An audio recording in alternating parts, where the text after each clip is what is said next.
Welcome, everybody. This is the Portland Planning and Sustainability Commission's May 22nd meeting. On the agenda today, we have items of interest from commissioners. That will be followed by our director's report. On the consent agenda, we have consideration of the minutes from May 8th and May 15th meetings.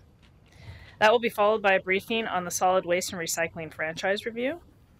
And that will be followed by a briefing on the Better Housing by Design.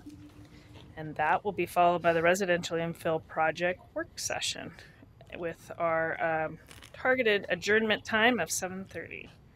So any items of interest from commissioners? Everybody just wants to get to work. Joe, director's report? Yes, a number of things. First, we're going to have a full I could do that. A full commission briefing on the Southwest Corridor DEIS on June 12th. And so there's a subcommittee or a group of commissioners who wanted to get briefed in advance to go more in depth. And so on that list, we have Chris and Andre and Ben and Andres. And so that team will set something up with you all. Second, May 24th, this Thursday, we have a number of items on City Council agenda. One, before any of those items start, is the effective date for the comprehensive plan. The comprehensive plan goes into effect at 1 o'clock on the 24th. At 2, we have the first code packages, or the next round of code packages to implement the plan. Code reconciliation project and the map refinement project are at City Council. Both will be adopted by emergency ordinance and go into effect immediately. Next at 2:30 is Central City 2035 for the adoption for the last set of amendments and adoption for the proposed plan as amended, and there'll be second reader in June after that. And then the last thing is the TSP, which is part of the implementation of the comprehensive plan. And then third, we've had, this is our third meeting this month, and we also have 3 meetings next month, so thank you. June 7th is the second of the residential infill project work sessions. June 12th is a meeting at PCC Southeast Campus at 82nd Division. And it has a number of items, a hearing on Better Housing by Design, and a hearing on the Manufactured Dwelling Parks Code, which you all got a copy of today. And then a regular meeting on June 26th. And we'll send out reminders and details about all those. Hey, Joe, I have a question for you. On the Central City, you mentioned the amendments will be voted on. Are there new amendments or the amendments that have previously been voted on? Well, it's the amendments that have been previously voted on, and there's discussion amongst City Council of a couple more. Are those available yet or at this point? I don't believe, I think we're not making the amendments. But the amendments that are under discussion would be related to Block 33 in Chinatown, and they would be coming out of Commissioner Saltzman's office. So I believe these should be posted already, and they have to do with increasing the height on the western part of Block 33 to 200 feet, increasing the height on what we're calling the Menashe property across from the Chinese Garden, which is north of Everett, those 4 blocks to 200 feet, and increasing the base FAR on Block 33 on the western half from 6-to-1 to 9-to-1. That's what's in the current amendment. And then there's a couple of technical amendments, cleanups. Okay, thank you. Appreciate that. Consent agenda. We have consideration of the minutes from May 8th and May 15th. Move adoption. Do I have a second? Second. Thank you, Andre. All in favor? Aye. Aye. All opposed? None more opposed, so that passes unanimously. Next item on the agenda is the solid waste and recycling franchise review briefing.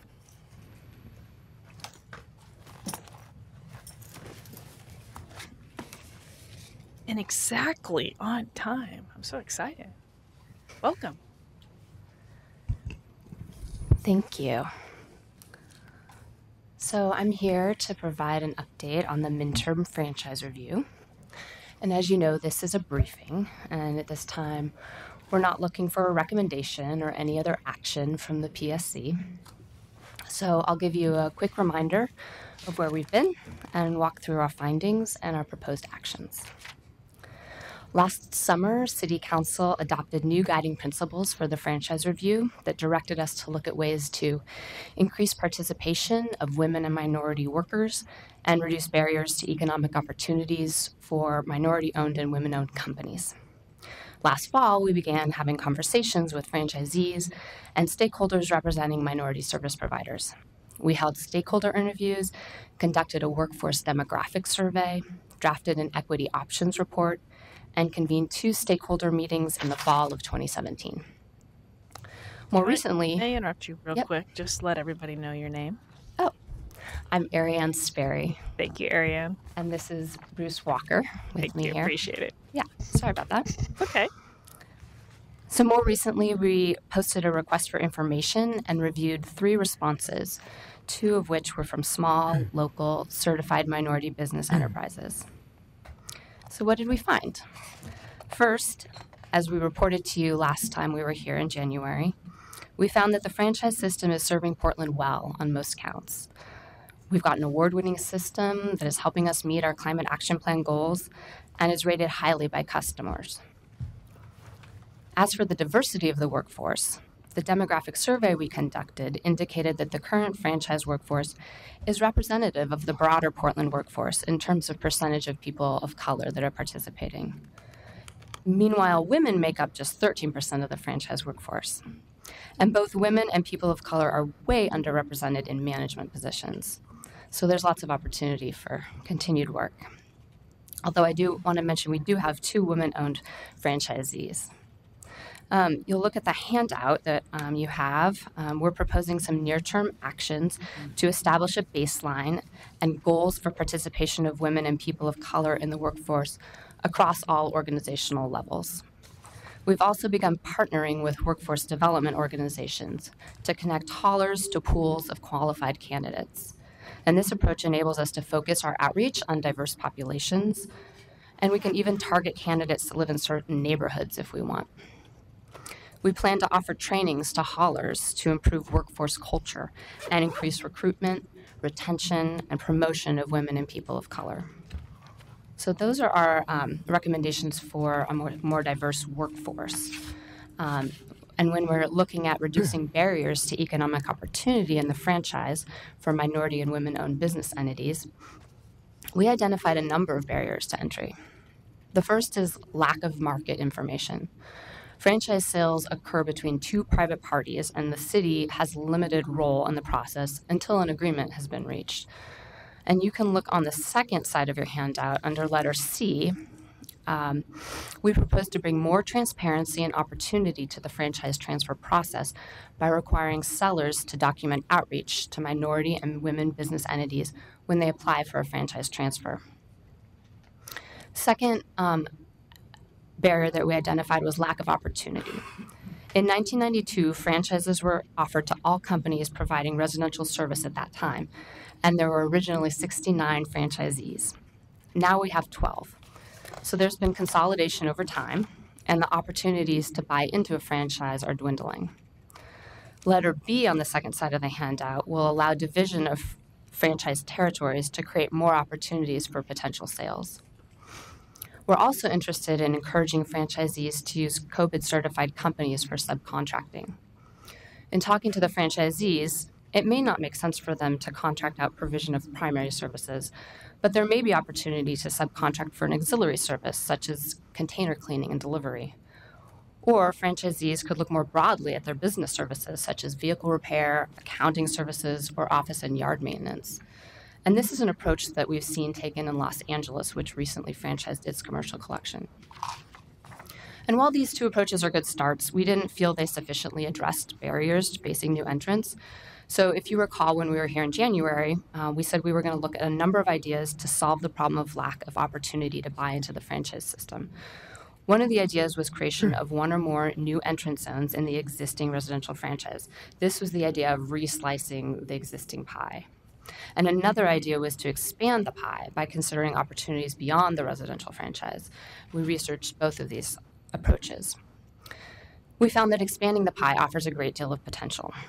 Though we often come to you and talk about residential collection, only 20% of the material collected by haulers is generated in the residential sector. So in order to meet our goals and make improvements, we really need to shift our focus. And over the past several years, BPS has been studying our multifamily program and has learned that program performance is much lower than in our franchised single-family residential program. And the perception of the multifamily program lags behind as well.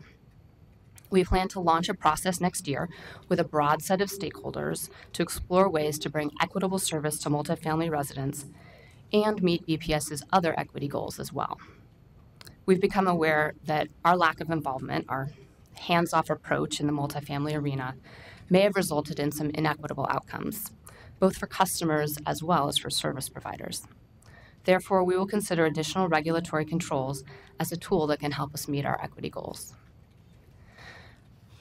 Also, in terms of expanding the pie, we recognize the city has a great deal of control and flexibility regarding the collection contract for our own city facilities. And we're also in charge of the contracts for collection of trash cans in the public right-of-way. And that's a program that's slated to expand significantly in the next few years. In terms of our ability to try new approaches and make changes quickly, looking at the contracts where we're the customer makes sense as a starting point. So we started to have conversations with small companies and minority business enterprises about the barriers they face in successfully bidding on city contracts.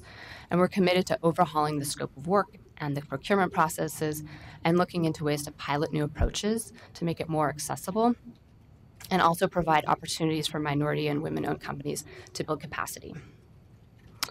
And finally, I want to circle back to the third barrier to entry we identified in our research, which is financial. The startup costs in the franchise system are significant. This is an expensive business for anyone to get into. And we know it's even harder for people of color who've been shown to be at a disadvantage in capital markets. The residential rates are set to help companies recover the average costs, and any new entrant will face higher than average costs as they iron out the wrinkles in their new operation. And our analysis showed that despite the target operating margin that is included in the rates, a new entrant receiving the set rates but facing higher than average costs that would be associated with the purchase of trucks and equipment and a customer base could potentially show negative returns. And that's not necessarily the case. It would depend on their business choices. Do they buy new trucks or used trucks? How many? How much are they spending on containers? This was one of the reasons we posted the request for information. We wanted to know that a new entrant understood the economics of the venture and had thought through how to make it pencil for their company. The RFI responses that we received from the small local companies lacked sufficient financial information as well as important operational details.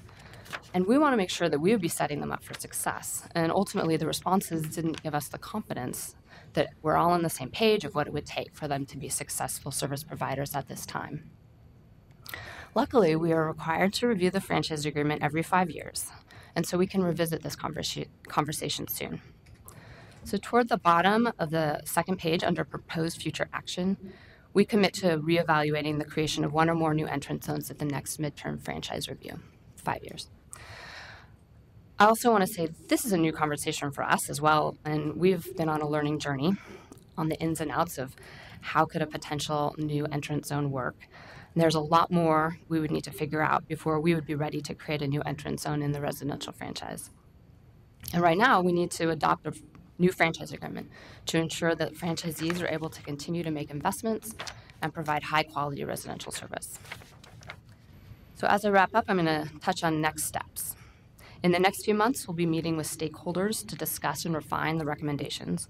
We'll be drafting new language for the franchise agreement. But you may have noticed that this process has gone well beyond the confines of the franchise agreement, and we have a whole new body of work that needs to be scoped and planned for. So we'll be working with stakeholders on how they want to be involved moving forward.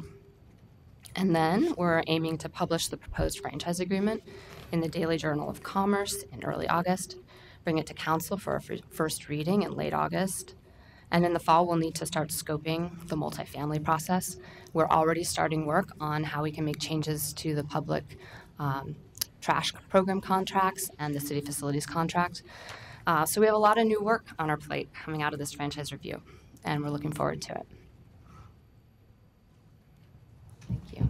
Great. Anything else, Bruce? Nothing? Okay. Do we have questions for Bruce and Ariane? She did such a great job covering everything, didn't she? Yes. Go ahead, Andre.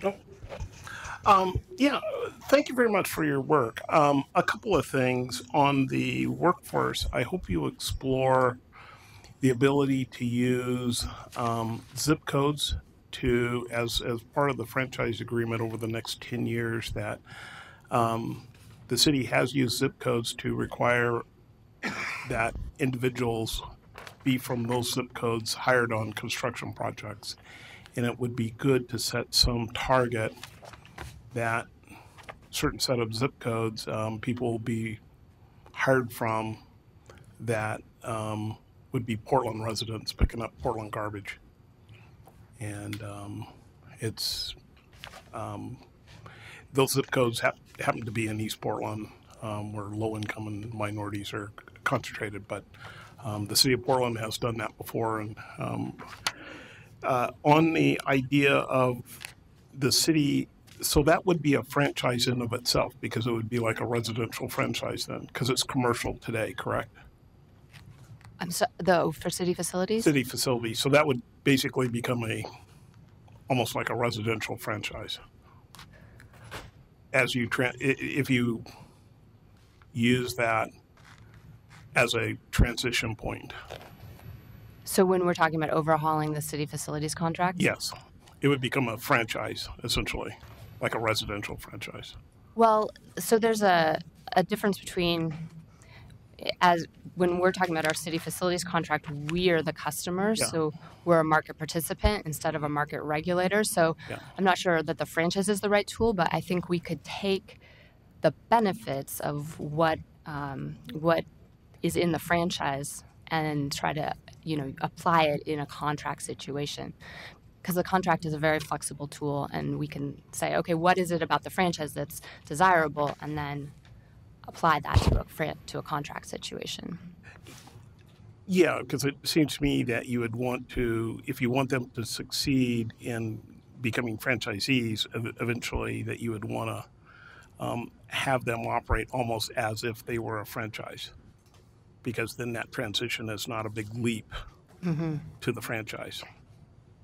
The other question would be, because you're talking about multifamily dwellings and heading in that direction, is there the opportunity to partner with the housing authority to, because we have low-income housing, and part of in getting low-income housing, one of the benefits would be contracting with our COVID city folk to collect their garbage and experiment with what would work before we kind of rolled out to everybody else.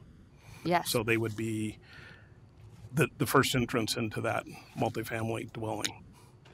Yeah, we're starting conversations with them. Okay, great, thanks. Good job. Other questions? No other questions. Unless you have anything else to add, I think that concludes the conversation at this point. Thank you very much, both of you. Appreciate the briefing and appreciate the work. Thank you. Next item on the agenda is the Better Housing by Design briefing. At this time, are there any disclosures that any individuals on the commission would like to make regarding this topic? I'd like to make one. OTAC, the firm I work for, was hired by the planning Bureau of Planning for code modeling. So we did some initial work early on to kind of spark some ideas and also model some of the ideas that came out of this work, and I was the project manager for that. And do you feel any of that will influence your decision making? Well, I guess I got a lot more background. I followed this project from the beginning. It started about a little over a year and a half ago. But you can keep yourself non-biased. I guess what I'm trying to get at here in making your decision. Yes. Yes, great. Or comments. Great, perfect. Any other or disclosures? Yes, Eli. I own one 50 by 100 foot lot zoned RH, and it's under contract to sell right now.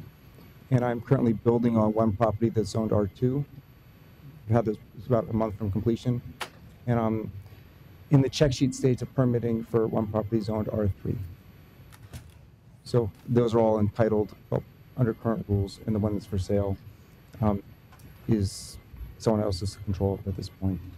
So you see that you have no property that would be affected by the potential of this future. That's right. The one that's for Currently sale under. technically could, Yeah, but I guess that's thanks. true.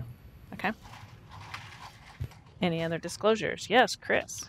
So my principal residence is in an R1 zone, but I have many neighbors similarly situated, so I don't think I have any special consideration. Thank you. Any other additional disclosures? It does not. I guess I'll. And another. My house and 2 other properties are zoned, I think R1. So I own 3 properties zoned R1, but they're all built out, so I don't have any potential conflict. Great. Any others? I don't believe so. Okay. We're going a little earlier. You guys ready? I believe we're ready. Okay. Fabulous. Thank you. So this is the Better Housing by Design briefing. Yes, it is. Thank you. Okay, go ahead. I am Bill Cunningham. I'm the project manager with the Bureau of Planning and Sustainability on this update to our multi-dwelling zoning code. And Tom Armstrong is here as well. He's a supervising planner in charge of the project. Am I too close to the speaker? Is that working for you? It's fine. All right, well, I'm going to launch right into this. Just to clarify again what this project is about, it's at its core, it is an update to our zoning code as it pertains to our multi-dwelling zones. However, we have partnered with the Bureau of Transportation on a parallel project that they've been working on to come up with new approaches to gaining greater street connectivity, especially in East Portland. Both projects have had a focus on that part of town, which has quite a bit of multifamily zoning. Denver Garda will be joining us at the end of my presentation to give you a bit of an update as to what they've been doing in conjunction with this zoning project. But at the end of the day, your role here would be in considering the zoning code proposed amendments, just with some awareness of what PBOT's doing in parallel. So what is this project about? You've been in the thick of things in terms of what's come in the wake of a comprehensive plan update. You might be, I'm sure you're aware that recently, a couple years ago, we updated our multi-dwelling zoning code regulations, and we're currently in the works for our residential infill project, which is addressing single-family zoning. And this project, of course, is which we're calling a Better Housing by Design project, is focusing on the multi-dwelling zones. And those zones really cover a span of zones of scale that really overlaps at the single dwelling zones. Many of the zones have duplexes or attached houses as the predominant zone, but also ranges to development of 6 to 10 stories, fairly parallel to some of the mixed-use zones. So a pretty diverse range of housing. But with these 3 projects, we'll effectively been updating all the zones, or our primary zones where housing is built. Just to clarify, I'm sure you're aware that our growth strategy calls for focusing much of our growth in and around centers and corridors.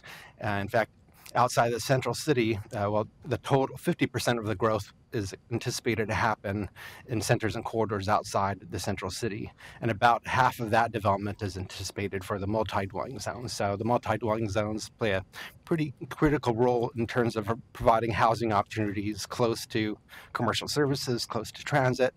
The next slide just highlights the relationship between the red, the mixed-use zones, and the blue multi-dwelling zones. So if you look at the map, you'll see that places like the St. John's Town Center, they're often oriented around a core commercial areas, in this case Lombard, with the multifamily zoning often extending beyond that area.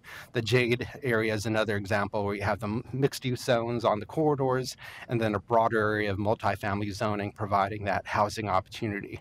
So these blue areas here, they amount to about 7% of the city's land area, so not an awful lot of land area, but they do play a critical role for that compact housing close to services. I wanted to provide just a little bit of an overview of our current zones so you know where they are, since we'll be talking about amendments to them.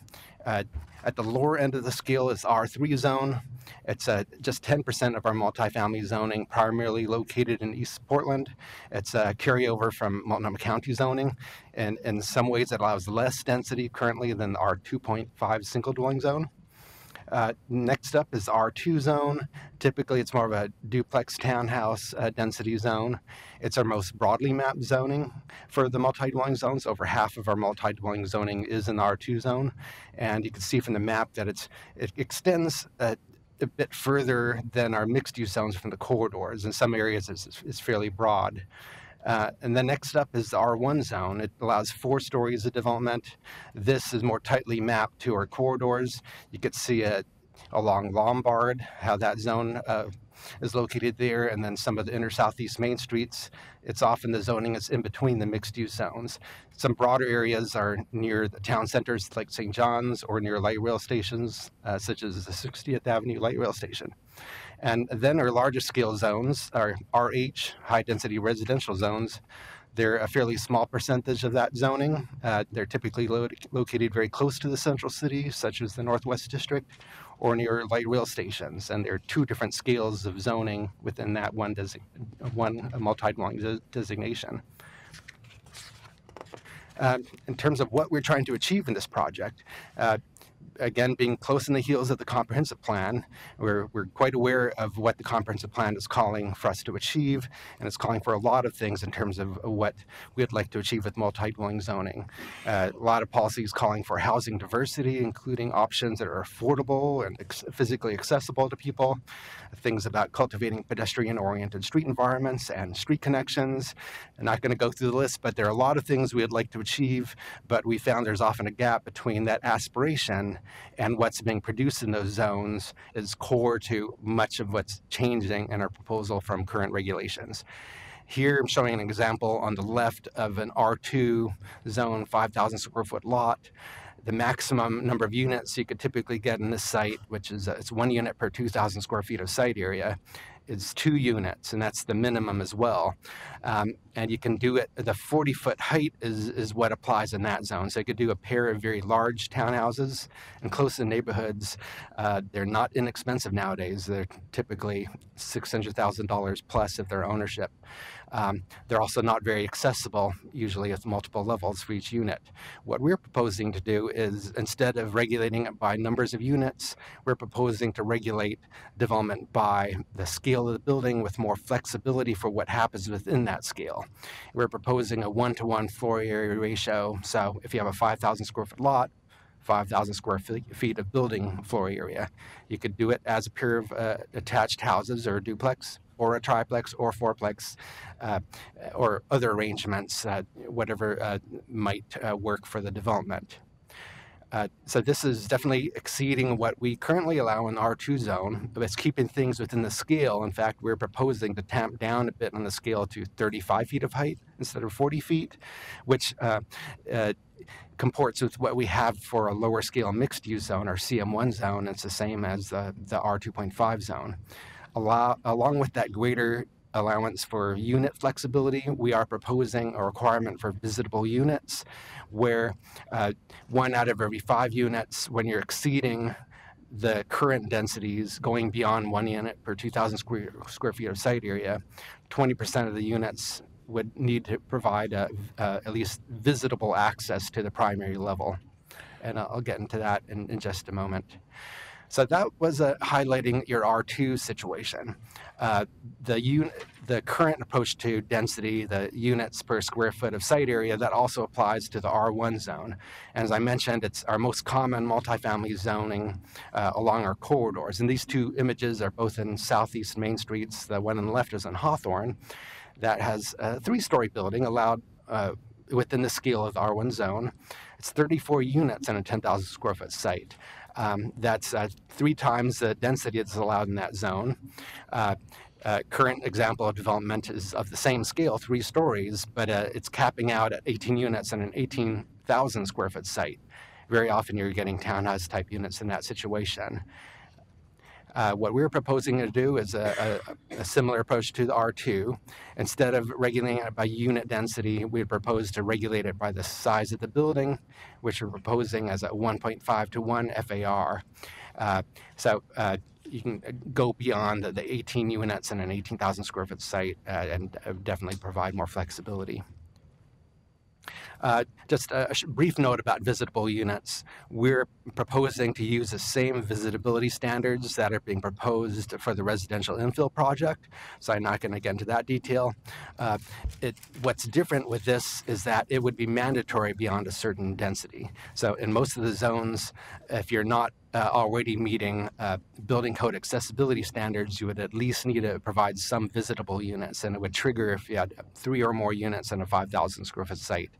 It also is going to require a local exception to state building code requirements because it is something that overlaps with the domain of the building code. So that's something we'd be working with BDS and the state to see about achieving in order to implement this. So with that change... Can I ask a question about the visible standard? Sure. We had some testimony about this as part of residential infill as well, and we haven't gotten into discussing it in that context yet, but I'm curious why you chose visitable as a standard versus universal design, what the sort of relative costs are versus the benefits. Universal design is an approach. It's the design of doorknobs, a whole range of approaches to making features usable for a broader number of people. The idea with visitability was that it's a lower level of accessibility than full-fledged ADA accessibility. It provides an allowance so for, say, you could still do a townhouse 2-story unit, but you would need to at least have 1 level with a barrier-free entrance, wider hallways, bathroom, etc. And there are some current approaches already used in a number of places and best practices for visitability that we're working on. So I think universal design, it's a harder to nail down set of standards, and visitability, it's intended to be probably the lowest level, a minimum level of accessibility that could work for a broader range of housing types. Again, it would not be for fully accessible units, but at least 1 level that would be accessible. Right, and I guess what point I'm driving at, and I think was the point of the testimony we heard, was, yeah, we're trying to let people age in place in Portland. That's one of our goals. And as I creep up on my 60th year on the planet, I'm a little more sensitive to that. So what's the next standard above visible, and how do we pick which standard we were aiming at? What we're trying to do is looking at the interplay between what's required in the building code. And of course, if you're doing single level units, you're subject to having units that are accessible or at least adaptable. And we're not aiming to apply those same standards for townhouse type units. It would just never be possible. Visitability, again, allows some lower level of accessibility.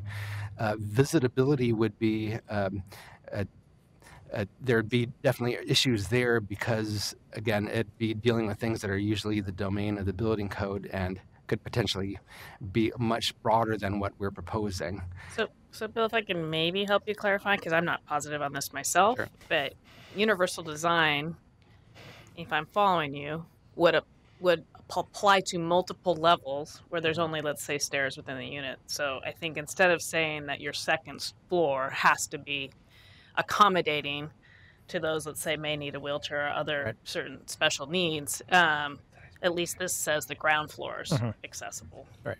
Okay. Is that a correct a correct way to look at it, Bill, or am I off there? But Alan De La Torre with the PSU's Institute on Aging has been part of the conversation. He'd be a far better person if we wanted to have a discussion about this, to address this. But again, my understanding from some of the universal design things, it's almost an approach to looking at how you design things. So there's not one set of standards that is universal design. It's just, at least what I've been told, is it's a philosophy and approach to designing it to work, if anything, to work for the broadest range of people. We latched onto visibility because that had been part of the discussion for residential infill and part of the discussion for our age-friendly city advocates. But that's something we would be interested in hearing your thoughts on as we move forward with this. Yeah, and I think we'll get a little more into it in residential infill. So I'm at least looking forward to get more educated and understanding the different levels of standards. Thank you. Go ahead. Sure. Go ahead. I think Jeff was going to jump I'll make it in. brief. Sorry, Bill. Sorry. Bill, your slide says making visibility a criterion will require an exception to the state building code. Do you know why in residential infill it's not, and apparently we can do it through the zoning code? Is there Yes. Eli's got the answer if you don't. It's because residential infill, it's part of a voluntary bonus, so it's not mandatory. But if you're choosing to go beyond the by right allowances, you're voluntarily entering into that bonus that has that standard. What's different with the multi-dwelling zones is it would not be voluntary. It's mandatory beyond a certain density. And for many of the zones, that density threshold is above the minimum density. So it would be mandatory, and that's where it's a very different approach than the voluntary approach for residential infill. Got it. And that's because you're requiring this based not on FAR bonus, but on simply hard unit count.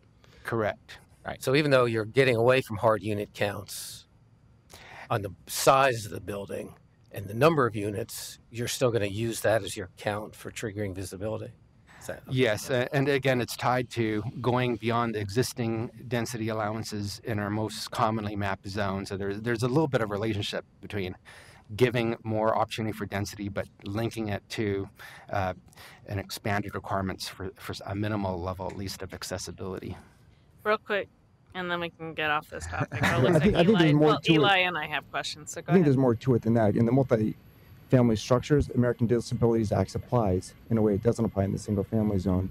So I think that it would be helpful to get, as follow-up, just a comparison of what ADA requires for these type projects.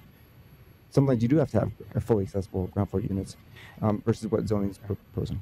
And just a short clarification is that this would only apply to units that aren't already subject to the ADA accessibility standard. So it's primarily going to apply to single-family type structures, townhouses, or higher density single-family type development that isn't already subject to it. So I'm going to just quickly say, if we don't get it through residential infill project, be prepared to put a memo together for us on that. And then just one other, and perhaps you can just put this in the memo, or if it's not a quick answer, is I've understood building codes to be able to be more restrictive at a jurisdictional level as you kind of operate kind of the lower. So we're going state to city here. But I've caught that Portland and Oregon somehow on other topics are not able to do that. Is this one of those particular topics, or is it just in general, I misunderstand, in the state of Oregon jurisdictions, city jurisdictions cannot be more restrictive, period? My understanding is we can't require more than the state building code requires. You can do it through a local exception to the state building code, which was what we would be looking for. Okay. Okay, I'm going to move on. So given that we're moving to this regulate by size of building instead of unit density, that's led us to the idea of changing the names of the zones. Currently, R2 is short for residential 2,000, which means 1 unit per 2,000 square feet of site area. Since we're moving to size of building, that didn't make a whole lot of sense. So we're proposing to rename the zones, and the names would be parallel to how we have named the mixed-use zones, where a small number is a smaller scale zone, bigger number, larger scale zone.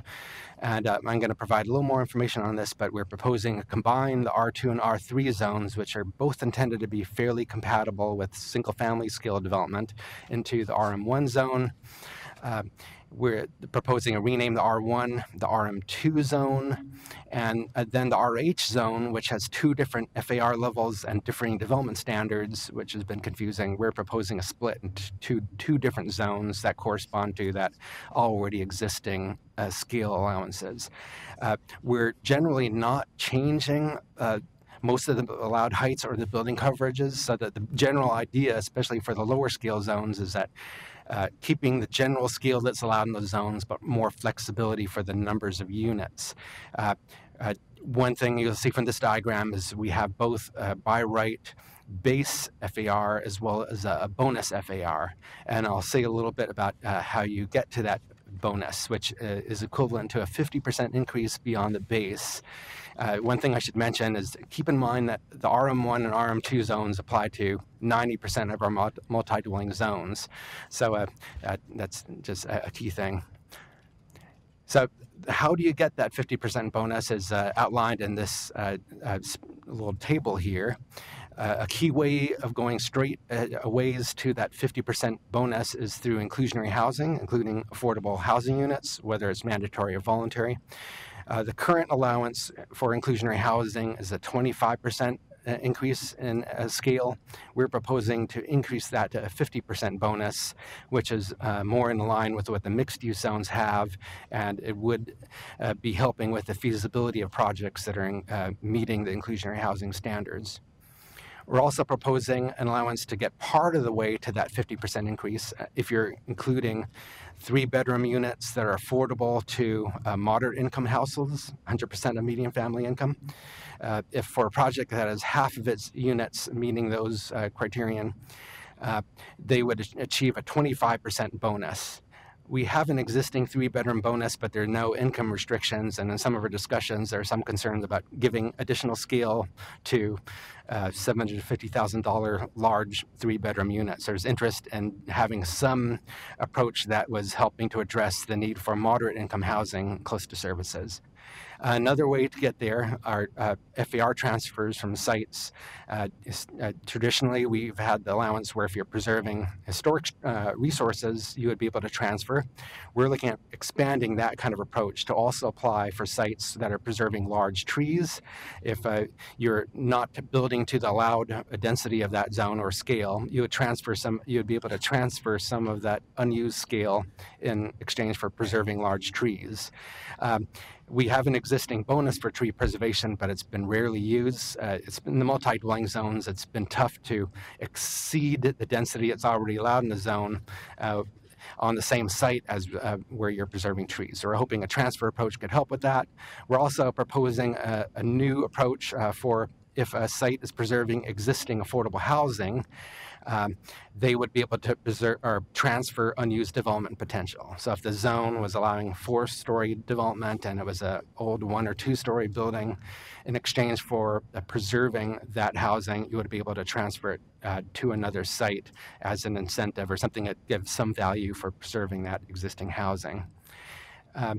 I should mention that we currently have an array of, I think it's 9 amenity bonuses, and it's for all sorts of things. It's for extra sound insulation, better locks, solar water heaters. And in our community discussions, people really felt we should focus on housing, especially affordable housing, as what we should provide incentives for. So we're proposing to discontinue those other bonuses. We're also proposing another bonus which would allow 100% additional FAR and some additional height and coverage for a project that's more deeply affordable, where at least half the units are affordable at 60% median family income, and that compares to just 10% of the units at 60% MFI for inclusionary housing. So in exchange for that deeper, broader level of affordability, you would have an allowance for much greater scale than you would typically be able to do. We anticipate this would largely be used by nonprofit affordable housing developers. It would not likely pencil for most private sector developers. Looks like Eli and then Teresa, and I didn't. I think I want to clarify the current rules for FAR transfer is you can transfer from any site as long as it's abutting or across the street from the current one. With this new proposal, it sounds like you're not saying I'm not sure what the geographic area is you could transfer from, and it's saying you could know if there's just a single family house next door that you want to preserve, you couldn't just transfer from that unless it's regulated affordable housing? Correct. We have an existing provision where within a block or across the street, you could transfer to density to another site, and there are no strings attached for the giving site. There's no specific preservation related to it.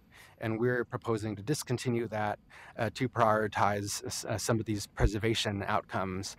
Another key change is currently you can only transfer historic resource FAR transfers within a 2-mile distance.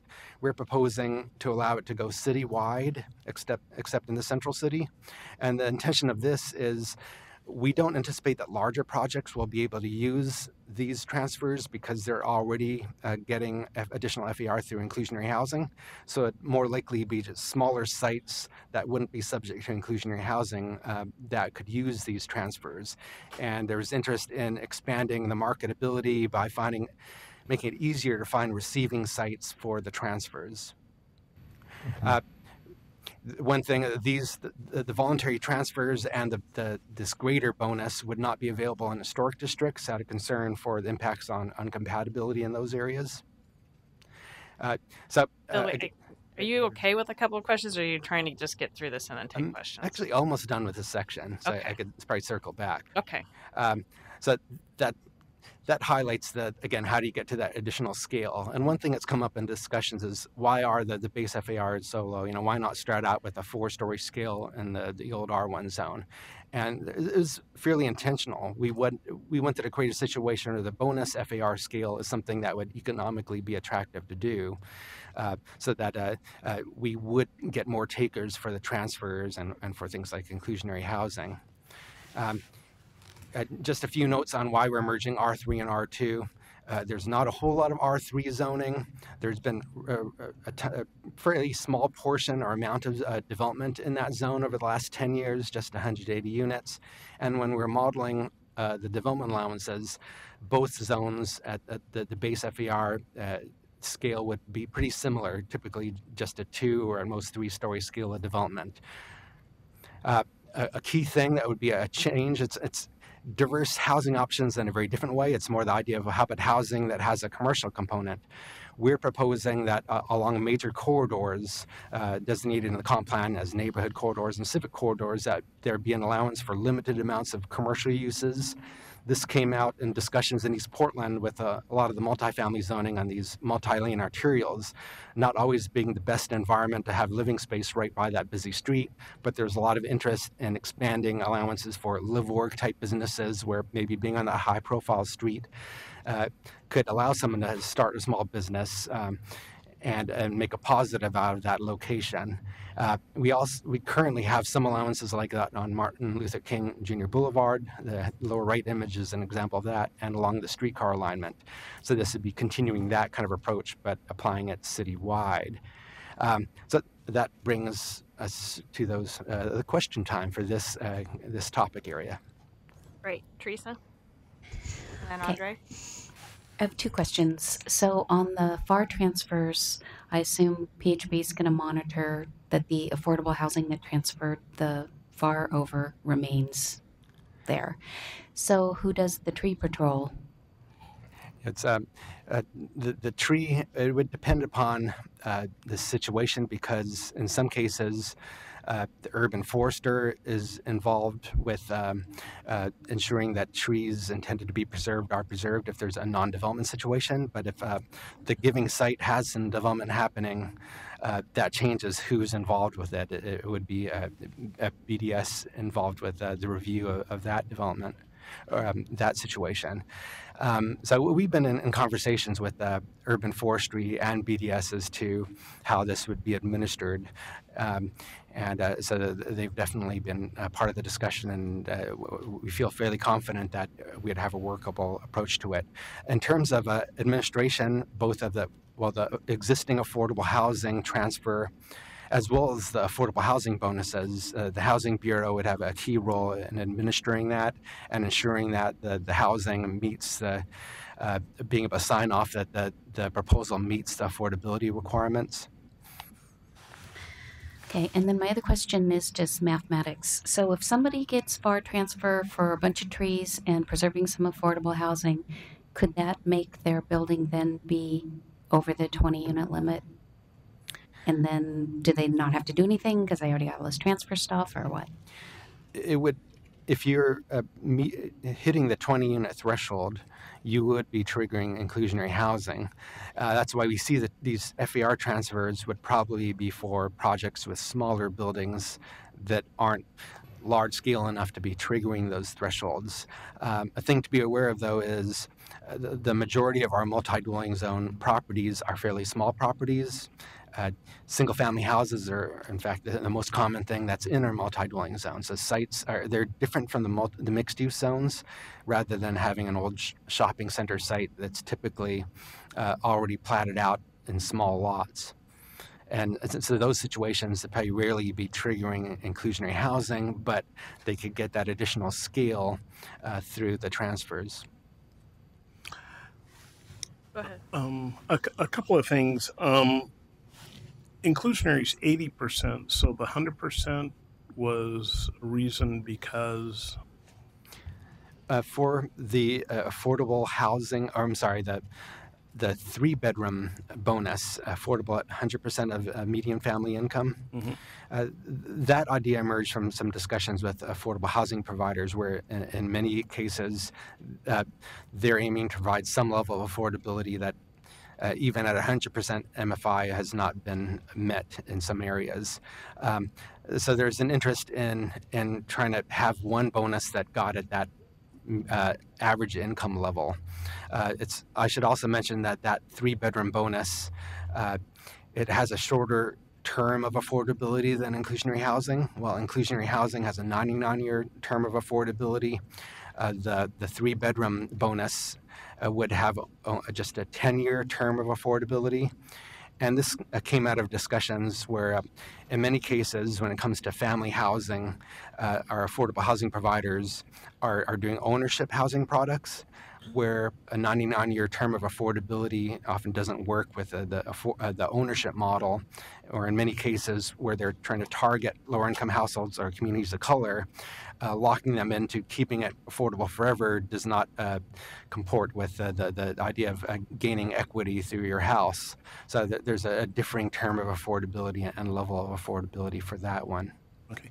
And then the transfer, so if a unit is affordable today and they transfer it, how long does the transfer last? So if they're in a 60-year contract, let's say, for affordability, does the contract relife for 60 years or whatever, or does it just extend to the current term or end at the current term? The transfer, because you're transferring the affordability. Right. The Housing Bureau is still working on the administrative rules for this, and that's where the term of affordability would be. But they indicate that it'd be for a minimum of 30 years for that preservation of existing affordable housing. But they have a number of programs where that term, a different term works depending upon the program they have, but they have stated it'd be at least for 30 years. Okay. And then lastly, the 20-unit barrier, is there a reason we don't go below 20 units in terms of guarantee? And the reason I say that is in testimony under RIP, we had all these little developers come and say they wanted affordable housing that would be regulated up to 4 or 5 units. So I'm curious why we're not kind of putting a guarantee or a minimum of affordability units, even though I know we're walking away from units. Yeah, 20 units is where the mandatory inclusionary housing kicks in, but there's a voluntary approach where you could voluntarily choose to include some housing units and benefit from the additional FAR. We're not proposing any changes to where the mandatory inclusionary housing kicks in, because that's related to some state law that we're not at this point revisiting. So for the smaller projects, they would have to choose between doing the voluntary inclusionary housing or a transfer on the market paying for that transfer, and they would have to weigh those costs, and that would sort of help set the market for what a square foot on the transfer market would be, because your alternative is to voluntarily comply with the inclusionary housing program. So the transfer is the alternative to the inclusionary housing Yes. voluntary program. Yes. Yep, and the moderate income family housing bonus for the 3-bedroom units. Okay. Eli? I guess this is an observation, and I'm glad Matthew Schabel's in the room. From my affordable housing days, it seems like this zones, which cover a very small percentage of the city, will be a total magnet for low-income housing tax credit projects. They would probably be able to outcompete most anything else in them because they get 100% density bonus. And they're challenged in the multi-dwelling zones because of the ground floor commercial requirement, which runs into wage rate issues. And I think that we should have zones in Portland that work fantastic for affordable housing. And I also get a little concerned if it's all funneled into certain properties. These might, like every project in one of these zones is double the size, might get stigmatized as affordable housing, and there's not many places to put it. So I don't have a clear proposal on that, but I'm just observing that this works so well for a particular kind of project that would be larger than anything else would be done in this zone. And there's not much of the city where you can actually where the zoning applies. We should be so lucky to have that problem. I mean, how many? We're going to build 20,000 affordable units over the next 20 years, and there's 60,000 units of capacity in these zones. No, I think that's great, but a high percentage of those units will be in this blue area on the map.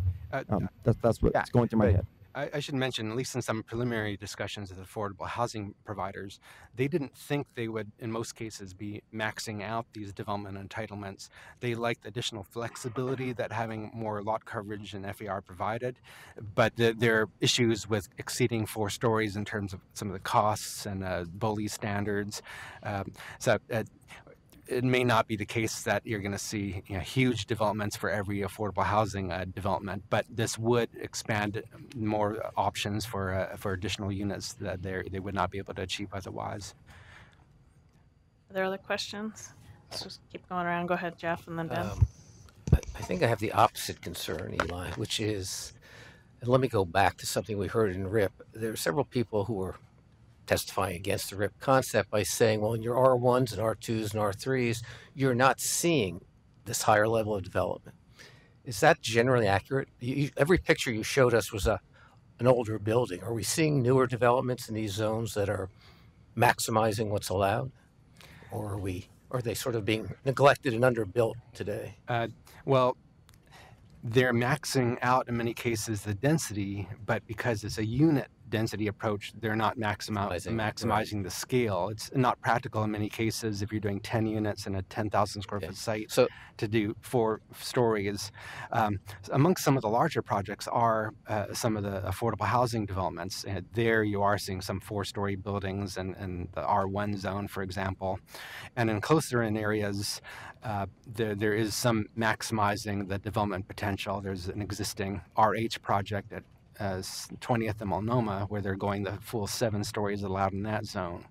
So it's fairly variable in many ways. So is it fair to say one of the goals of this recalculating to FAR is to better maximize what staff thinks is the potential for these sites? In other words, yes. The unit cap is too small today. Yes, a concern raised that a 10,000 square foot site directly on a frequent transit corridor, allowing 4 stories of development, it seems wasted on having a 10-unit maximum when the mixed-use zones would allow quite a bit more than that. What we've heard from some housing providers is that it's easier developing multifamily development in the commercial zones than it is developing multifamily development in the multifamily zones. So part of it is seeing if, especially in transit-rich areas, if we could obtain greater efficiencies to better meet housing opportunities in those multifamily zones. Assuming I get it, that makes a lot of sense to me. But the trigger you said at one point, some people suggested you set the base at a higher FAR. And you said you didn't want to do that because you wanted to incentivize the use of particularly the affordability bonus. And the transfers to achieve those So public if those goods. don't work, in other words, if providing affordable housing to get your bonus, at least in the private sector, and we've seen this in inclusionary zoning, now at a smaller type of product, we're saying if you want to do 8 or 10 or 12 units and you need a bonus of affordability to get there, are we risking not seeing any development? Because again, either they'll develop at what we're acknowledging is too low a density, or to get what we think is the more appropriate density, they have to subsidize affordable housing, and they simply can't do it. It doesn't pencil in the private marketplace. Are we risking doing exactly what some people said we were going to be doing with inclusionary zoning? Is we're going to be losing housing. To get a small, tiny percentage of subsidized affordable housing, we're going to give up a larger quantity of housing. The net effect over time being is we're damaging affordability, not helping affordability. Do we have any analysis? Do we have any input from private sector developers saying this will work? We can, if you give me this extra bonus, yes, I can deliver it using subsidized affordable housing. Or are we hearing, and I was disappointed to see in your technical group there was not a single private sector developer. What are they telling us? I mean, can this work? Or are we building in, as I fear we did with inclusionary zoning, a conceptual mechanism for getting affordable housing that's counterproductive? How do we know we're not doing that, particularly in light of our what we've learned from inclusionary zoning, where that seems to be happening? As part of this work, we work with consultants on an economic feasibility analysis of the base and bonus FARs, assuming that you're achieving that bonus through inclusionary housing. And that will be available within the next week. Just preliminary numbers I saw, it was showing that in most of the zones, the bonus would be economically feasible. It starts getting more complicated for the highest scale zones where you're getting into expensive construction technology if you're maxing out the bonus. But for the lower scale zones, that 90% of our multifamily zoning, it appeared to be, in many cases, especially for the R1, RM2 zone, fairly feasible. But that'll be available for your review prior to June 2nd. My skepticism would love to hear that from people who actually build this. I mean, one thing we were able to do, because RIP took so long, was we did have a fairly good input and some pro forma work introduced by real world builders of this product. So it'd be helpful, I think, and maybe you can kind of do an ad hoc group and get some input so they can tell us what you're, I'm sure OTAC does a great job analyzing the numbers, but there's a difference between the hypothetical analysis of the economists and planners versus put a few people who build this thing in front of us and let them tell us yes or no. I think that'd be helpful. I think the other risk there of raising the base FARs is that you wind up with a lot of projects that are 19 units and very large units. So luxury and 3-bedroom townhouses, they max out the FAR. If we went from the RM2 zone from 1.5 to 2.0 in the name of getting more units, you still face that anything over 20 units is going to have to comply with the inclusionary housing mandate. And so all we're doing is allowing those developers more room to run up to that 19 unit threshold and have bigger units underneath that threshold without triggering that requirement. So I guess the question is, which is worse, 19 higher end market rate units or 6 higher end market rate units? And I'm glad you've identified it, because that is probably this topic would be a key one for your discussion. It definitely got at some of the public discussions too. It's kind of split in terms of the feedback we got in the discussion draft. Again, some people wanted more scale. Others are concerned that getting rid of the density cap will lead to lots of developments with too many very tiny units. And we felt that there should be some cap in that. So it's definitely related to, it's probably going to be amongst the hot topics in the public testimony you receive. And Tyler Bump was involved with some of our economic analysis, so there's a continuity of some of the residential infill analysis. In a work session, he could be involved in that. The feasibility analysis did involve interviews with builders who are developing this. A lot of their pro forma was related to numbers provided, or based on numbers provided by local builders. Yeah, I don't mean to sound overly critical. I just think this is it's so hard to find the sweet spot, particularly in affordability mandates. And I think when you miss, unfortunately, it's damaging. So I think it's important to. I think what didn't happen with inclusionary zoning was I think it got hastily put together in some ways, and I hope with this we can take our time or just be thorough in our analysis and not leap to the first concept and say, yeah, we think this will work, because I think that, as I get. Sorry, don't mean to belabor it. I'm sure there's a lot more discussion to come. So thank you. Ben. There's still questions, Bill. I'm sorry. So if we can all kind of keep that in mind, Ben. I'm at the end of the line, so it'll be the last one. Oh, I have questions too. You're not the last. Question on height. Looks like you kept pretty consistent with all of the zones, the existing zones transferring the new zones, except the RM1 going down from 40 to 35. Can you elaborate a little bit on that? And the question is, it seems like it's kind of skewing construction towards a two-story or three-story either flatter roof or flat roof. Kind of might be a little bit harder to go full 3 stories with a regular pitch roof. Yes, there are a few reasons for going to 35 feet. One was the zone, even as it's described currently, the R2 zone is intended for 2 to 3 story buildings. And in some of our experience, when we've had a zone that allows 30 feet or 40 feet, if someone is really maxing things out, they'll be able to actually squeeze in 4 stories. But also the R3 zone, which are merging with R2 zone, had a 35-foot height limit. And so part of our merging the two zones was related to taking on many of the R2 standards, but for the height, going for the R3 35-foot height limit. But it was also consistent with what we did for mixed-use zones, where the CM1 mixed-use zone, which is intended for areas that are predominantly residential, it has a 35-foot height maximum. And 35 feet is what we have in the R2.5 zone. And it also works fairly well with the missing middle housing we had historically, where there's a pretty broad range of densities within a 2 or 3 story scale.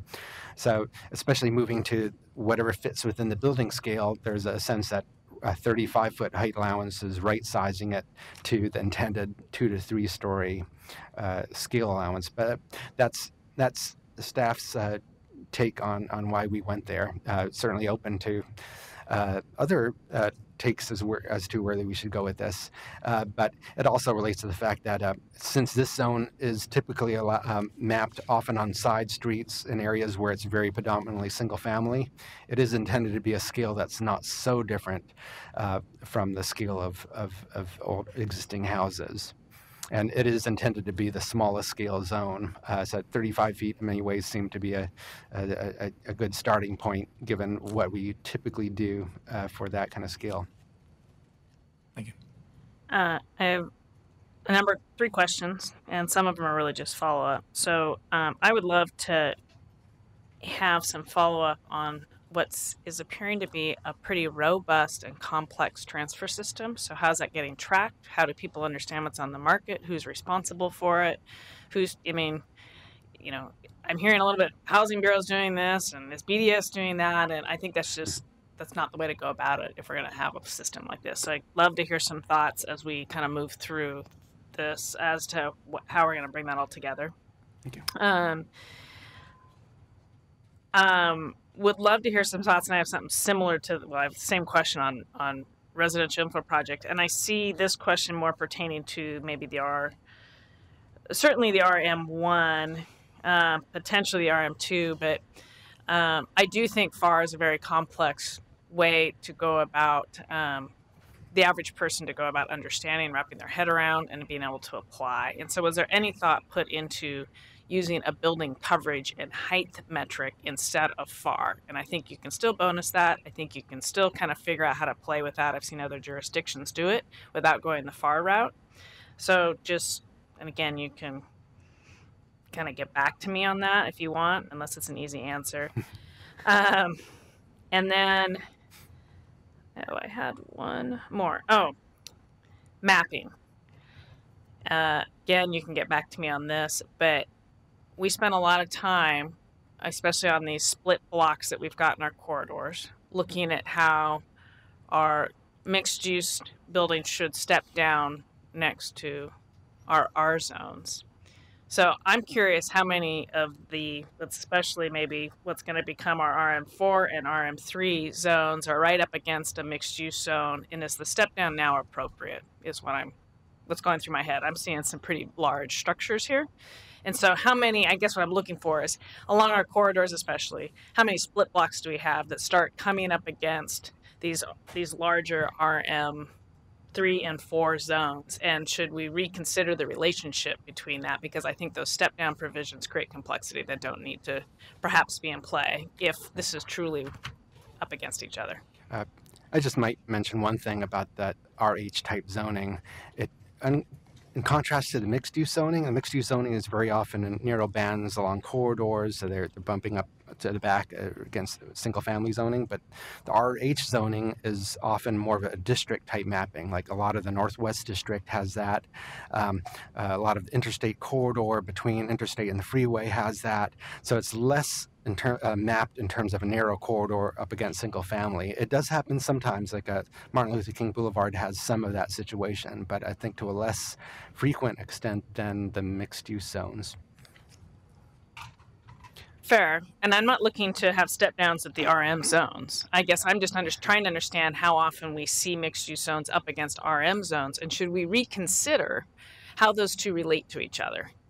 So it's really, have we overthought the mixed-use zone code step downs in relationship to what's now going to be up against an RM3? So it's going to be in a few pockets. Maybe it's not. Maybe it's too few pockets to worry about. I'm just kind of curious how often we see that happen.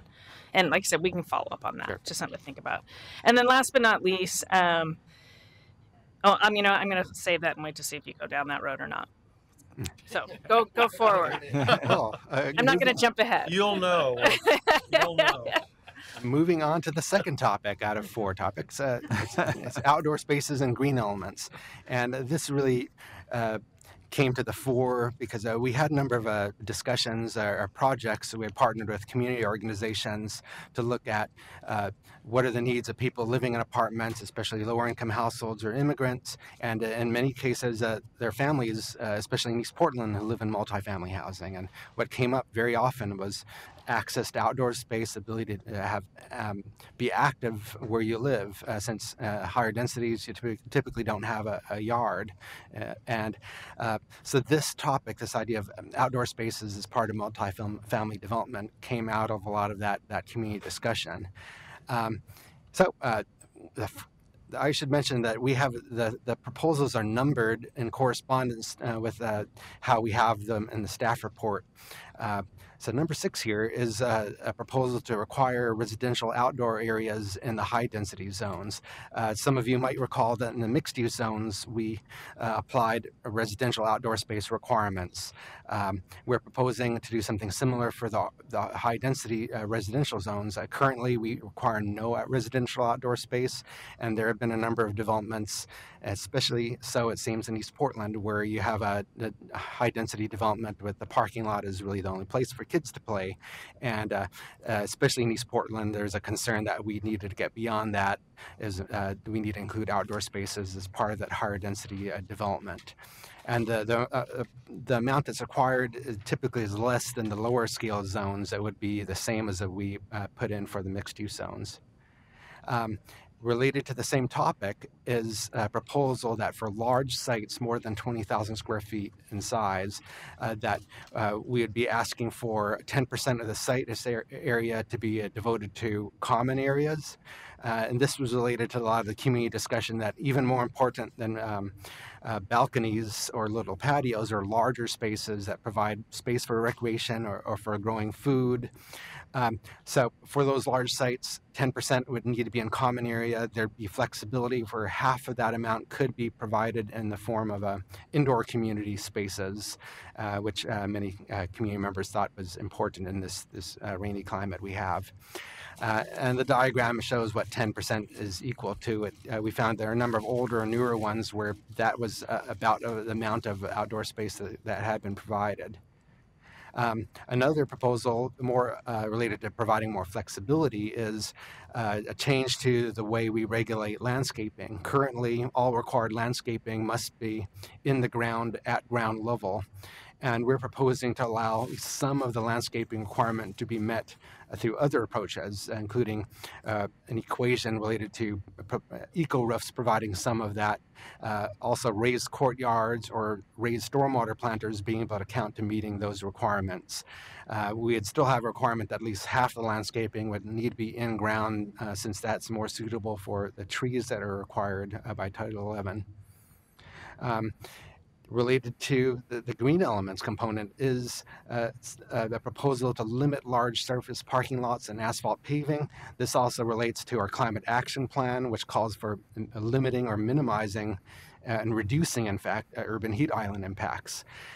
We had partnered with the PSU's Institute on Sustainable Solutions, and they found that developments where there's a heavily blacktop aspect to it in hot summer days can be up to 5 degrees hotter than a more landscape situation. We're proposing to limit paved surface vehicle areas to 30% of the site area.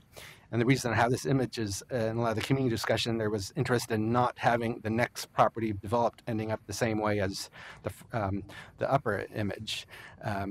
Again, East Portland is a place where structured parking often doesn't pencil and where surface parking is pretty common, but there's interest in going beyond the model we currently have.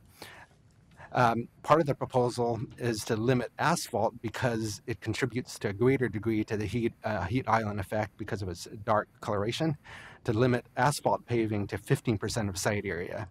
You could still do 30% coverage in parking, but only half of that amount could be asphalt. And this aerial we analyzed to show that you could do the drive aisle in asphalt, but you could not do the parking. You'd have to do some other material to get to the full 30%, which could be permeable pavers or concrete.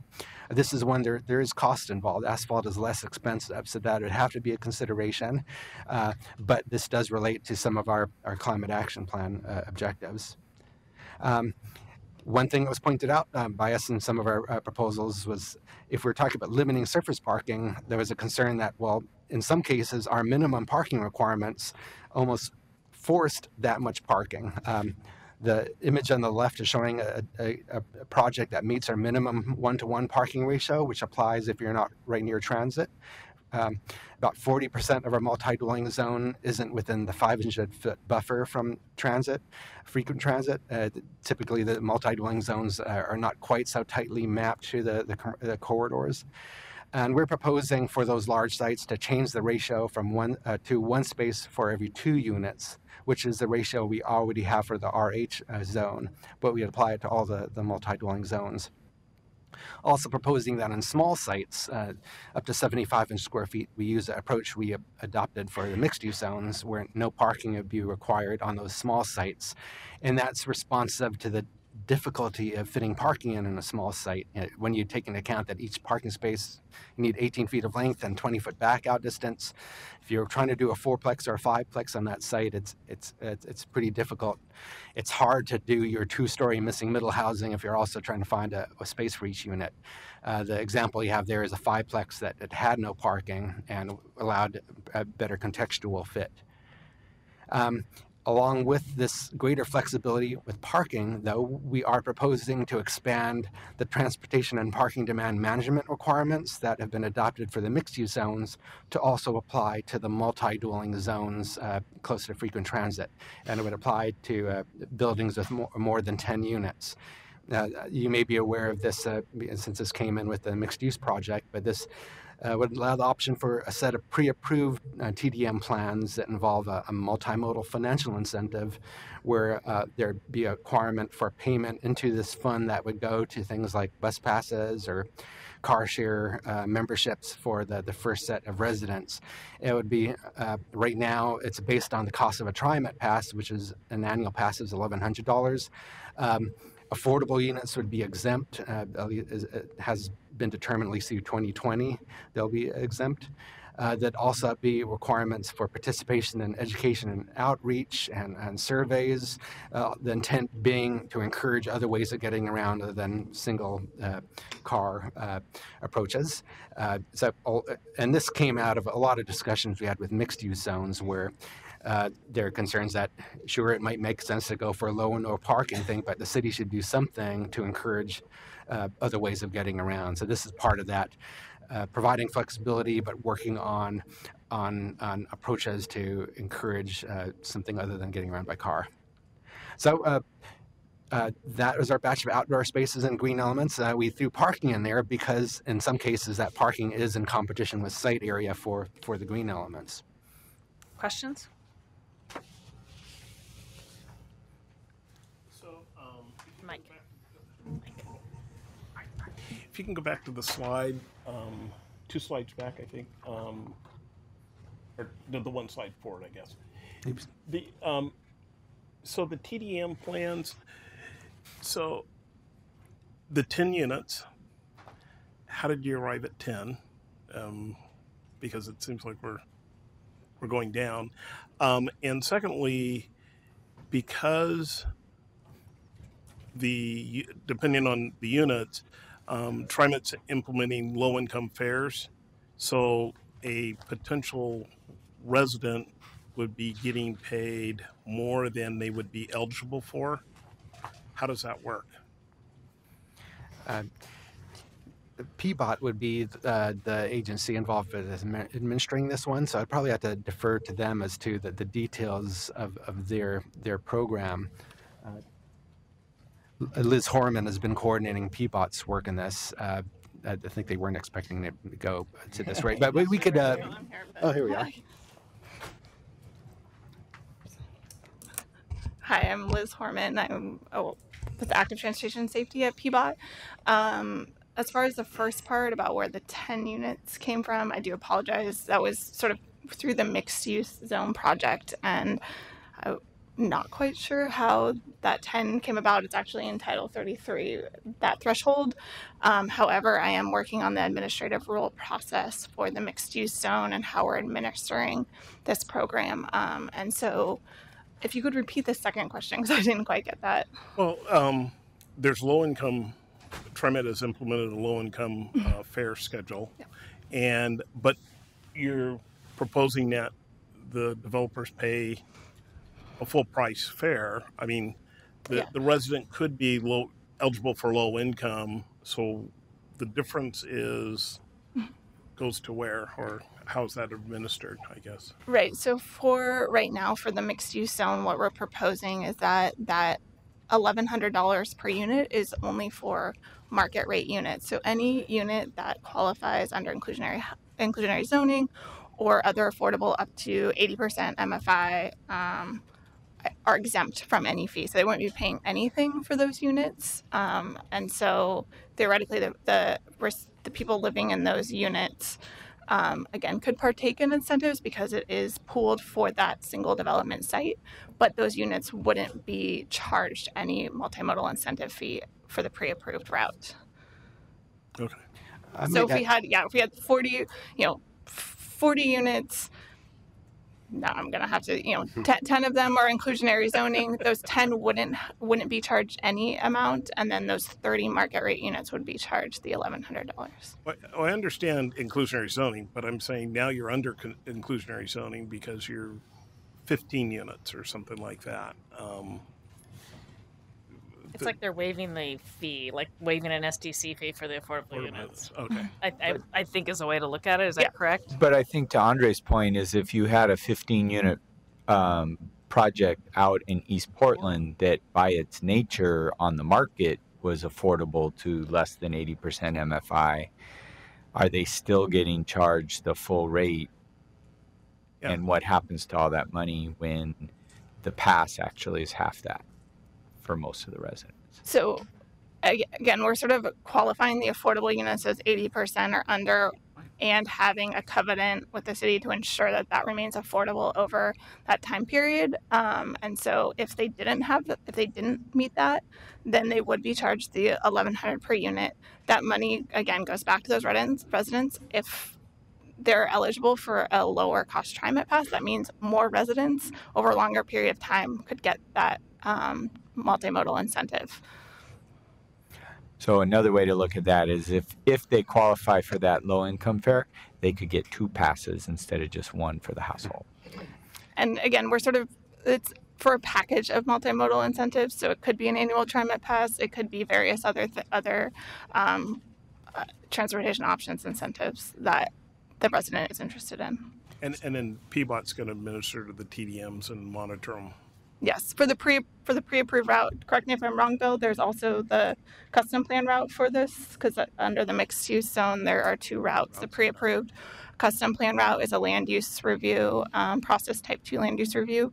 The developer could select going through that route. They would develop their own kind of custom TDM plan, get it approved through the land use review, and then they would be the ones implementing those TDM strategies at occupancy. So we're sort of looking at PBOT is the one administering and monitoring and providing those incentives on the pre-approved route. And then on the custom plan route, again, they've got to go through the land use review, get it approved based on the criteria in Title 33, but then the developer would be the one implementing those TDM strategies at occupancy.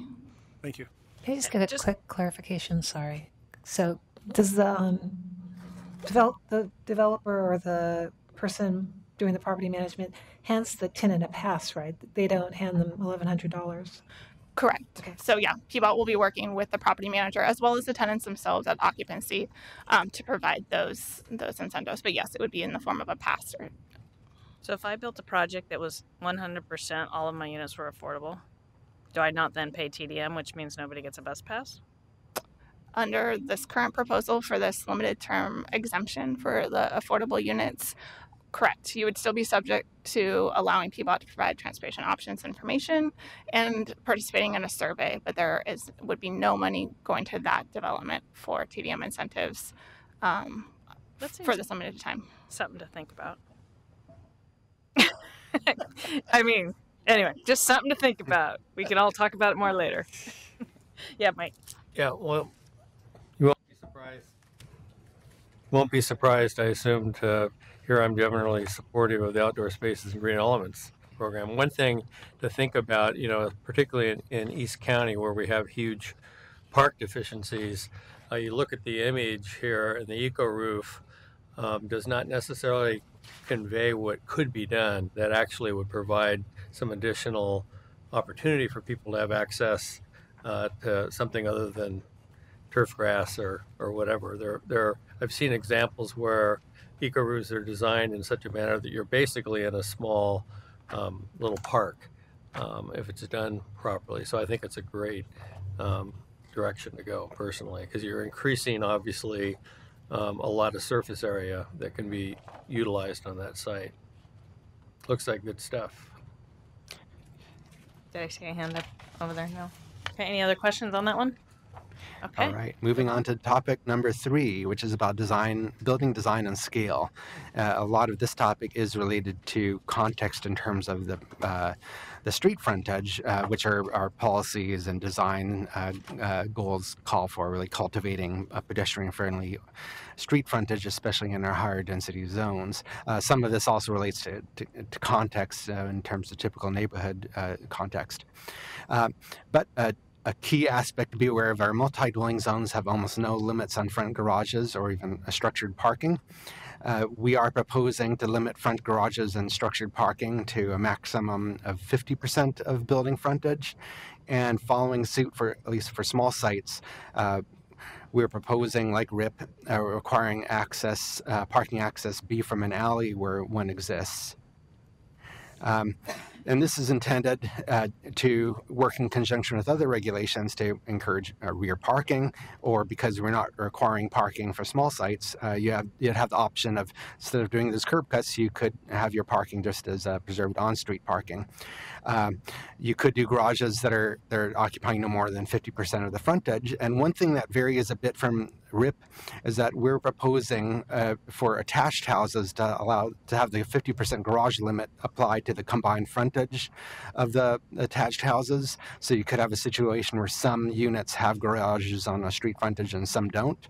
That would bring consistency with the way we regulate townhouses that don't have a land division. So whether or not you create separate lots for these attached type units or don't, it would be a 50% limit applying to the whole frontage. Something we're also proposing is to disallow parking, but generally between buildings and the street. For duplexes, this would disallow the example where a parking pad is entirely between the building and the street. You could do it if it's set back behind the front building line off to the side some. But that would be a change from how things currently are in that zone. But it does relate to that priority in Portland's design values related to that street frontage.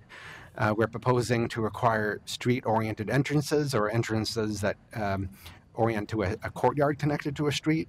Currently, for multi-dwelling type structures, we don't have any front entrance requirements. We're also proposing to change the way we regulate front setbacks. What's come up in some of our discussions is concerns, especially when buildings are built at grade, of the privacy impacts when you're locating ground floor windows right by a sidewalk, and also a concern that in many of these residential areas that front setback is part of, and the gardens are seen as part of neighborhood character. Also, the topic of urban heat island impacts have come up. So we're proposing in the somewhat higher density zones to require generally a 10-foot front setback in the old R1 and at least the smaller scale RH type zones. It's intended to foster development like the example on the left, where it's clearly greater scale than what exists, but that front setback allows that density to be knit to at least to some extent with some of those existing residential characteristics. It relates to some discussions we've had as corridors, the mixed-use main streets typically have a very hardscape environment, buildings built up to the sidewalk, and a sense that residential areas are places you want to continue to cultivate this green street frontage. We do have a number of exceptions, and I can't get into detail, but there would be exceptions based on areas where you have an existing pattern of no or a little setback. Also an exception where if you're doing a courtyard building with the courtyard open to the street, you could have building wings coming closer to the street. So there are a number of exceptions that I'd encourage you to take a look at as you review the proposals. Another aspect is related to side and rear setbacks, especially side setbacks. Currently in the multi-dwelling zones, the required setback varies according to the size of the building wall plane, and it could range from 5 to 14 feet. And the left image is showing the way our single dwelling zones work. Typically, it's just a 5-foot setback. The same size building, say 30 feet of height, and about 60 feet of building length would require an 8-foot setback in the multi-dwelling zones. And if you're going for a 4-story building and that same size building wall, it would require an 11-foot setback. And a concern raised that often our housing opportunities are on these small sites, and it makes it pretty difficult to get multi-dwelling development, even if it were to look the same as your pre-World War II types, which are often indistinguishable in terms of the development patterns compared to single-family houses. So we're proposing a 5-foot setback in most cases to provide for that compact site development potential, but a greater setback for buildings more than 55 feet tall, 10 feet, which would correspond to the threshold where discretionary design review is required, and so a bit more modifiable. We're also proposing, related to scale, to take an approach we had adopted as part of the mixed-use zones, where for the zones that allow buildings 45 feet or taller, that you'd be limiting the building height to 35 feet or 3 stories within a 25-foot distance from properties of single-dwelling zoning. And the rationale was, if we're doing this for the mixed-use zones next to single-family zoning, and the multi-dwelling zones allow the same scale of development, we should be consistent in that approach. Another mixed-use zones veteran is, those of you who are around may recall that we had a requirement for larger buildings and that are in the R1 zone more than 35 feet tall, and in the bigger RH zones more than 45 feet tall, that there'd be a requirement that you need to articulate the facade or offset some of the facade from the primary building plane to break up the massing some and respond to some concerns about monolithic buildings. So those are our building design and scale slides. Any questions? This is where I was going to add something, but you covered it, so I don't have to. Any other questions? No? I keep rolling. All right, moving on to the fifth topic before I give Peapod a few minutes of time. We have several proposals related to East Portland. Some of you might be aware that East Portland has very different characteristics, often very large blocks. A downtown block is about the size of this little square apartment complex. We lack street connectivity there. These blocks are 600 feet on the narrow dimension and over 1,000 feet in the longer dimension. It's a very different situation. We had some focused discussions with the East Portland community members, and this image highlights some things they felt was important to include with multi-dwelling development, especially with the large numbers of families with children and the lack of parks in many areas. Common open space is seen as critical, both for the families, and it's a very diverse community where they thought things that cultivate social interaction are important for community building. We have a number of proposals that you had heard that relate to these, but one that's unique to East Portland is this idea of doing something to take advantage of some of the positive aspects of their large blocks. And the large blocks are sometimes where you have these groves of Douglas firs, and this is an example of a couple blocks that are in multi-dwelling zones. And we're proposing an approach that would try to keep more of that center of the block more open. We looked at a lot of international precedents, and it's interesting just seeing that how much high-density development happens in a number of cities where they keep the middle of the block more open. We're proposing a situation that would take us away from the current approach that's common in East Portland, where they build all the way to the rear of the site, not especially high density of development, but you're losing much usable outdoor space. We're proposing to apply a minimum rear setback of 25% of the depth of the site.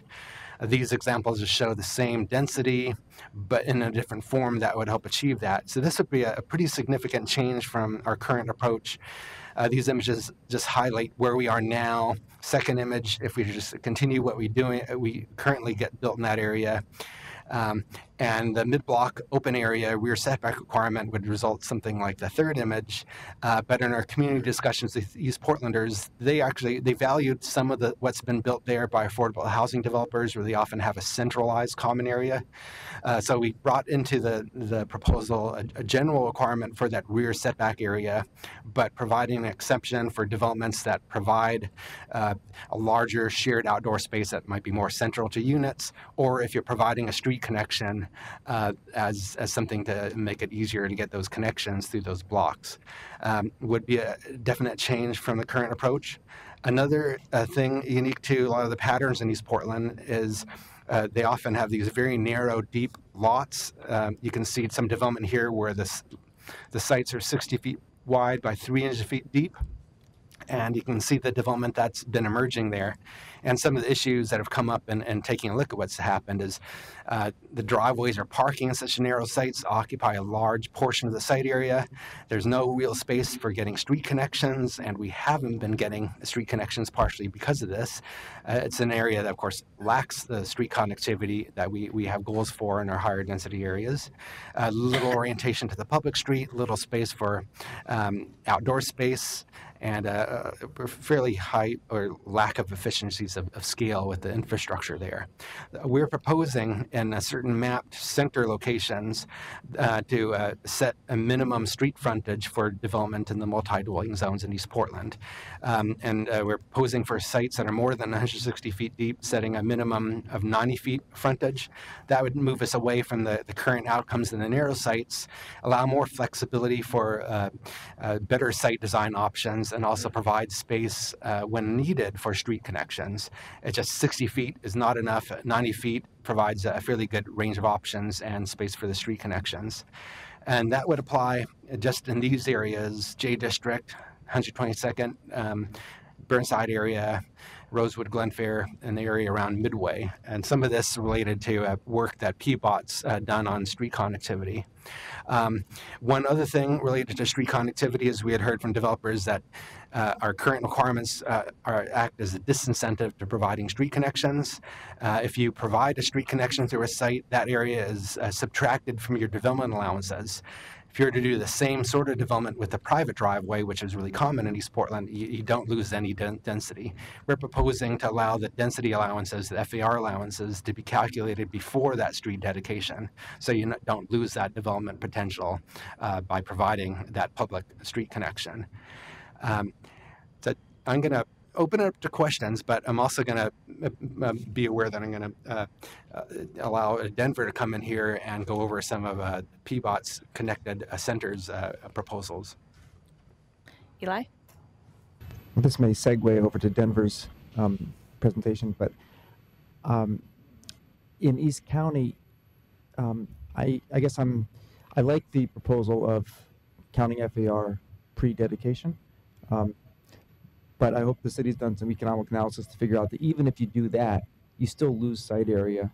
You still have to physically build the street after designing it to city standards. And there's good reason why developers flee sites that they're going to be forced to put streets through on, especially if they're as wide as the city standards are. And there's an argument that I've heard, which I'm interested in exploring more, that we're not going to replicate the closer neighborhoods in East County. Portland has a hard enough time maintaining the streets we have, with likely gas revenues going down in the future, not up. And there might be an argument for saying we're going to achieve connectivity in East County through bike pedways that are much narrower, 15 feet wide, say, and they're less expensive to build. They take less development area away from the project sites, and that might be an alternate approach. Because I think even with this change of how FAR is measured, I think you still won't get streets getting built through, which is one of the goals of the last slide. Hello, good afternoon. My name is Denver Agarda. I'm a supervising planner with PBOT. And I will definitely be covering the topics that you brought up, particularly around our desire to make these areas both bicycle and pedestrian oriented, and also around the options that we've explored through the process. So I will cover some of that in my slides if there are more questions after. I think it's a good comment to discuss further. Before we move on to Denver's, are there other questions about the East Portland proposals? Andreas, and then Andre. For the rear setbacks, do you think that these are going to be connected spaces, or do you think these are spaces that are going to have fences and other things that kind of compartmentalize the open space? There would not be requirements that they have to connect your properties. That'd be problematic, but it would, when you look at things globally, and in many cases they are separated by fences, but in some cases the fences have come down and people have combined things. And one thing you'll notice that, with the rear setback situation, that even if they're not all combined, the combined effect of that unbuilt space really provides a bigger chunk of green area than you would get with just individual spaces. But yeah, that's a good point. Yeah, I understand reasons why we would not prohibit fences, but programmatically I think there would be an appeal to having the spaces be able to connect, and so I'd hope that's something staff's looking at. follow up what Eli was talking about, this dedication of the street. So looking at street vacations also. So does this proposal, I guess, in terms of connectivity, are you, and it seems to me there's a inverse that you're encouraging people to go and vacate first, then come back and talk about the dedication, kind of reverse strategy if you're a developer, because you'd end up in I haven't thought through it fully, but it seems like you might end up in a better spot than if you, and so is that going to be, if it's addressed, Right. I might suggest that we allow Denver to go over the PBOT proposal, which could answer some of this, unless there are other questions more about the land use side of the East Portland picture. Hi, Bill. And yeah, I wanted to, because I had gone to some of those listening sessions and where you were presenting, and the one with the large block with the empty, you've got it in front here, with the mid-block open area. Everyone loved that, except that then as they thought about it, they were talking about the fencing. You know, it was like, there's going to be fences in there. And they were also worried about safety. Just, you know, the safety issue, having somebody like a camper take up residence in these sort of back areas. So it was pretty mixed, people's feelings about it. And there were some real practical issues. So I'm interested in knowing what would allow that to happen. So that, I mean, because it's a lovely idea, but people had some pretty strong thoughts about how it might not work the way it was intended. It's we haven't tried this in Portland, so Yeah. we'd have to see. One thing about the camping, there would not be a requirement that this setback area needs to be publicly owned. So there would not be a requirement that a property owner would have to allow someone to camp out. It would still be associated with the housing. But yeah, this proposal would not be requiring, again, that there be no fences. You know, if you look at internationally, it's often a mix. You might go to Amsterdam and the canal houses have, you know, a rear area with fences, but then some cities will have apartment buildings that are developed more in coordination, and the whole middle area is left open. So, and based on those precedents, you could very well see a mix of things, or we have a few examples where things were developed more as a piece, and there was more contiguous actual flowing green space. But you know, those are good questions. That's probably step 2 of, you know, how do you get to a sharing of the space versus first seeing if you want to keep that space less built up. Thanks. Well, I'm glad you brought Amsterdam up. I was going to say I've had the good fortune to travel in Europe, and I wasn't going to name any names for Amsterdam, Paris, whatever. And it's unbelievable what a different experience you have walking, whether it's in Paris, in the heart of Paris, or some of these other European cities where this kind of development occurs. Those happen to be developed as a site, not as 15 different houses.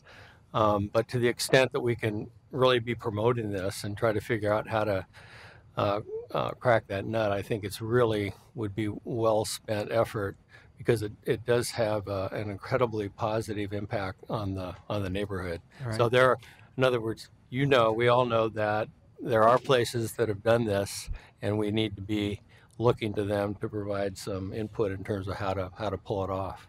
You know, some of this relates to one thing that Eli had mentioned about, you know, do we really need to achieve the connectivity you have in the inner neighborhoods? Because at Portland, there's a reason why we really look at the central city as a paradigm of urbanism, the small blocks, but it's not necessarily the case that everyone in East Portland wants the same small block arrangement.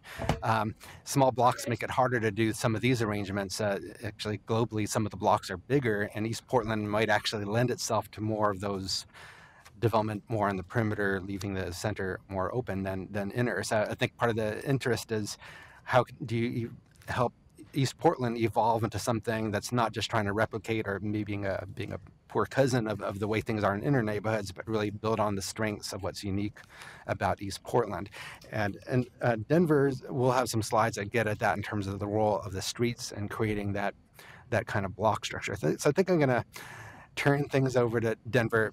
One thing I just might mention in terms of, I just had one slide about some of the testimony or most likely going to hear. I'd say that the two biggest hot button issues is what I already talked about development scale and density. You know, do we need to allow greater scale, or do we need to do more to prevent a whole bunch of small units on a site? And then parking is another one. You know, we had a lot of comments, people saying we should get rid of all minimum parking requirements. Others saying, whatever you do, don't reduce parking requirements. So, and it's very divided in those two topic areas. So, just so you know. So I'm going to turn it over to Denver. Slide it over.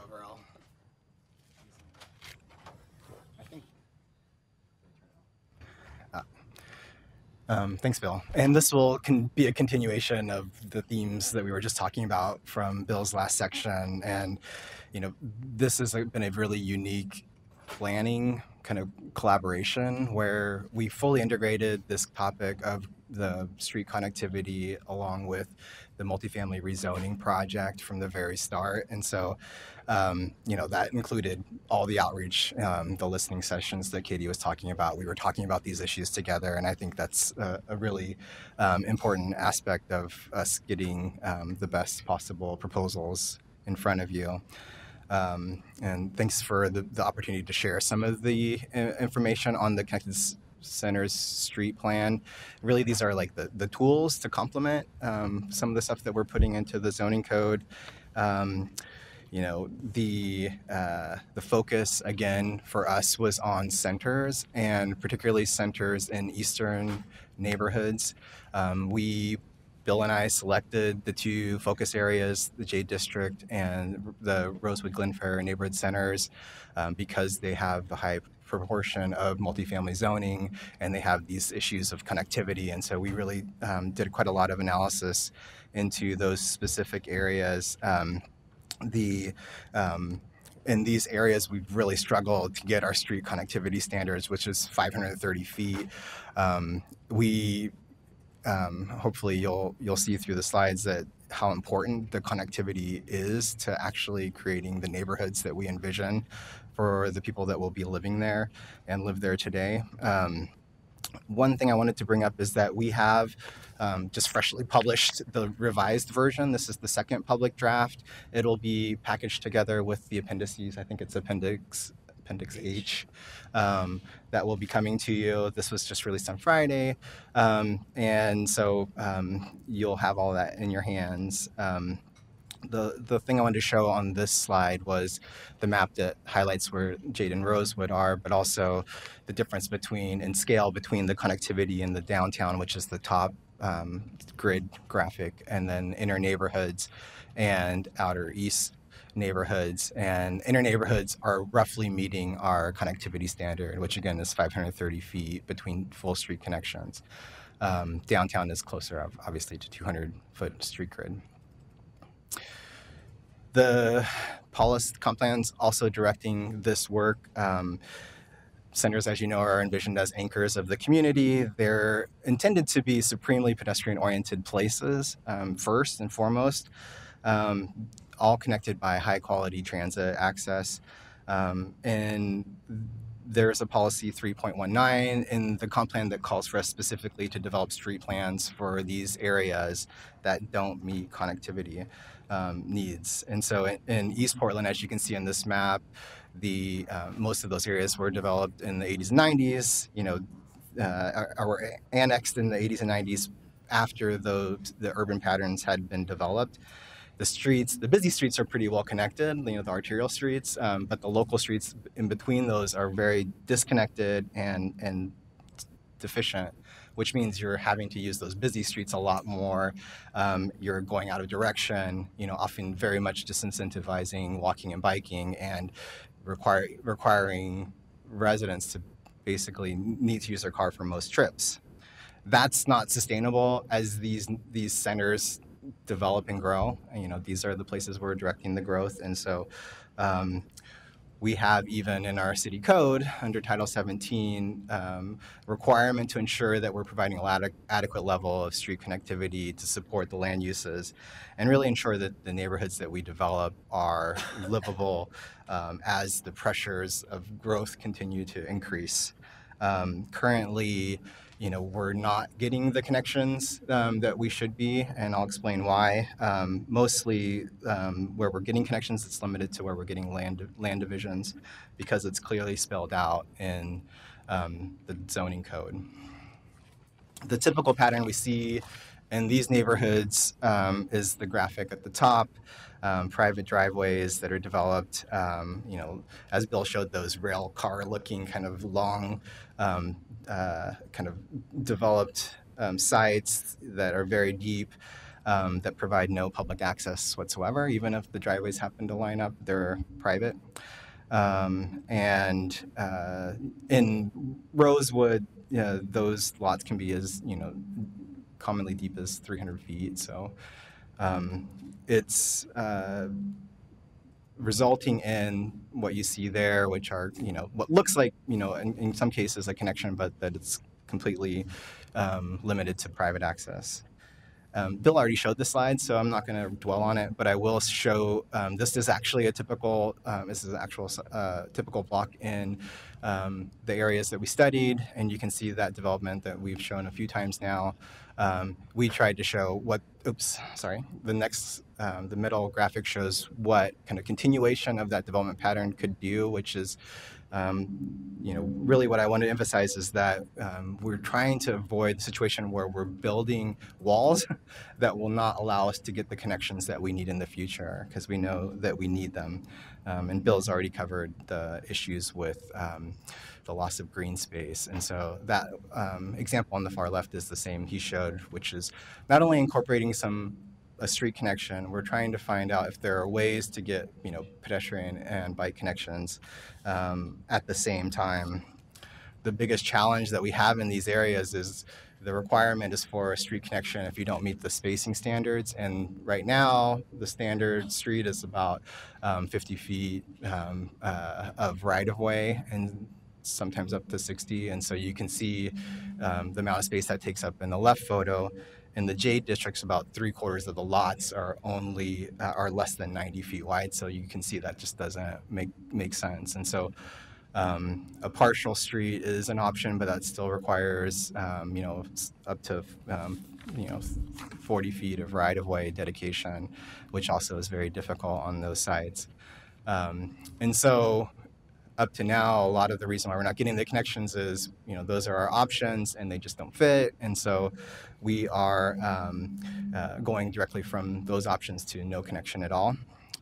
What we've done is we've worked a lot of technical work with our engineers and PBOT development review staff to figure out if there are some alternative right-of-way options and street options, primarily with emphasis on sharing the burden across adjacent properties. And so I'll kind of go into a little bit of the details of what that could look like. The other thing that we're working on is a process where you're going through, and what we're showing are the options. There's 7 options identified in the plan. Ideally, we would like to see street connections that meet our street standards. But if there's not enough space, there are options that have less space requirements that we would like to be considered before we get to the point of no connection, including the option of having just the ped and bike connection in place of nothing.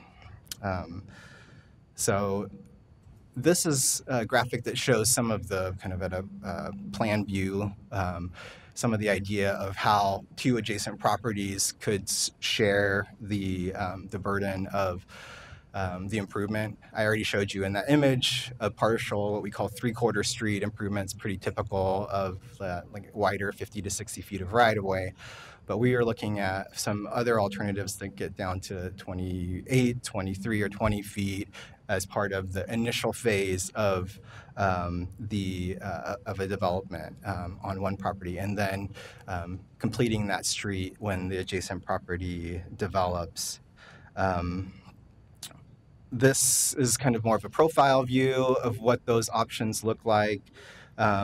We worked very hard with Environmental Services and Fire Bureau to try and make sure that we're meeting the requirements that we have for fire access, while at the same time trying to get these footprints to smaller size. What we've done is we've come up with options that get us down to a space that's 23 or 20 feet as part of the first improvement, which is at 20 feet. It's very close to what's being built already as a driveway. And then the option on the very bottom is a 20-foot multi-use path section. Eli, you're right. We do have like a 15-foot for a shared use ped and bike space. I think we'd like to make sure that we're providing lighting, providing more open space. If you imagine like 2 lots back to back, here's kind of an example. If it's just a pathway that's 12 or 15 feet wide and it's 600 feet long, it provides a kind of a sense of this cattle chute, not very secure condition. And so maybe since you asked the question, I just wanted to bring up a couple of reasons why we are looking at street connections first before we get to the option of path connection. And that is because we know with a full public street that we can provide, one, we're going to see a lot of demand for traffic, for access, and it provides some relief to the traffic on the arterial system. It also provides some security. What I was saying about the cattle chute is one issue, but also what's a bigger issue, because I felt very strongly that we need to get more ped and bike connections, and I thought that might be a good alternative in place of streets in these areas. But what we were getting feedback from is there's a sense, if it's like a narrow pathway or even a private street with a public access easement, that it feels like you're trespassing. And so what we're hearing, not only is the security an issue, but there may be some that feel like this isn't a public connection and they're not feeling welcomed or comfortable using that space. And so what we were hearing is a street connection is still preferred if that's feasible with the development that's being proposed. Not to mention, the difference between a private connection and a public connection is we can provide access all hours of the day. And so what we feel like we've come up with these options are, even down to the point where we can phase a street improvement where we're getting, access for all users ultimately, but it's not requiring significantly more than either a path connection or what's already being built as part of the development for its own circulation and access in the form of a driveway. This graphic kind of shows what that could look like. Again, like one of the most important things from our perspective is to make sure there are no barriers built. We're going to see a lot of development in these areas over the next decade or two. And I think this is maybe a once-in-a-generation opportunity to carve out the space for those connections that we might not have again for a very long time. And so, this phasing is showing how, we can start to build, if you have these 2 back-to-back sites that develop, you can automatically have a pedestrian connection that's provided.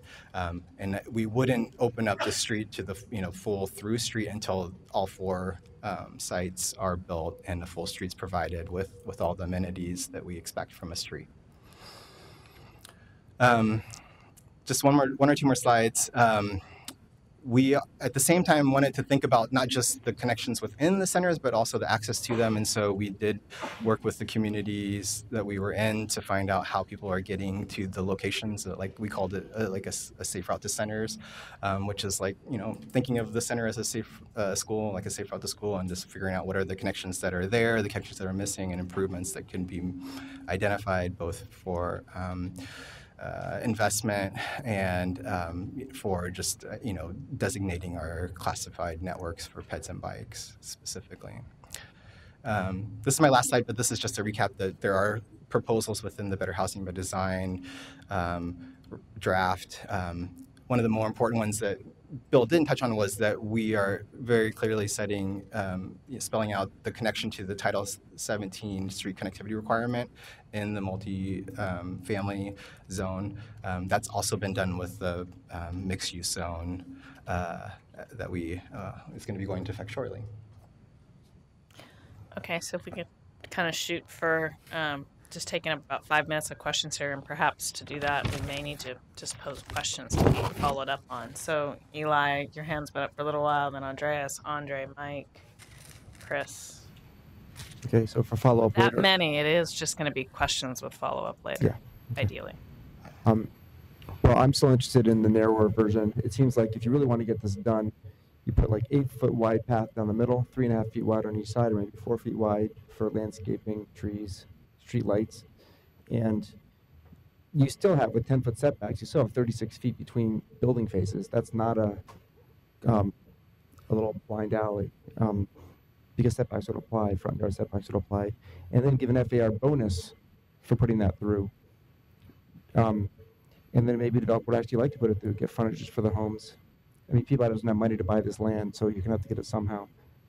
So I think that one of the culprits, one of the reasons you see such terrible development patterns out there is because of all the all the parking that's getting built on sites, trying to get people's cars to their houses. And yet the zoning is for a high population density where we should be able to get enough people to support walkable neighborhoods. And so anyway, I'll leave it at that. Thanks. So I recognize that I don't have expertise in traffic patterns in East Portland, but I would be curious in hearing more about the need for more roads specifically for cars.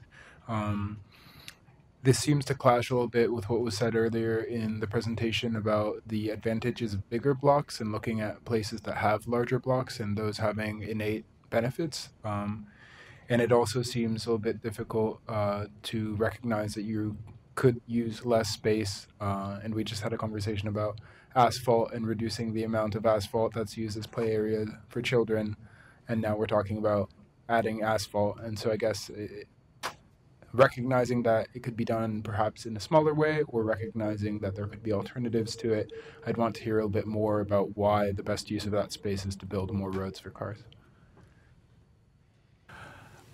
Just real quickly, the concern would be, who's making the decision about the process? You had the 7 steps to 15 feet or whatever, but how does that process work? Understanding, it seems you could game the system if you knew that the number 7 is really where you wanted. So how do you prevent someone from gaming the system? The other thing is in Southwest, they don't have a lot of stormwater sewers. They've got sums. And so I would be interested in how BES is looking to manage the water, whether it's 15 feet or whatever, off the property. And then the street trees, because streets do provide street trees, and private properties have their own responsibility for street trees. So I wouldn't want to confuse those two. I'd want to keep them separate. Yeah, is there any connection with the Streets 2035 planning process? You mentioned integrating work with different bureaus. Is this going to be part of that conversation? Yeah, these have been kind of building blocks. I know I've come in the past to talk about some of the neighborhood street planning work that we had done, and that incorporated some of the BES kind of green elements. And I think with Streets 2035, what that is we're looking at a decision-making framework for how we allocate space in the right-of-way. Right. And we're about to initiate kind of a 2-year process to work through that with our partners at the table. So Urban Forestry and BES, and I think there's definitely going to be a lot of development of these ideas over the next couple of years. Yeah. So Denver, are you trying to anticipate particular places, and are you kind of letting people know that you have? How is that working? Because it seems to me you're going to be relying on private property owners to be developing. And are you kind of semi-mapping these out, or? Well, so I didn't dwell a lot on the existing regulations, which I probably could have for background, but essentially we're not proposing any change to the requirement that's in place currently. Right now, if you're not meeting the street spacing requirement, which is that 530 feet, if there's not a street within that space, by code, you're required to build that connection. The issue is that it's often not feasible given the size and scale of the development that's being proposed. And so that applies in all areas. Where we're focusing this work is in the centers. Okay. Yeah, so that's kind of where we're thinking of, like the map and these proposals will be focused. Okay, and can we look at, is that in the report? Yeah. Can we look, okay. We'll look at it.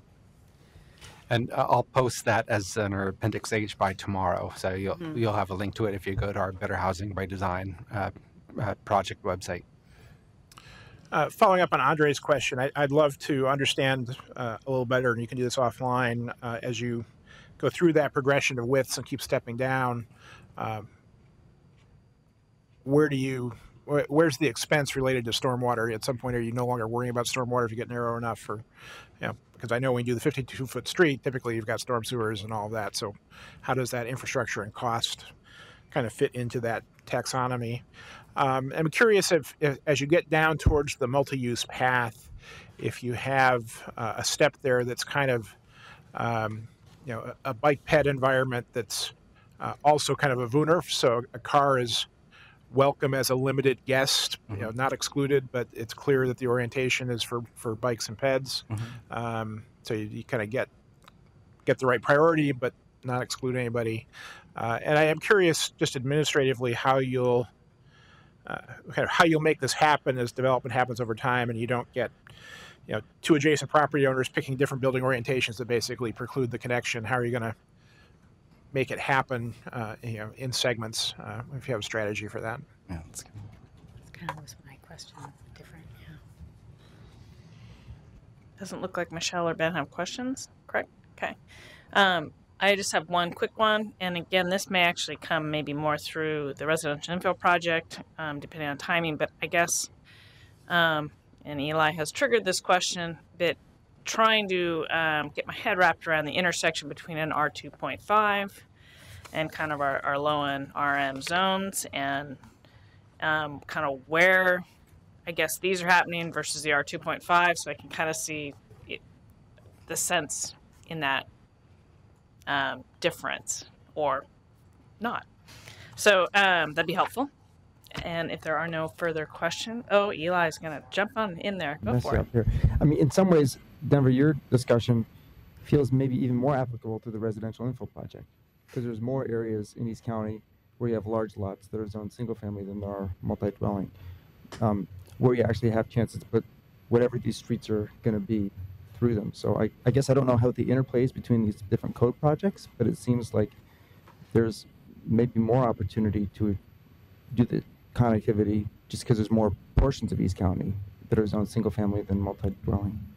That's a really good point. And I think one of the things that we're thinking of these tools is, we've been focusing on the application for these specific areas, but there will be some that can be applied and used in other areas as well. I think a lot about the fact that the centers we're looking at also have kind of mixed-use zoning areas that could, where these tools could apply as well. And so I think that's something as we get closer to kind of having a final proposal in advance of, when we're kind of putting the package together for council, like we could be thinking about what might be another step to revert and actually apply these in other places. Great. Thank you, gentlemen. Good work. Thank you. Look forward to hearing more about it. Next item on the agenda is the residential infill project. This is a work session. At each of the PSC meetings on the residential infill project proposed draft, we have addressed the potential for PSC commissioners to have conflicts of interest related to proposed code changes. In general, the changes proposed with the residential info project affect such a broad class of property owners in single-family zones, we do not believe they create a potential conflict of interest for PSC members. Still, in the interest of transparency, we have made the following declarations. Commissioners Oswell, Smith, Baugh, and Bachrach do not own properties in single-family zones in Portland. All other PSC commissioners own between 1 and 3 properties that are in single-family zones. Tonight, I want to add that Commissioner Spivak will recuse himself from participation in the deliberations and voting on any changes to provisions related to cottage cluster development in the residential infill project. PSC will organize its discussion so that all cottage cluster elements will be discussed separately. Commissioner Spivak has no active projects that would be affected by new cottage cluster provisions, but he has developed this type of project in the past.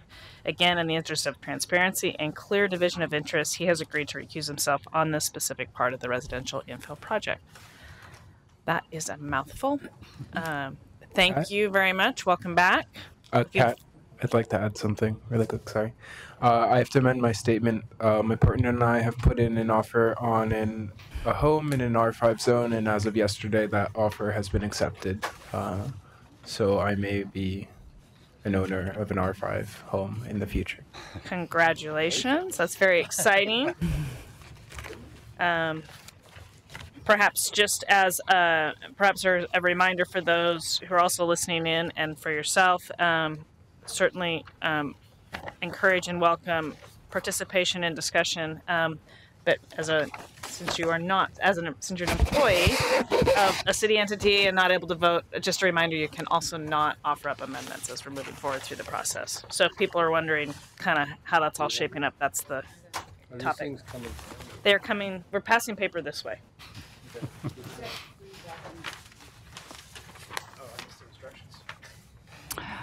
Okay, are we ready to get started? Great, thank you for having us again. My name is Sandra Wood. I'm with the Bureau of Planning and Sustainability, and with me is the project manager for the residential infill project, Morgan Tracy. We are here for about 2 hours is our work session, and this is our first work session on the project. And I wanted to remind the public and congratulate you for having heard all of the testimony for this project and reading through the testimony and listening through the hearings that we had. So what we wanted to do today is provide a summary of the testimony that we received by Friday when the testimony closed. We wanted to go over what the work session topics and schedule was for the work sessions and go over the goals for the project. For both the topics and the goals, we received a lot of feedback from the commissioners, and we wanted to share that with the public. We also have a timely code comparison, like Chair Schultz was talking about, between the single dwelling and the multi-dwelling zone. So we have a document to share with you about that. And we want to reserve about 40 minutes at the end of today to talk about all the economic questions that you had, and Tyler Bump will come up for that portion of the conversation. So I hope that looks good to you. There are 3 documents that we're working off today. They are all posted on the website, and they're available on the back table for members of the public. It's about the work session topics and schedules, the goals, and then the single and multi-dwelling zone comparison, and we just distributed those to the commission. So a summary of the testimony. As you know, we've been receiving written testimony, and it's all in the database and available online. Our staff has been tagging them based on what topics are covered in those pieces of testimony. As of May 8th, this was the testimony received. By May 15th, this is the number of pieces of testimony, and by the close of the last day for testimony, these are the numbers. And basically, the topics haven't changed very much. If you take a look at the topics, the numbers, the bars are similar throughout the time. Most of the testimony coming in about housing types, and I believe we're over 1,000 pieces of written testimony, and then of course you heard the oral testimony, which has not been tagged in the database yet, but we'll get to that hopefully by your next work session. So you can search that way if you want. Testimony to date. This is basically quadrants of the city and where the testifiers' addresses were from, right? Right. And I think Commissioner Larcelle, you had asked how much testimony came from East Portland, east of 82nd. About 4% of the testimony came from there. All right. So work sessions. We have several work sessions scheduled on the commission's agenda. Today being the first one.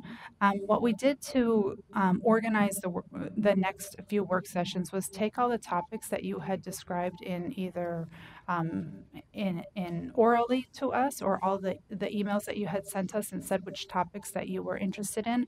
And we decided that they actually really align closely with the 3 topic areas that we have: scale of house, housing choice, narrow lots. There's many topics to be covered under each of those, and we've given each of them a date. So for scale of houses, for example, we would cover the FAR, height, setbacks, building design, so that whole subject matter, and we've added ADU and parking to that work session. What you can expect to happen at that work session is what we were thinking, and we want to confirm this with the officers tomorrow, is that there's already a lot of questions and answers that you've had about, let's say, for example, Florida area ratio. So there's already been some questions asked and answered, and those are posted on the website. We've received comments from you about where you might be inclined to go or questions you have about it. So we would compile those comments for that work session, and then we'll provide a worksheet on options of how to proceed with that subject. So for floor area ratio, for example, the options might look like keep the status quo, limit the size using FAR, limit the size, but don't use FAR, use use building coverage and height instead. Keep one box size and put more units in it, or make the box bigger as more units go in it. So we'd have very specific questions, and we can work through that during their worksheets. I'll have a sample made up for the officers tomorrow, and we can discuss how that goes. On your sheets about the work session topics and schedule are examples of basically the topics that we think can be covered on each of them.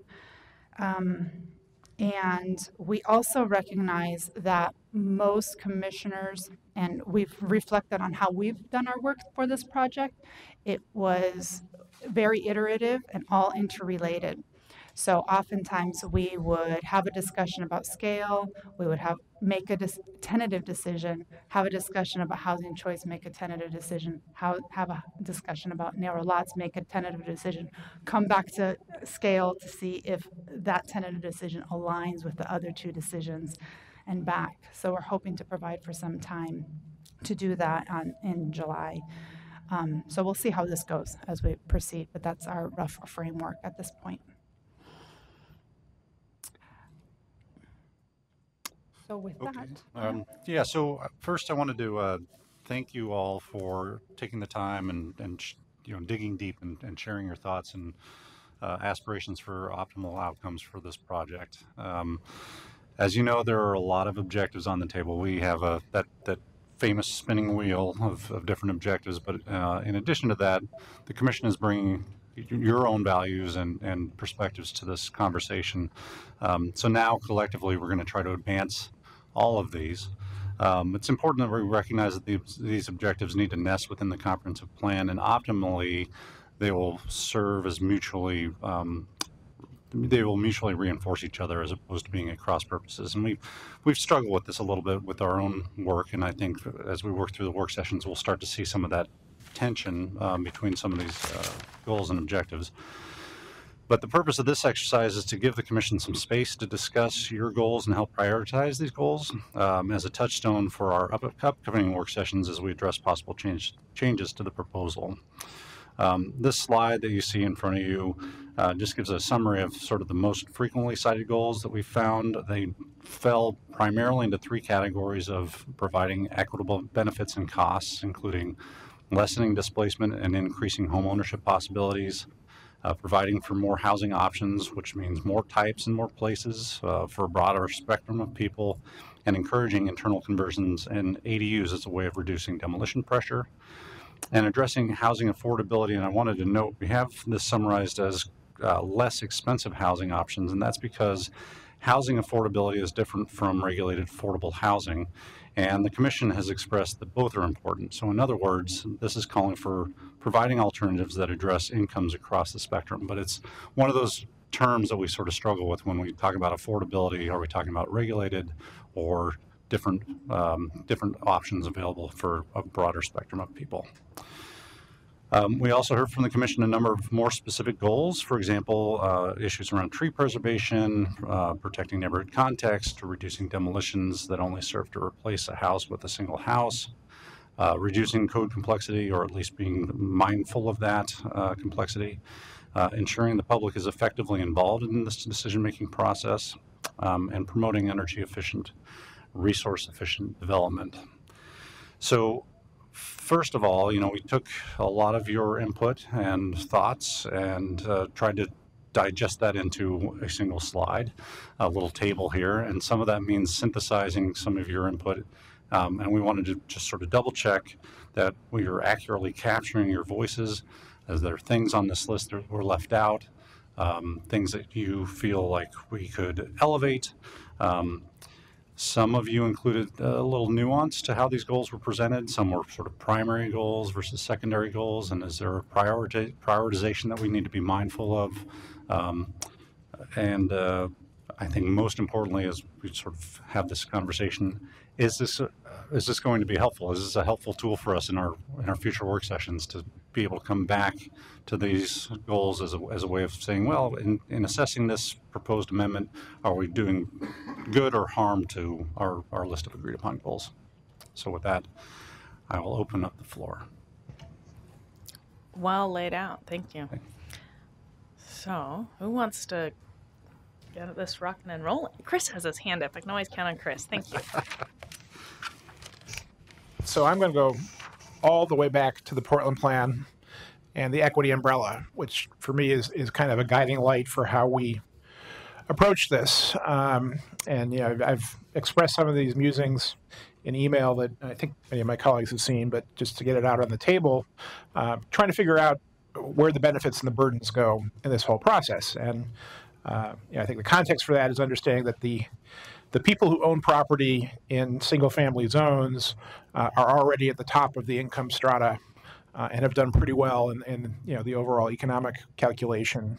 And a big part of my goal is to try and open up some of that opportunity to other folks who haven't benefited as well. So in thinking about where the benefits and burdens go, I've sort of got three buckets in my head.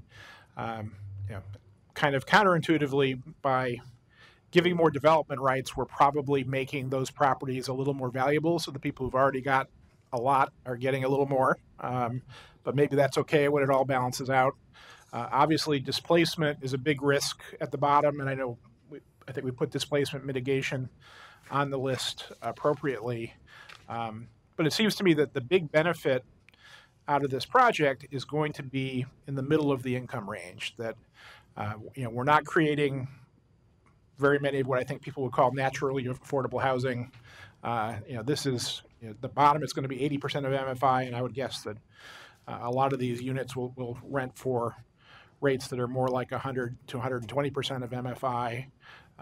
So we're potentially creating, to the extent that we are successful in creating a fair number of units, and that's one of the issues we're debating is, how much does this actually do? But if we're successful in making it create new housing units, it's going to be a benefit to a lot of people in the middle of the income spectrum, not the bottom. And when we sum all that up, does it come out to a good thing for everyone in Portland together as we think about the equity? So that's part of the way I'm framing this, and interested in how my colleagues think about that as we look at all these factors that kind of go into that. So thanks.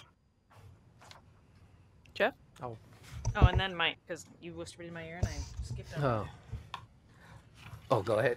So picking up on Chris's perspective, which I think is extremely helpful, your last point, I think, is maybe one of the key ones to wrestle with. That if the concept works, doesn't directly address a lot of the desirable goals.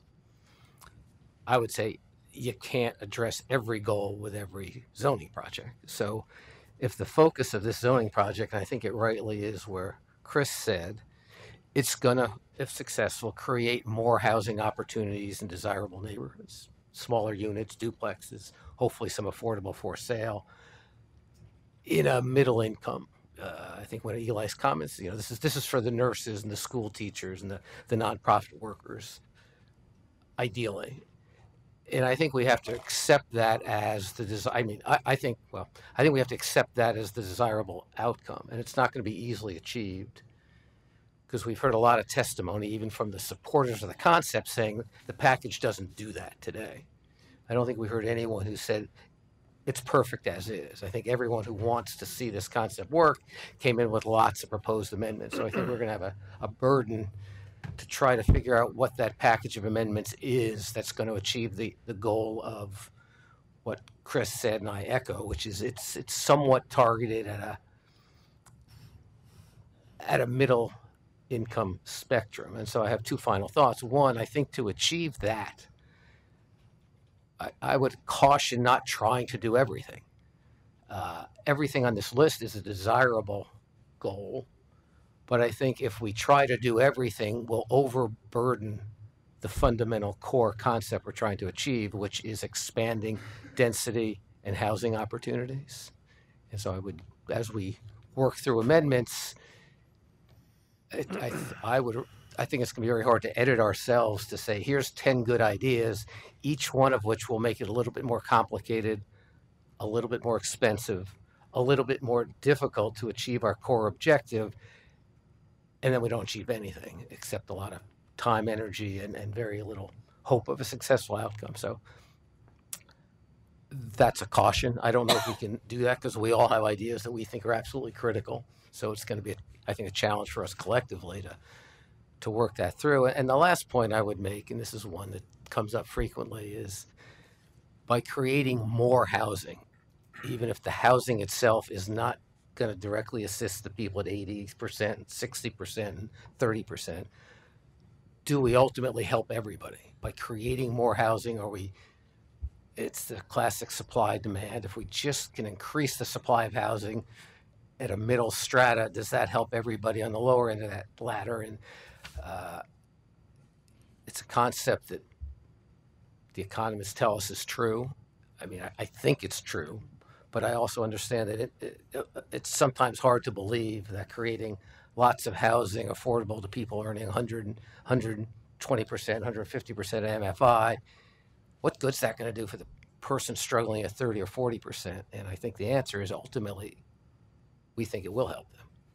But if you don't believe that, if you feel like, and I hear these arguments all the time, and I think we heard it when we were talking about the earlier project, the better housing. Well, we're just going to get a bunch of units, that are going to sell for $600,000 or $700,000, and that in and of itself is not a helpful thing. And I think ultimately, if we can create a lot more of those, ultimately that market gets filled up, and you move down the spectrum of housing, and everybody benefits. So I know that's a tough concept for lots of people to embrace, but personally I embrace it, and I think so. I agree with Chris. If we're not comfortable accepting that the core focus is in that middle housing, middle income band, then I think collectively we're going to have a hard time wrestling this project to the ground, because if people just aren't comfortable with that, I accept that, I understand it, but I think it makes it more difficult to figure out what it is we're trying to do, because you can't do everything with a zoning project. And if we try to do everything, we'll end up, I feel, doing nothing. Thanks, Jeff. Mike, you were up next, and then Ben, and then Michelle. Well, yeah, kind of globally, I have a slightly different perspective. I'm looking at all these and trying to figure out how, if any one of these, there are a couple that could kind of be considered very low priority, but to me, they're all interrelated. So to the extent we can address all of them, I think it's a good list. I do have one niggly specific thing that I hope when we have conversations about lower SDCs costs and so forth, because the tendency is always to say, well, if you just get rid of the SDCs, then it'll be less expensive to develop. But in particular in East County, again, SDCs are spent where the impact is. And I hope we're not talking about, oh yeah, we're going to provide housing, but the hell with parks, right? Seriously, I mean, there are infrastructure needs that SDCs pay for, and without that money, they're not going to have those parks and other needed infrastructure. So I think we need to have a very clear understanding of what the implications are if we're starting to waive SDCs very broadly. Thanks, Ben. Yeah, I wanted to follow up on what Chris and Jeff said. I totally agree. I think it'd be good to start out with a robust discussion on what are the goals and what are the core things that we want to achieve, and hopefully we can narrow that down to what's most important. And to me, I agree. I think is providing more diversity, especially when we're talking about about 50% of land mass of the whole city. So even a small change that works can have a fairly major impact. I'd also like to offer a little bit of maybe an historical perspective, maybe, coming from a European background kind of resonates a little bit more with me. But, some of the things that we're talking about, and we heard a lot of testimonies kind of at the total ends of the spectrum, but some of the things we're talking about were possible up until, I believe, 59, when zoning, established single family. We heard a lot about the reasons behind it, redlining, and a bunch of other reasons. But the point is that, some of these housing types were legal, encouraged, and available, pretty widely in across the city, at least most neighborhoods across the city, and provided what we're actually talking about. And, we heard a lot of arguments about character, but I would argue that some of this diversity that's there, especially in, the Southeast and Northeast, for obvious geographic reasons, were the first ones to get developed, are part of that character. So I think that's something that's possible. It's something that we've seen. We're not necessarily trying to reinvent the wheel here. I think there are some ideas that we can look at, and some of the things that are already before our eyes that we can learn from. And I would argue also that some of those places perhaps weren't affordable right when they were developed, but they are affordable now. Some of those duplex, triplex, fourplex, corner fourplex that we see all over the Southeast or Northeast are currently some of the more affordable units that are available. Thank you. Michelle? Okay. So I certainly agree with the goal of increasing access and making these amenity-rich areas more accessible. At the same time, I'm also sensitive to what we heard from people that currently live in the neighborhood, and I understand they moved into neighborhoods with certain expectations. So I hope that as we go through this, we're sensitive to that as well, and looking for ways to make this work for everyone to the greatest extent that we can. I also, remain concerned about the displacement issues here. We're going to be debating whether this is an A overlay or something that applies citywide. But also I do think that there are a lot of people that rent in these neighborhoods, and by sharing housing, they've created a system that allows them to have affordable housing, sharing a kitchen, and perhaps more efficiently using 2,500 square feet or 1,200 square feet, because you don't have to have 4 separate kitchens for four individuals that have come together to create a housing unit. So I think it's important to keep our eye on creating more housing, but also being sensitive to the real potential for displacement here and how we're going to manage that.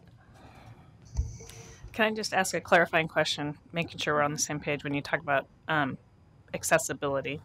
Do you mean accessibility as in visitability, or as in more? I meant accessibility in terms of more people being able to live in these neighborhoods, that access to them hasn't been equal over time, and they're great neighborhoods, and I think there is room on some of these lots to put in additional housing, and I think there's a lot of opportunity for internal conversions. I think part of this is just sort of figuring out how we do this in a way that minimizes the pain, because I think there, you can have a house, and maybe houses used to have 2 parents and 3 kids, and that had a certain impact on the neighborhood. And you can say, okay, we're going to add 5 people, so it's similar to what you used to see in the 40s or in the 50s in these neighborhoods. But as you have different households, you are going to have more cars for a while. I think the cars are going to fade out and fewer people will have them. But we're going to have a period where people still have their cars and they're still parking on the street, and it's going to be a pain. And so it's how are we sensitive to that? Oh, thank you. Makes sense. Andre? I want to start where Chris started. What we're doing is change, and I'll just use the metaphor. I believe we've woken a sleeping giant, the neighborhood associations. Change is inevitable, and the neighborhoods are going to change with residential infill or not. It's just a matter of how we do it, with if we do it with respect, dignity, and care, and a perspective that they have, we're going to change, but we're going to do it in a way that respects their values and our citizens' values. To the point of the Portland Plan, equity was a difficult discussion for the people that were here or watched that, because it was about the inclusiveness of people that had not had an opportunity to participate in Portland before. It was about people of color, low income, people and immigrants that did not participate in Portland's prosperity before. And so it was an intentional idea to have a lens to how do we make sure as we go forward that Portland includes them. And we did that from how we do in changing the neighborhood associations to prosperity, to transportation, to all aspects of how we put together a comprehensive plan, and then how the implementation comes out of it. It's inclusive of everybody. So today we have a residential infill project that is intentionally going to not serve people of color. It is not, when you look at populations in Portland and you look at races, African Americans don't make above 60%. We had Diane Lynn say that Native Americans, Hispanics, Asian Americans, immigrants, starting teachers in Portland don't make above 60%. A fireman, a policeman, starting policeman does not make above 60%. The people that serve, protect, that provide health care, teachers do not make above 60%. We're going to leave a significant portion of Portland and say, you can't participate in this today. That's disturbing. And if we want to increase choices and just do volume, I really have, in one sense, no problem with that. Volume for volume's sake, if that's what we want to do, but let's not call it affordable. Let's put volume on the table and have a discussion about volume and how we can put volume into the neighborhoods. Because at the end of the day, in my view, and what Jeff is describing is, you're right, we're going to create a lot of 150% maybe housing units. I don't know what the number of what they are. And we're hoping over time that because these higher markets get saturated, that at some point they'll build new ones and these will become affordable. That is kind of a trickle-down theory of housing. And in economics, the trickle-down theory of economics, if you believe that floated all boats, we're going to hope that this is going to get to housing. My concern is how long? Is this 5 years or 20 years, or does it even happen by the time we get to redesigning a comp plan and going through this process in 2030 when they will start again on a new one? So what is affordable? Who benefits are the concerns that I look at. And if we're intentionally not going to benefit a significant portion of Portland in an increasing environment of diversity, then let's say so. and let's move on to we're just going to create volume. And how do we do that with the best care and integrity and give the range of options and locations and try the experiment?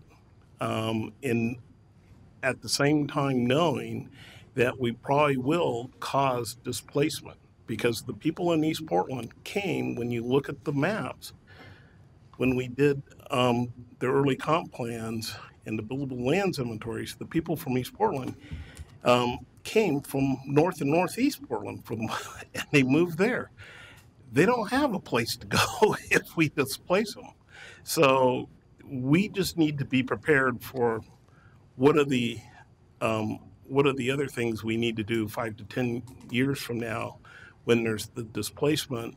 And we saw from Tyler's bump information, this is happening faster than we anticipated when we were doing the comp plan. And staff told us it was going to occur, displacement was going to occur in East Portland, and put lines on the map. Those lines are gone. And so now we're saying we potentially have even higher displacement activities. Yeah, people are still getting displaced, but we're going to increase that and not recognize it and not recognize who's going to be displaced, I think is kind of an injustice here. And I hope that we are honest to ourselves about being a commission that says, we're not going to fool people about affordability. It's not affordable for you. We're just going to put the options on the table and we'll hope for the best. We'll figure out affordability somewhere else, because it seems a waste of time to put something in there that we're not going to use, and realistically. Go ahead, Teresa, and then Andreas.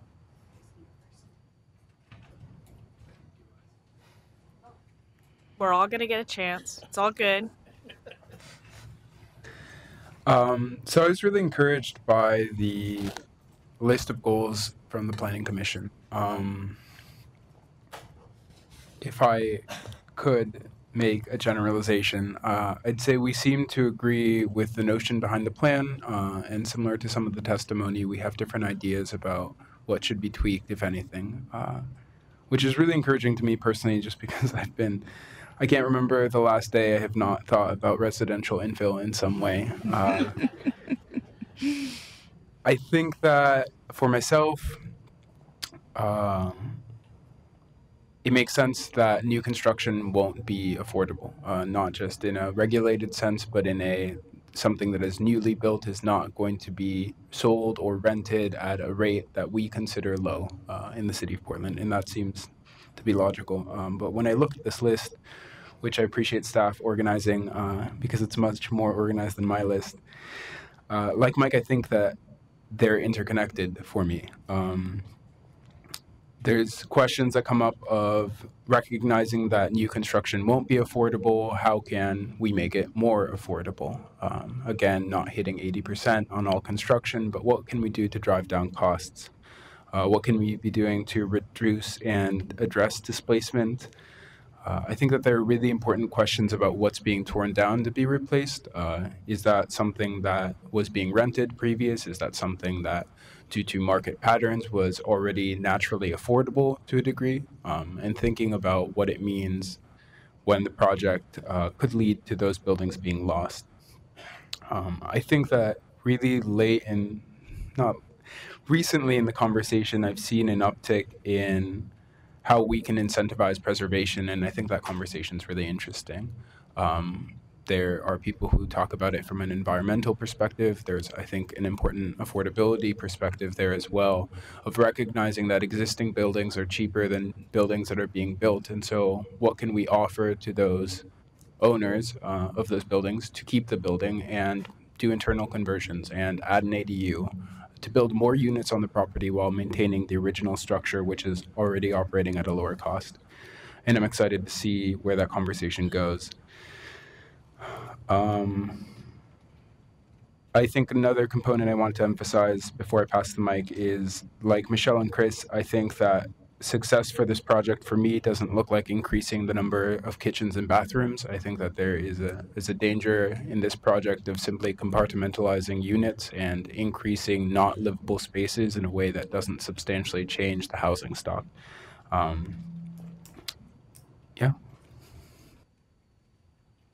Thank you.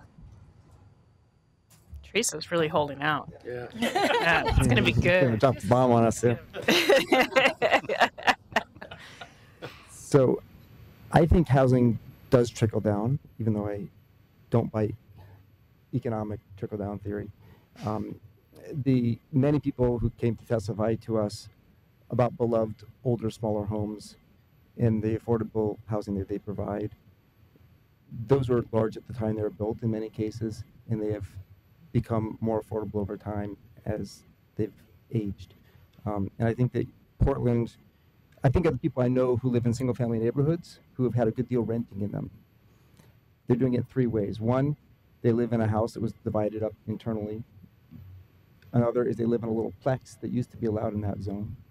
And the other is they're sharing housing. The first two of those options, we haven't done any of that for 8 years pretty much in Portland. And some parts of the city have had none of it. I'm talking about internally divided houses and small plexes. So we haven't created any housing that can trickle down to lower income residents in the future who are just trying to get a foothold in the housing market. We do have small homes that are, or large homes too, frankly, that are housing groups of people. I think that's great. I spent a year in Boston where groups of people individually renting houses outcompete families in that situation. And we need to have protections because some of those houses are in incredibly popular areas and will come down to make room for more people living there.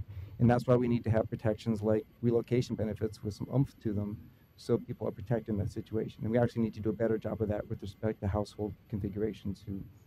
That's some details for another bureau. But I think that one of the opportunities of this code update is to create a wide range of housing options. And I mean, I agree with what Andres is saying, that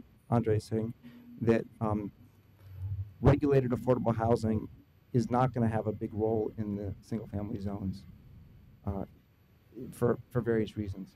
But I also think that less expensive housing can have a much bigger role than it's had so far by figuring out ways people financially can build smaller units in those zones, because smaller is cheaper. I mean, I built some ADUs in houses, sold them as condos. The ADUs sold for $100K each, the houses for $300K each, in a neighborhood where homes were $300,000. 10 years later, they're all selling for twice what they originally sold for, but still those ADUs are $200K in a neighborhood of $600K homes. You do get affordability by virtue of being small. And if there's a gap, I mean, I think staff's done a good job of trying to weigh the preservation of homes. I think we can go further to provide incentives to preserve existing homes and creating incentives to create small units, like 800 square feet or less. I think there still is a gap here, and this is where I get to what are the homes people are most concerned about losing are oftentimes homes that are 900 to 1,500 square feet. When I worked at Habitat for Humanity in Portland, we didn't build anything bigger than 1,100 square feet. That was like the cap. And under today's rules, if I want to build a house that's 1,200 square feet, I'm competing for a single family lot, 5,500 feet to build it on. The same lot, someone could build a house that's 2,500 square feet. I'm going to lose every time. Habitat doesn't even bother looking for housing, as far as I know, in single family zones because they can get out-compete every time. So they're doing stuff in multi-dwelling zones. It's frustrating to me that we don't have the economic feasibility to create new housing in the range of household size from maybe 1,000 to 1,500 square feet, or maybe a little bit bigger. The size of housing that we're, historically, we've had lots of that housing. We have lots of households about that size. And there doesn't seem to be an economically feasible way under single-family zoning as it is written today to get that. What we're getting are homes that are 2,500 or bigger, and we're starting to get a sprinkling of ADUs coming into the market, 800 or less. So I guess I don't see yet a economically viable way to create anything in the middle size homes, which is exactly the size homes that we're losing from from long ago. And I will, and I guess I'll say on the historic homes, I think that we can go further to make those easier to internally divide, and be much more flexible than we've gone so far in this code update. So I'm going to sort of stay away from amendment land now, but those are my general motivators. Thanks. So this is a really great list of goals, and I don't think there's one thing that I disagree with, but it is a little bit about sweeping everything into the pot because we have a project and trying to spread the peanut butter everywhere. So we definitely really have to take care and caution with how this is going to come out, because I don't know if we can perfectly balance everything we have on this list. I think when Chris spoke to benefits and burdens, that's a really good way for me to process this information. We're going to touch 100% of the property owners in Portland. And we're also going to be asking those property owners to help us do some things that some agree with and some do not. So in order to do that, as Andre said, in sort of a respectful way, I think we have to be very careful about how much we put in the pot and how we explain it, and educate people, because there's clearly a lot of fear. I mean, reading the testimony, there's a ton of fear.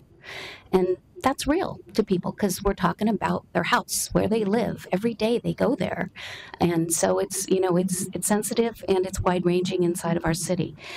I'm very curious to hear some more about the economics, because I think that we are going to have a hard time getting to affordable housing through this project. I think we will increase some volume, but just in the way I understand the economics from my practice, I don't think it's going to be in the affordable range. I think to get affordable housing, we're going to have to use some serious targeted programs that have some public subsidy in them, but that's a topic for another moment.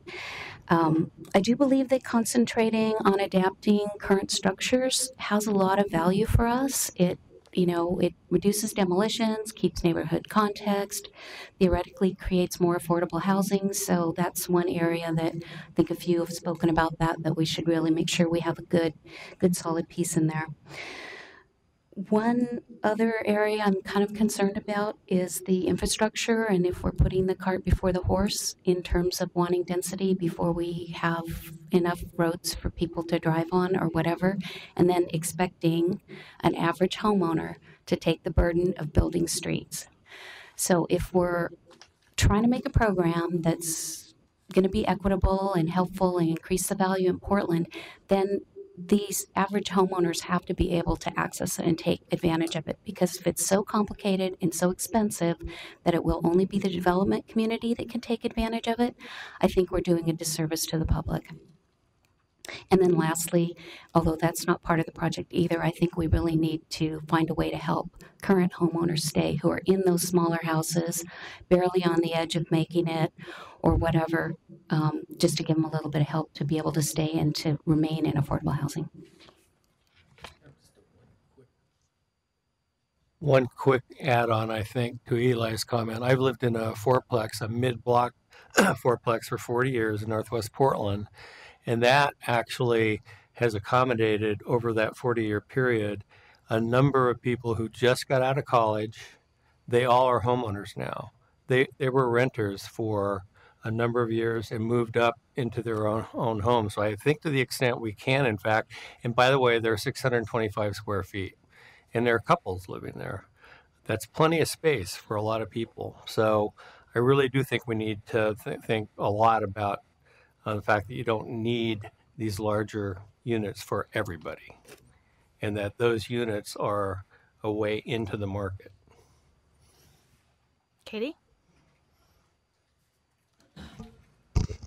So do I have to speak? No, you don't. I was thinking, well, everyone's laying out their position, and I just want to say that in many ways I'm going to be really participating in a way that is, because I haven't made up my mind on everything. And so a lot of the economics is going to be really important to me, because reading through the what everyone was saying, people were going they were polarizing. And I need to feel pretty confident that the economics that I accept are going to be the ones that are going to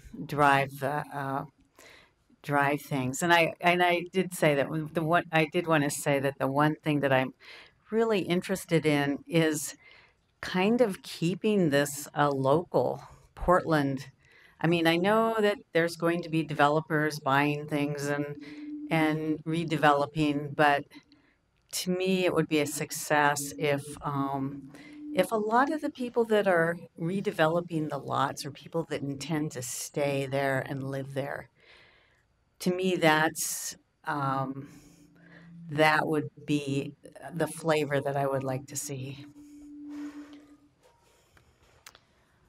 Thank you, everybody. Just to, I guess, kind of wrap it up and where my head's at.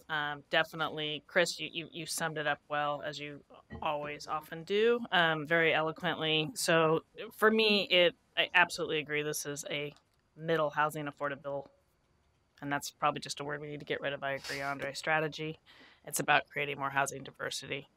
That being said, my head's been spinning about many of these other items and how to solve for them. And I forgot to say, by the way, I started out in exactly a mid-block floorplex. Happened to be with a bunch of my college friends in the other units. It was pretty fun. But it was exactly that situation, and it was a great way to start. In a great neighborhood.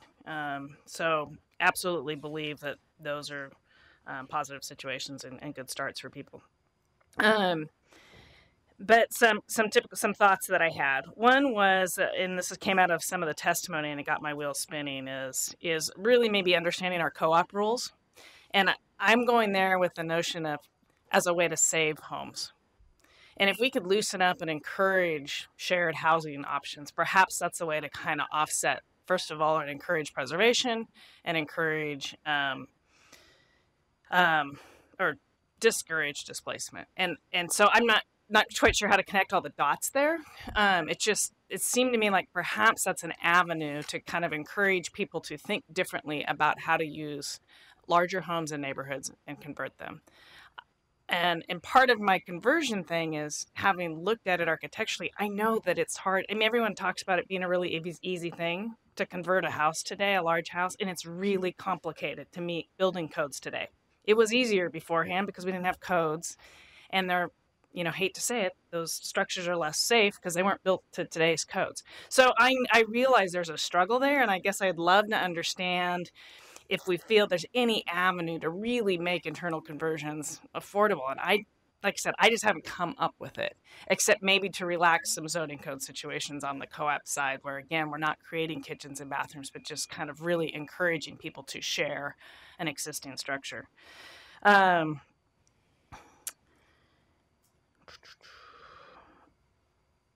then I had one more piece, and this was kind of piggybacking on Andre's comment about, I also feel like I'm struggling a little bit that we haven't addressed how to encourage that smaller home to get built necessarily. And I've seen some examples in other cities where there seems to be a flood of that type of smaller home, single family home getting built. I think it's due to the way they've zoned their lot sizes and structures. And so I'm wondering if it's maybe kind of how and where we've placed our, if you want to say, our 2.5s or whatever. And I don't know that we really have the opportunity for much of our single family zones today, since they're so built out. But of course, I look at East Portland and all the conversations we were just having about that, and I start thinking there's a lot of opportunity, I think, to kind of maybe use the structure that we've got out in East Portland to our advantage to really create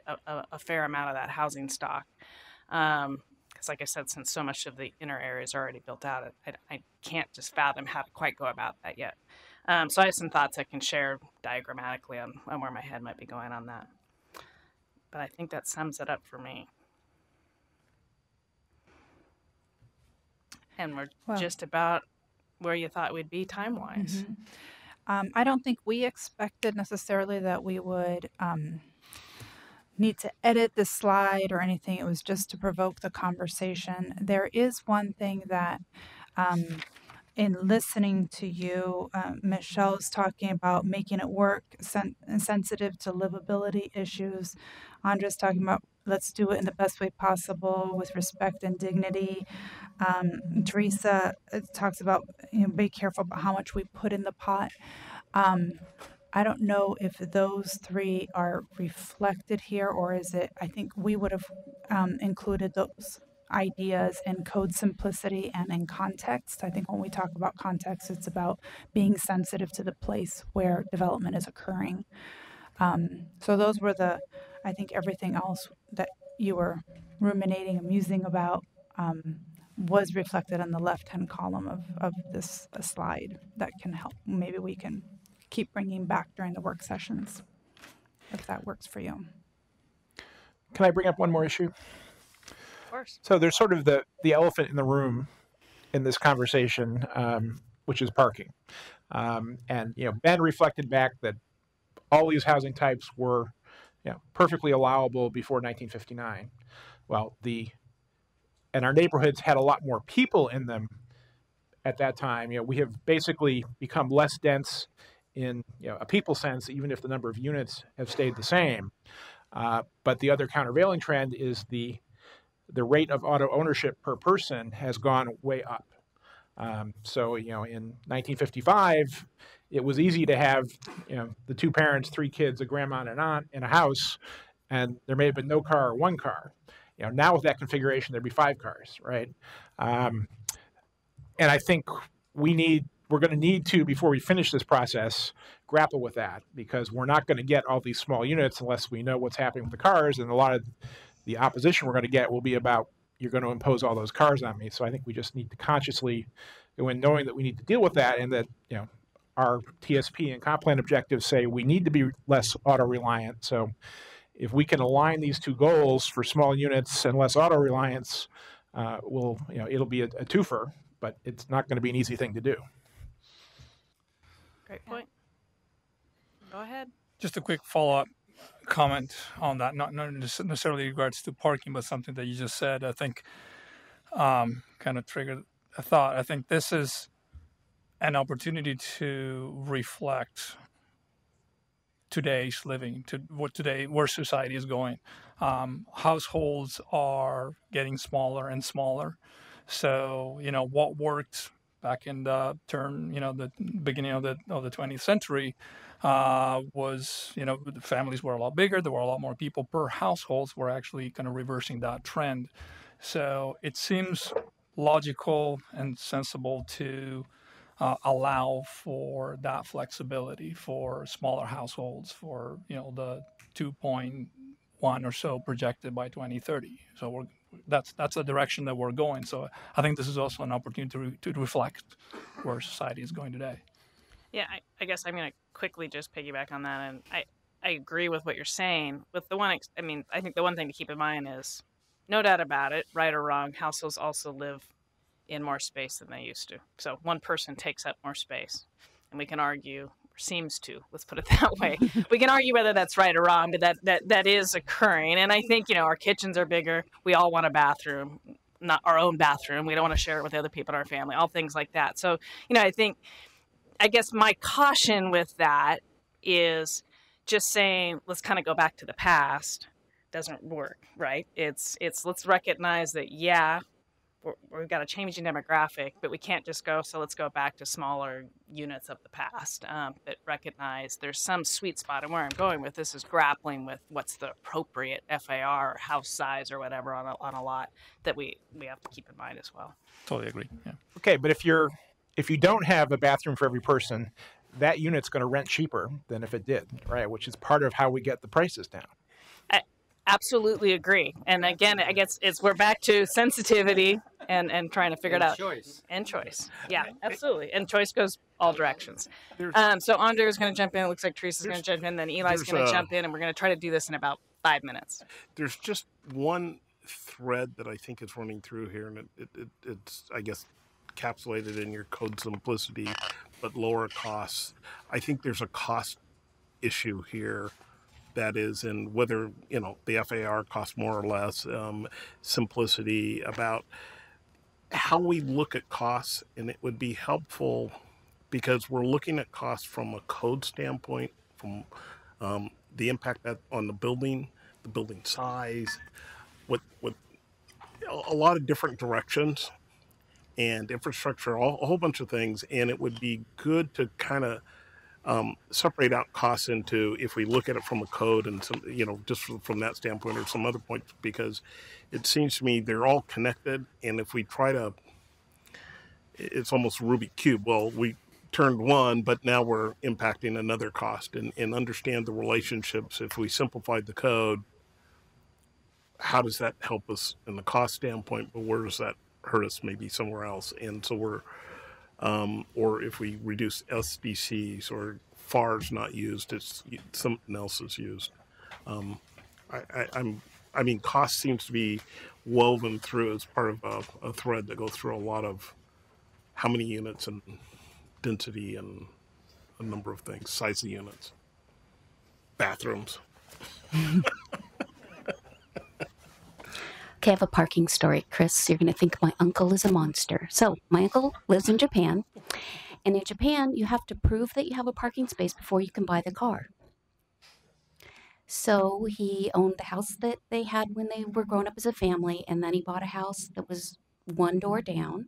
So his son lives in this house. He lives in this house. The house in the middle came up for sale because the old people didn't have any children. He bought that house, and he found out that he could, rather than spend the money to renovate it, he could do a lot better by taking down the house, putting in parking spaces, and renting them to his neighbors. So people do things when they want to park. Eli. In Japan. I think one of the opportunities out there to preserve homes is figuring out more flexibility to build around them, other small homes on the same lot, which I think this code doesn't quite get there. And the conversation we had before this one about East County, which would apply for on the west side also, I think is something that deserves a little attention from the residential infill project too, because for the examples we saw of some pretty unfortunate development trends in the multi-dwelling zones, you could show equivalent pictures in the single-family zones out there, where on large lots you see dead-end streets that look like thermometers with a fire truck turnaround and single-family lots on both sides in huge areas of our city. The areas that will be the next walkable neighborhoods, just like when Portland was built out, St. John's was the burbs. It's another city, right? Some of the Concordia, some of the parts of the city that are now walkable used to be suburban. And so I worry about the next round of development and what we're setting up for there. So I'm not going to participate in Cotter's cluster. I want to clarify a little bit. I get approached sometimes with large sites. So if a code comes up, I might use it.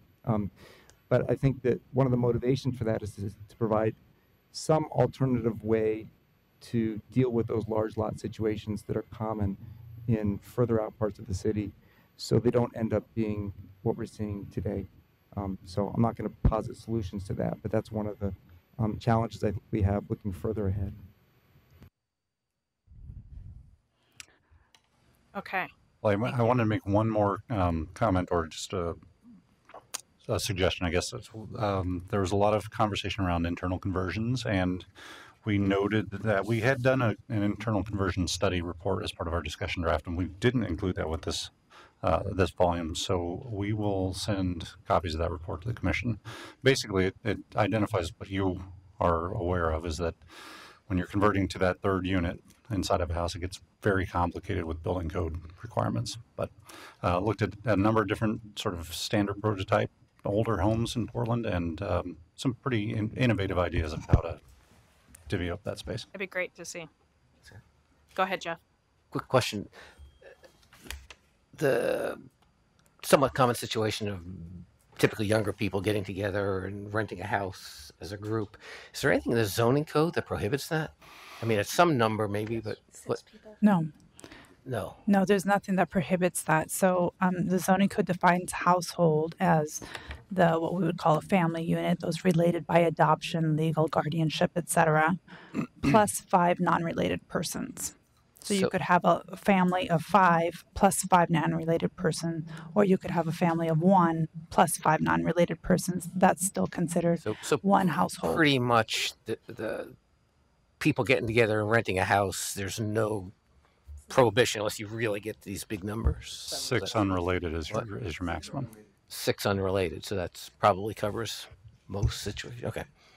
Right. The trick is to allow extra kitchens, and then you dodge all the building code issues.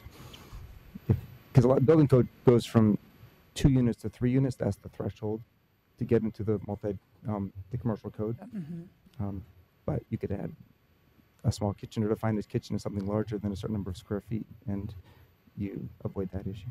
I guess this is where my head was going on co-ops. So if you're sharing a kitchen and can convert an old house and somehow divide it up into amongst individual units within, is that technically a co-op, and is it allowed? And if not, should we think about relaxing the co-op code? It depends. So we don't have a co-op code. It depends what's in those individual units. If it's a bedroom and it's a suite, it's a bedroom with their own bathroom because people don't want to share bathrooms, and they're all sharing a kitchen, then that's just a regular house.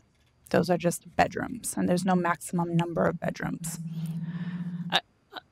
I'll dig out what I'm thinking about, and I'm not getting the right words, so I'll help. I'll get that and clarify what I'm thinking. Okay. Are we ready to move on then? Back to numbers, and I know this document. So what I'm referring to here is the single dwelling and multi-dwelling zone comparison, is what several of you had asked in previous meetings, and I think Kat was alluding to it during Bill's presentation. Oh, yeah, thank you. I'll go to the next slide. The slide just shows basically the categories, and I don't really want to walk through this today, but I wanted to just give you an orientation to it so you can take a look at it while you're discussing residential infill and better housing by design. So what this table shows is along the top is the single dwelling zones and the multi-dwelling zones, RM1 through RM4. Along the left columns are the development standards that we decided to highlight.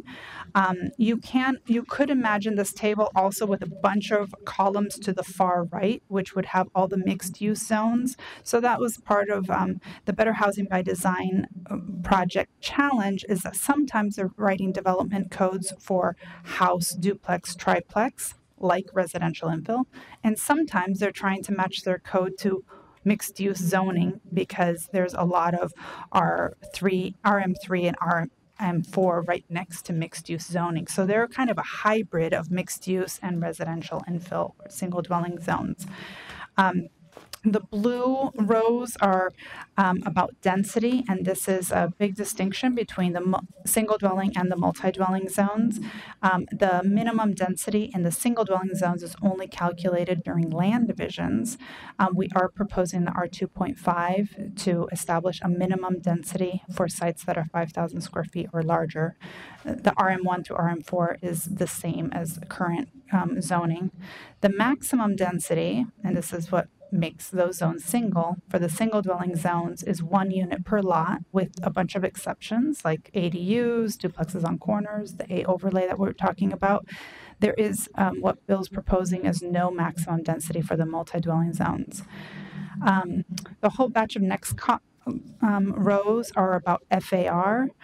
I think it's one distinction between what we're doing and what Better Housing by Design is doing is that we are proposing to calculate the primary structure FAR separate from the accessory structure. So you see a 0.15 for accessory structure.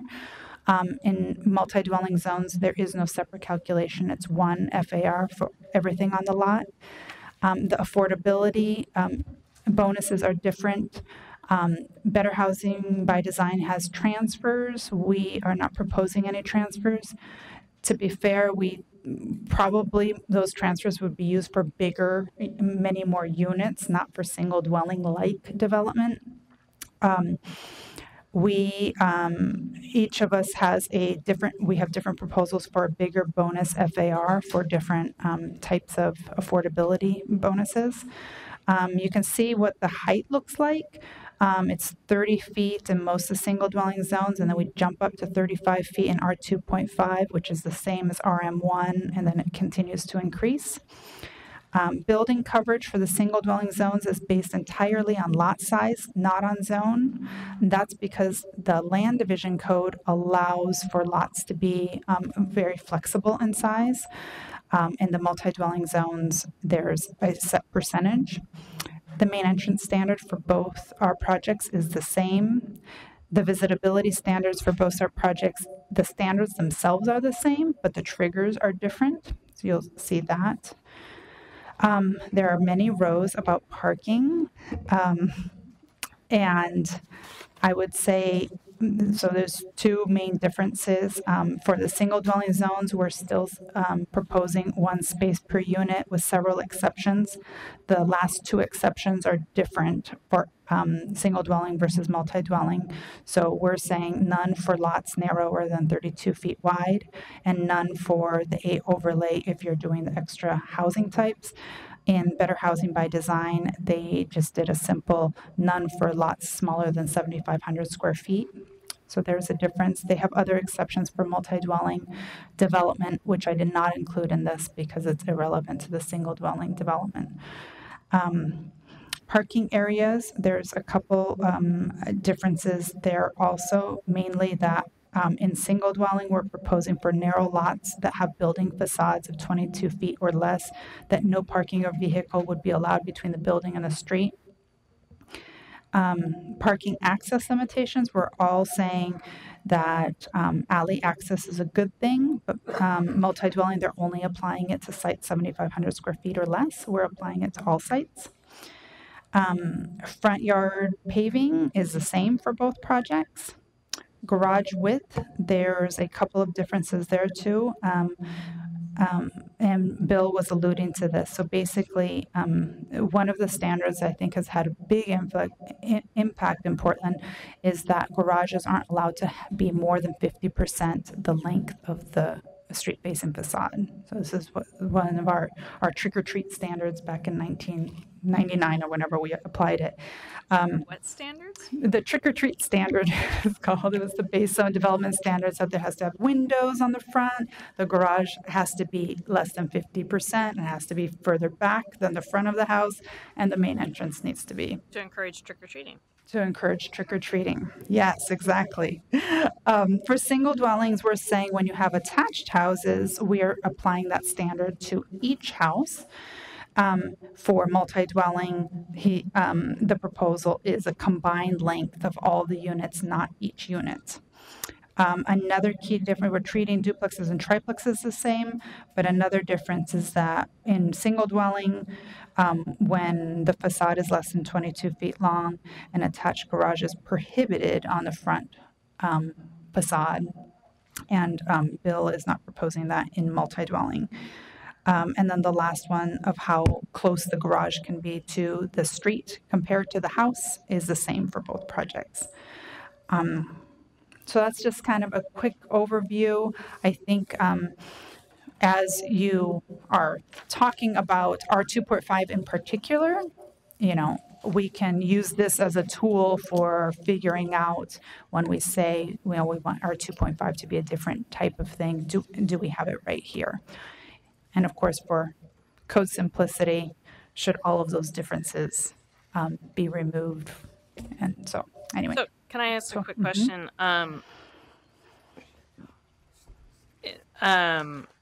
Maybe just big picture, the logic on the R2.5 and why you would have proposed so far to retain it. I think Can't do a big R2.5 picture. was originally big picture. Is the R2.5 is a townhouse zone or a row house zone. It's single dwelling, and that each lot has a 1 unit on it. Maybe it has an ADU, but it actually has a lot more opportunity for the home ownership opportunity because the lot sizes are the smallest of the single dwelling zones.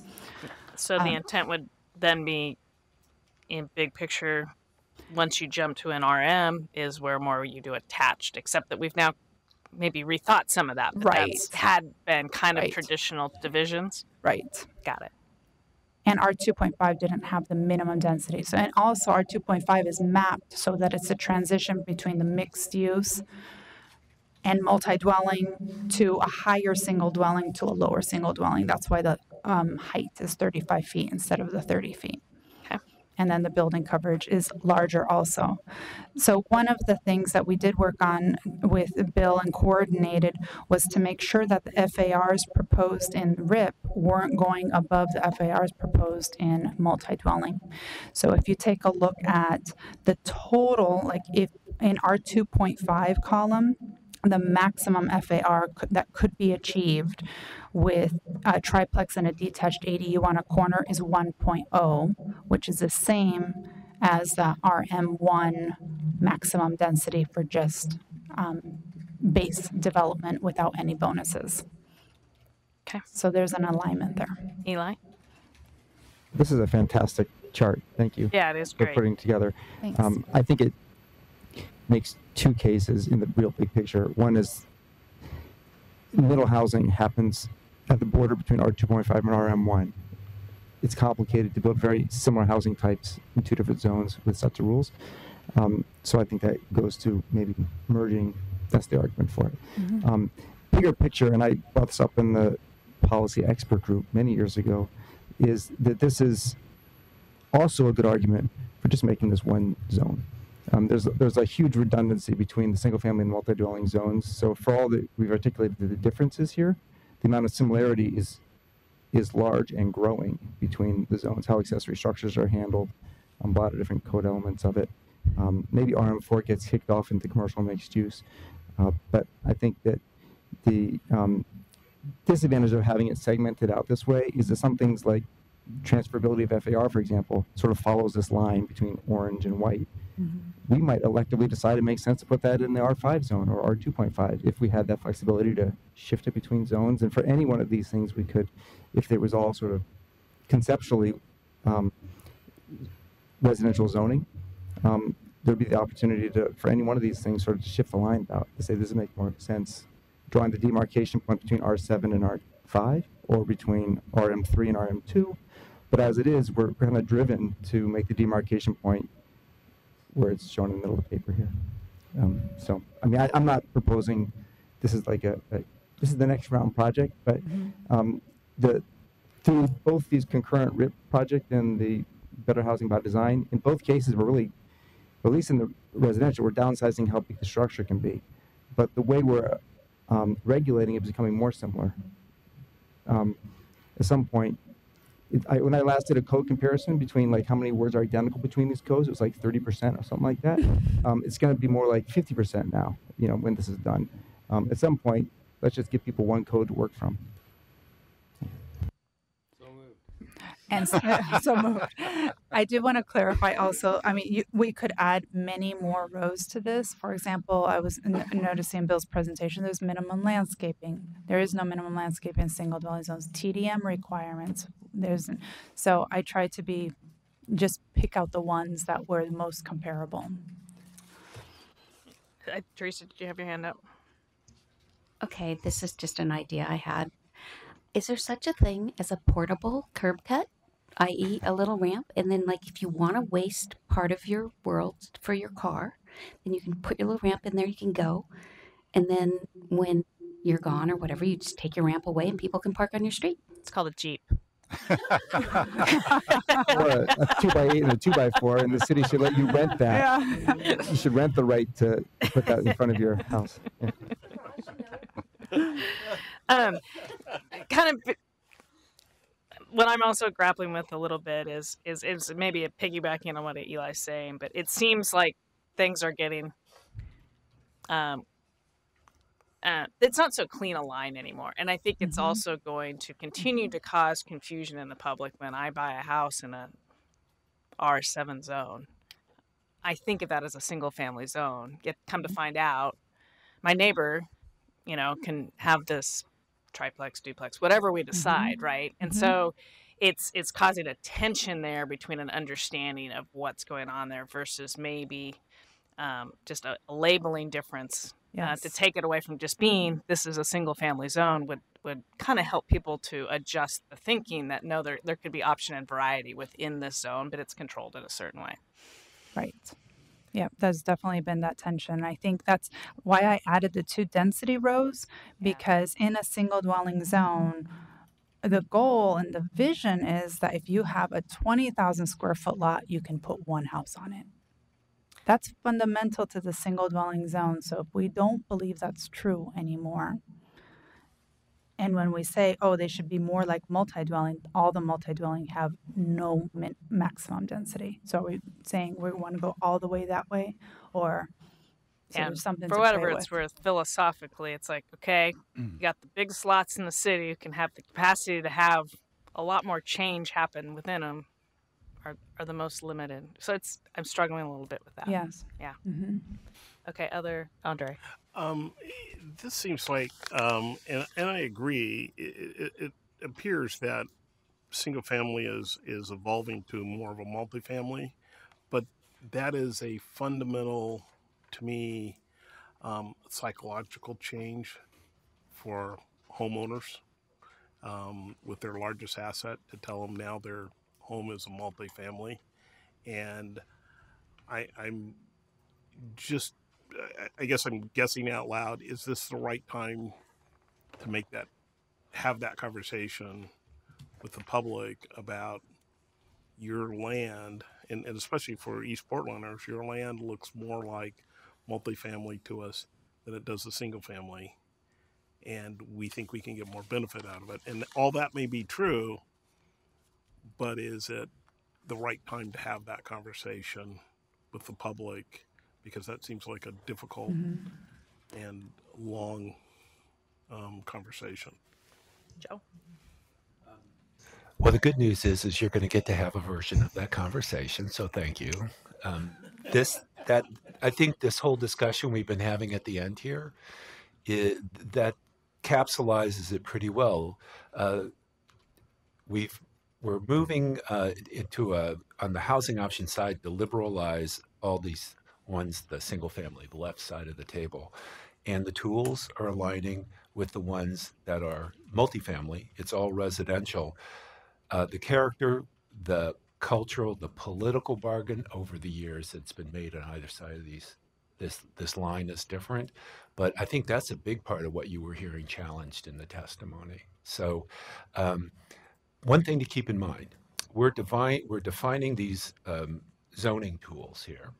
If we can get these defined properly, and as overwhelming as it might be, getting an R1 figured out is really going to shine a light on what we need to do or not do with R25. But we need an RM1 tool that nails that slot. Yeah.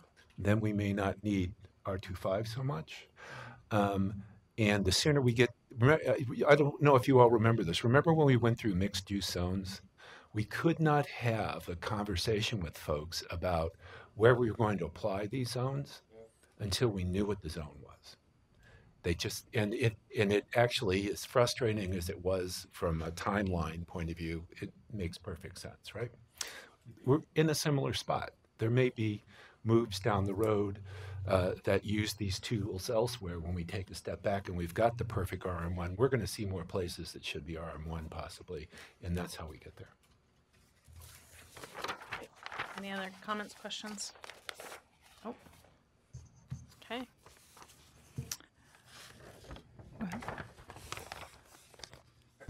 Yeah. Quick comment before we get into economics, Andre. A Portland median salary for Portland patrol officers, median, $52,000 to $60,000 a year. MFI at 100% in Portland is $53,000. So the answer is your average Portland patrol officer, and that's not counting bonuses, overtime, benefits, makes more than 100% median income. So they'll be okay. The cops will be okay in this project. Just wanted to clarify that. I haven't looked up school teachers and nurses yet. Well, I was talking about starting, not They can live in Mike's fourplex. They can live in Mike's Okay, let's use our mics if we're gonna have that. Let's go. Fun conversation. Tyler, welcome. It's on. All right. Thanks, everybody. Glad that you saved the economic feasibility stuff for the end Yeah, I'm of not the sure night. what we were thinking. Yeah. You're lucky I don't have any tables or numbers or slides or anything. I'm just going to give a quick overview of some of the things that we've already talked about and how it relates to some of the testimony that we've heard and how it relates to some of the questions that have come up here in discussions with the commissioners. So first off, I want to remind folks about 2 months ago, we were here. I did a quick overview of the Jerry Johnson report where he looked at the feasibility of the residential proposal as it is right now. We went into that in a little bit of detail, so I want to go over some of the summary findings from that right now. First and foremost, I think Tyler, just introduce yourself. Sure. Tyler Bump. Sorry. Yep. Sorry, everybody. Thank you. Tyler Bump, Senior Economic Planner, Bureau of Planning and Sustainability. Getting tired, apparently. The first thing I think is important to realize from Jerry's report is that the FAR is really the driver of a lot of these things. It's not necessarily the unit density, it's the allowable building size that's really driving utilization or not, or the changes in reduction in redevelopment or investment. So a lot of the things that we've heard so far is that an increasing unit density is really the thing that's driving changes, but overall it's the FAR as well as the relationship to the unit density. So the sort of key thing as I go through the rest of these points here. The first is that in general, the ownership prototypes really performed a lot better than the rental prototypes, and a lot of that has to do with the FAR allowances and the total unit sizes. And so if we're looking at a 0.5 FAR, for example, those are 1,250 square foot units in a duplex. That's a relatively large rental, especially for new construction. And so when you're looking at that sort of rental prototype, a lot of our multi-dwelling buildings, mixed-use or multi-dwelling residential buildings have unit sizes that are relatively smaller, that are at a lower price point. So those don't really compete as much for feasibility. It's the ownership side that really is driving a lot of this.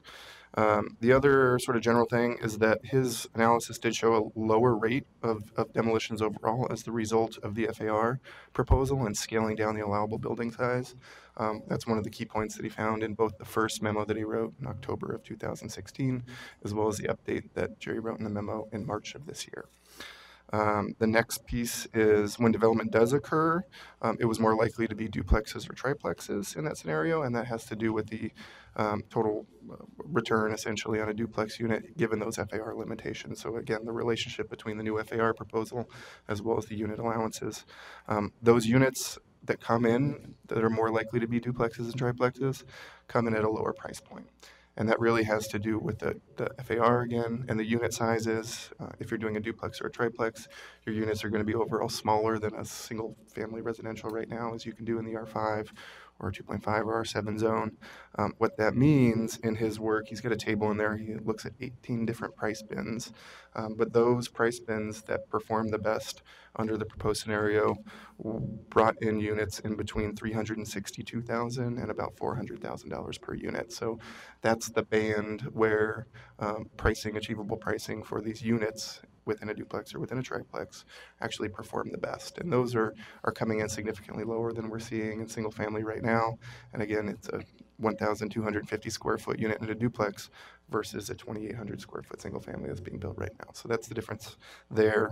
The other thing is that the R2.5 saw the highest utilization. And again, that's because of the FAR, because the proposed FAR is a little bit higher in the R2.5. The other piece of the R2.5, which is less quantifiable, but I think we don't really talk about the division of the R2.5 or the RM1, is the fee simple nature of where the R2.5 is being applied on the historic narrow lots.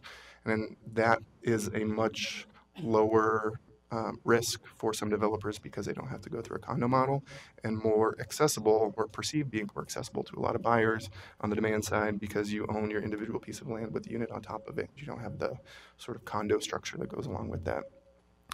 So those are the big summary things. I just kind of want to do a check-in, see if there's any big questions. Yeah. So just to clarify, you said that the ownership side was driving development, which means not rental units. So built for sale. That's right. Yeah. Okay, thank you. They perform better because of the unit size for the most part. With the exception of ADUs. So I'm reminded of a conversation I had many years ago with Gordon Price, who was a city councilor in Vancouver, BC, when they went through the addition of what they call laneway housing, their idea of ADUs, because they have alleys everywhere they call lanes, and the ADUs went in the alleys. And he said, it went from being opposed to being accepted when it became a tool that let people afford their mortgages. And I guess I'm trying to understand the hurdle to development for two different scenarios. One is, let's say I have a 2,000 square foot house on a 5,000 square foot lot. I could sell it to a developer who's going to come in and do an internal conversion or scrape it and put up something else. There's one hurdle in that scenario where I'm going to want a certain amount of money for my property, and the developer's got to decide whether he can pay it, or he can afford to pay that. The other is, I've got that 2,000 square foot house, and I want to keep living there, but maybe I'm interested in putting in a basement ADU and another detached ADU in the backyard. What's my economic calculation about whether I do it? It seems to me that's two very different perspectives. And what's the hurdle in each case that I have to get over to actually have that pencil out? And what I also wonder is, the homeowner wants to stay in the home and basically add units as ADUs. Are they bringing capital to housing development that would not otherwise be there? I asked the gentleman who built an ADU at the hearing last week, would you have taken that money and put it into a multifamily development on a corridor? And he said, probably not. Right. So are we tapping into a different source of capital than we have otherwise? So there's a lot in there. Sorry. Yeah. That's a good question. I think for me, there's two pieces. One is that 2,000 square foot house is probably most likely going to stay a 2,000 square foot house. And that's because that house is already going to be most likely going to be worth more as the existing house than as a demolition. So we don't see overall, most of the single family houses that are sold, the value of that single family house far exceeds what it would as redevelopment, even under this proposal. So first and foremost, it's probably going to stay a single family house. Second is the access to capital part of it for the ADUs, and I think the biggest challenge there is really privilege and access to financial resources to be able to make that happen. When you asked that gentleman last week how he paid for that, and what we've talked about before the ADU discussion is how ADUs get financed. Unless you have cash or somebody willing to lend you money or give you money or home equity to pull out of your existing home, you don't have a way to finance that at this point in time. So I think there's a big finance component of it that would allow more folks to be able to take advantage of it. But if you don't already have that privilege and already have those resources, it's fairly difficult to get there. And I guess I'm wondering, particularly the home equity angle, how much that there is out there. I have been fortunate, right? I bought a house in Northwest in 1995. With that I could barely afford, but I've probably seen close to $500,000 in appreciation. I have a lot of home equity. Right. Yeah. Is that a common case or is that exceptional? And are people going to be motivated to turn that into income through one or two ADUs? I think there's a number of folks out there. Again, it depends on when you bought your house, and especially, if we just look at the last 15 years, there's a lot of different places where you could have bought your house that impacts the equity that you have in that structure right now. So it's a little hard to say how much home equity is out there that you could potentially tap into. I think the biggest thing is that you mentioned getting a return on that. Getting a return is subject to the location where you have your house to begin with. And so you have to be in a place where you can have achievable rents that can compensate for the cost of building that ADU to begin with. And so not everywhere is it possible to get the rents to pay for the ADU on a monthly basis or to pay for your home equity line of credit that you're making. So yes, there's equity out there that folks could pull out of their house and make some return on, but that return only exists in the places where you have rents that you can support paying that off. And that's not everywhere, but it certainly is in the inner neighborhoods, and it is parts of East Portland as well. So amorphous answer, but right. So then, of course, my follow-up is then, okay, which levers can we pull to tilt the balance so it happens more often, right? So I assume, take the basement ADU, for example. We limit the number of square feet. So if I were doing it, I'll hasten to say I'm not in R5, I'm in R1. So this is not a real scenario. I will not benefit from these changes. But if I were in R5, I might have to wall off part of the basement because the FAR limits we put on don't allow me to convert the whole basement. So if we suddenly open that up and I can convert the whole basement, that much more likely I can get an achievable rent that makes it pencil, right? So I'm looking for, if we want to get past some of these hurdle barriers, what are the levers we can push? I'll take the opportunity to say your wish has been granted. Yeah, that's what I thought. That's part of the proposal, but I'll let Tyler respond to the square footage question. Yeah, I think. Wait, can we just clarify, because I saw this in a couple of questions.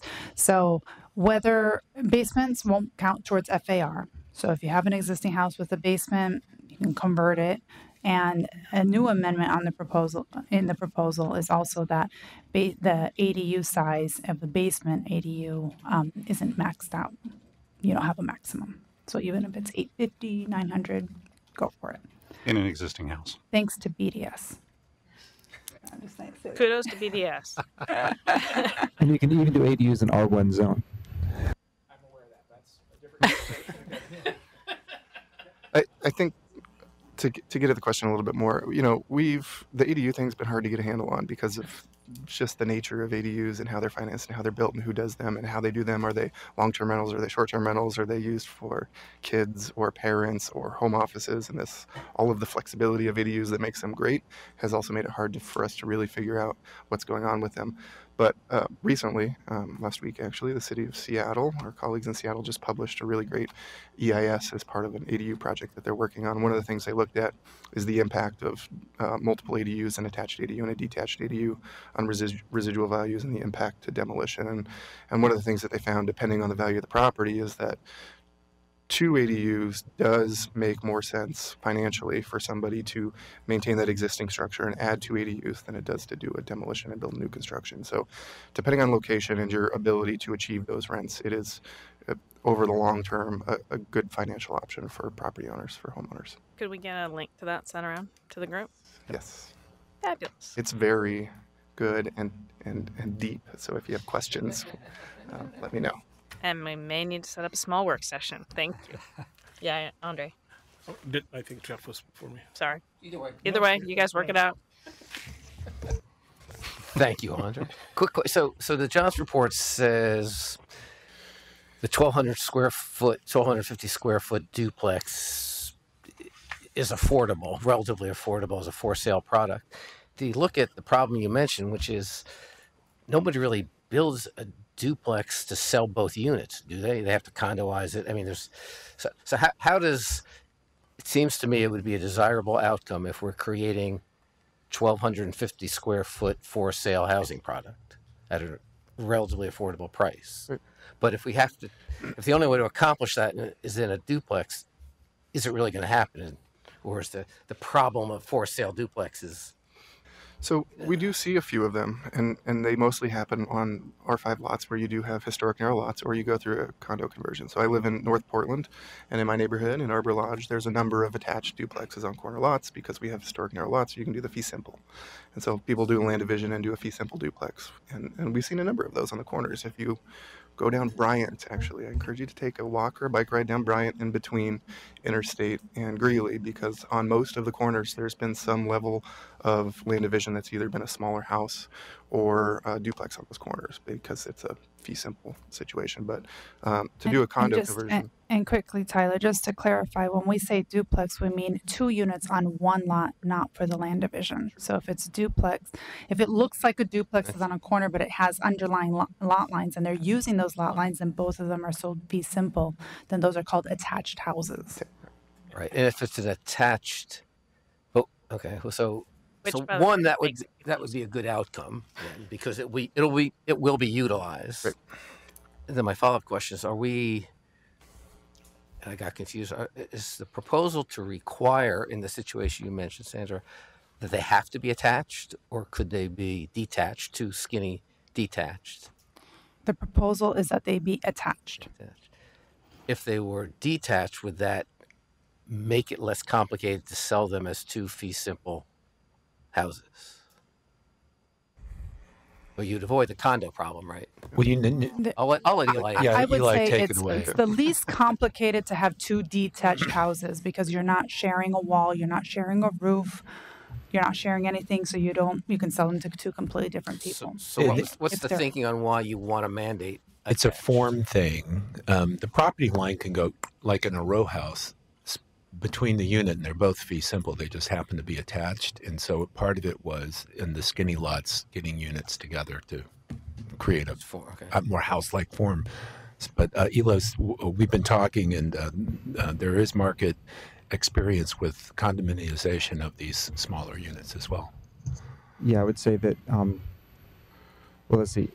One thing on the economic analysis, I've been surprised as I've gotten to know some meat and potato home builders, how much timeline drives what they build and how they build it.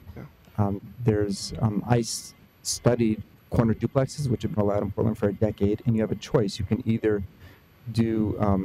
keep one lot, or you can drop the property line in the middle. If you drop the property line in the middle, you're spending 9 months to 12 months, maybe longer, to go through a partition process. So in trying to find, there are plenty of examples, perhaps the ones you've mentioned or some of them, where people have built corner duplexes, where they've actually put a property line in there to separate the ownership without having to do condo. And the ones I could find were all situations where someone actually confirmed an old property line and twisted it 90 degrees to achieve that. Every single one, even though you could do that on any corner lot in Portland. So what's happening is that the home builders who want to create that corner duplex product are going straight to the places where they can go into permits in a month, because that's how long a lot confirmation takes, maybe 3 months for a property line adjustment. And they've avoided all the other corners in Portland where you could do that same thing.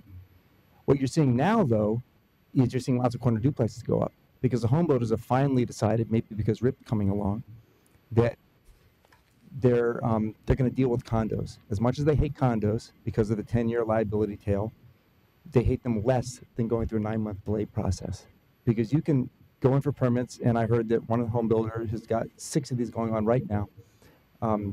You can permit a duplex side by side. You never split the lot. You introduce condominium to sell them separately. And you do the condo process while you're building the thing. So you don't have to wait for going through a plan development process, 6 to 9 months, or a minor partition, 9 to 18 months. I've heard longer than that sometimes. So you've got this strange situation where, in terms of one of the market drivers on this, is not related to the code. It's related to how long builders are willing to wait. Because once you submit your building permit, you still got to go through the whole building permit process. So that's one of the dynamics I think that's driving it. And builders would like to not do condos, and I think it's actually kind of I do condo projects for a while now. I'm pretty comfortable with them, and when I do projects, they're usually shared common spaces, so it makes sense to have a group to make decisions about it. But in a lot of these condos that are showing up is like a backstop to a dysfunctional subdivision process. I think there's no real reason to have these little 2-unit and 4-unit subdivisions or condo developments all over the place. I mean, these people, there's maybe almost nothing in common except for the fence between them. So I recognize that the Planning Commission can't deal with the partition process. That's a separate issue that we can't attend to. But it is good to sort of get the context that sometimes, for all the talk we do of the rules, what a builder cares about is how long before I can submit that building permit. And if the answer is 9 months to 16 months, they just might never do it, and they'll just go to the place where they can submit it next month. And is that scenario affected, Eli, by the swivel property line adjustment that a couple of people testified about? I mean, some of the housing types where people are doing entry-level first-time home buyer options are types of housing that some neighbors have not liked, but they're fast. So that's why lot confirmations, you got a 55 lot, you get double the density, you can resurrect the property line, you can go fast. The property line adjustment, like you said, swivel it by 90 degrees. Some of those things are not being allowed as part of this proposed residential infill project. And there's some types of that housing that I'm not a fan of myself. But the reason why people have been doing it is because it's faster than some of the other ways of building. So I will say, when I was kind of talking about form in East Portland and other different ways to go about getting smaller lots, it actually is kind of tied to this whole question of lot division and setting up, making it easier to just have smaller lots or get to that point or that process. So I guess it'd be interesting to understand how to have that conversation and what change we could affect if we as a group seem to think that's something we're interested in. So the Land Division Code was rewritten entirely in 2002. They started the process, I think, in 1995, and they had a pretty obviously robust. It was a 7-year project. I have referred to that document several times, so I'm wondering if it would be helpful for at least the introduction part, because there were council members who were involved, and it was a steering committee, and it talks about, and that's when we decoupled lot size from density. That's why the minimum lot size for R7 is not 7,000 anymore, and the minimum lot size for R5 is not 5,000 anymore, and which lends to people's confusion. So maybe we can add that to the list of just that intro. I think can give you a little historical perspective of what was being achieved during the Land Division Code. Not that I'm suggesting we add that to our pile of things to do here, but it can just that's an effective way to sharing that piece of information. Personally, I would appreciate. I think it'd be helpful, Teresa, and then Joe. Can I just to tag onto this? Part of this, another way to get at the lot size thing is to change the map. Because well, I guess that's what I was wondering. when you're looking at this side, as much as anything, it's about lot size is density. Yeah, So but for the land division process itself is what Eli, I think, is speaking to, that it takes a long time. The state requires a preliminary plat and a final plat. There's all the infrastructure bureaus, the streets, and all of that stuff. But maybe where I was going is, sorry, people, and just know this is if anybody's watching. If we were to create a bunch of more R2.5s, to have that potential, because we felt that that was an outcome that made sense to help solve kind of some of these questions or abilities or flexibilities. That would be our avenue to kind of that question or not. Your best avenue would be a yes and a no. Well, I think the best avenue would be the R2.5 on the pre-platted lots, because the pre-platted lots have the lot lines there that you can resurrect. Our proposal that rezones half of them to R2.5 and leaves half of them to R5 without the vacant lot provision is because we're concerned about the rate of change in those neighborhoods where these platting exists. So that would be the most effective way to go about doing that, unless other people disagree. I'll pull that back, and we could have that discussion for quite a while. So, I can't remember. I think I had Teresa. Joe, you're out. Okay, Andre. Tyler, could you refresh us on the stats on rental costs? What stats on? I don't know, like there's going to be more, it's going to drive rents down if we build more houses and it's all going to be good, or something like that? Yeah, sure. So one of the things that this analysis did is it did pull rents down because of the unit sizes, and so because again the unit sizes shrink, the total rent shrunk proportionally to that decrease in unit size as well. One of the things that we're seeing right now broadly across the city is a decrease in rents because we've seen so much new construction happen over the last couple of years. So I mean, in terms of rents, that's a good thing. Last year at this time, it was just happening at a few pockets where we'd seen a lot of construction, and it's happening a little bit more broadly at this point in time. So I think a little bit of a reprieve on the rent increases has been helpful for a lot of Portlanders right now. So I want to talk about the avenue to, if you're a homeowner, to build, let's say, 2 ADUs or do something, and assume you have equity. That product, that bank product, if you don't have the money and inherit it, is some kind of equity. So is that is the typical to refinance, or is it to pull the equity draw? There's different banks have different ways. I think I handed out a page that had all the banks last time. Yeah. Most frequently, it's a home equity line of credit, with a separate payment on the home equity line of credit, or it's a cash out refi. Those are the two most common ways that people finance ADUs through home equity. And the risk of that, and I'm just walking through this. The risk of that is that if you built it, you would have to have the rent, so you'd have to have some economic analysis beforehand that would say, I could get the dollar I need to pay the loan back plus some return, and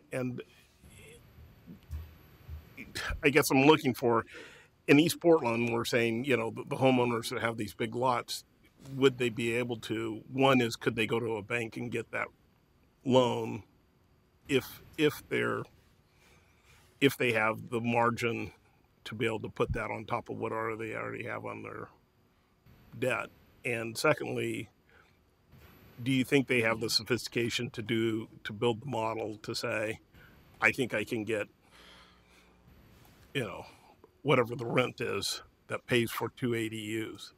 Yeah, it's one of the things that we've talked about at the staff level on getting program support around, of doing outreach and education specifically around these things, about how do you access a loan and what does the process look like, and all of these things. So to the extent that we do want to broaden the ability of homeowners to access these things, and I think we do need to have a lot of programmatic support around education and outreach for a lot of folks to be able to do that.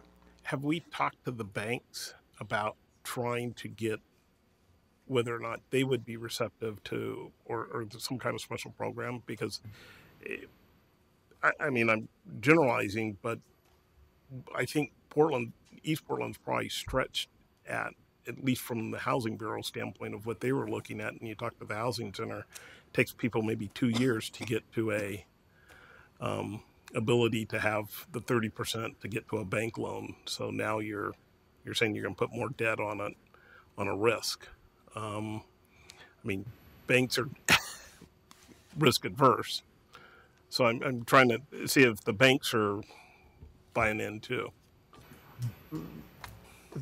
You're going to qualify for a loan for a home equity line of credit just like you are anything else. They're going to look at your debt to income ratio and your risk profile just like they do for anything else. And if you have the equity there and you have the supportable, income and debt ratio to support it, some of the local banks are pretty good right now about financing ADUs, but I think there is a really important education piece. It's not like,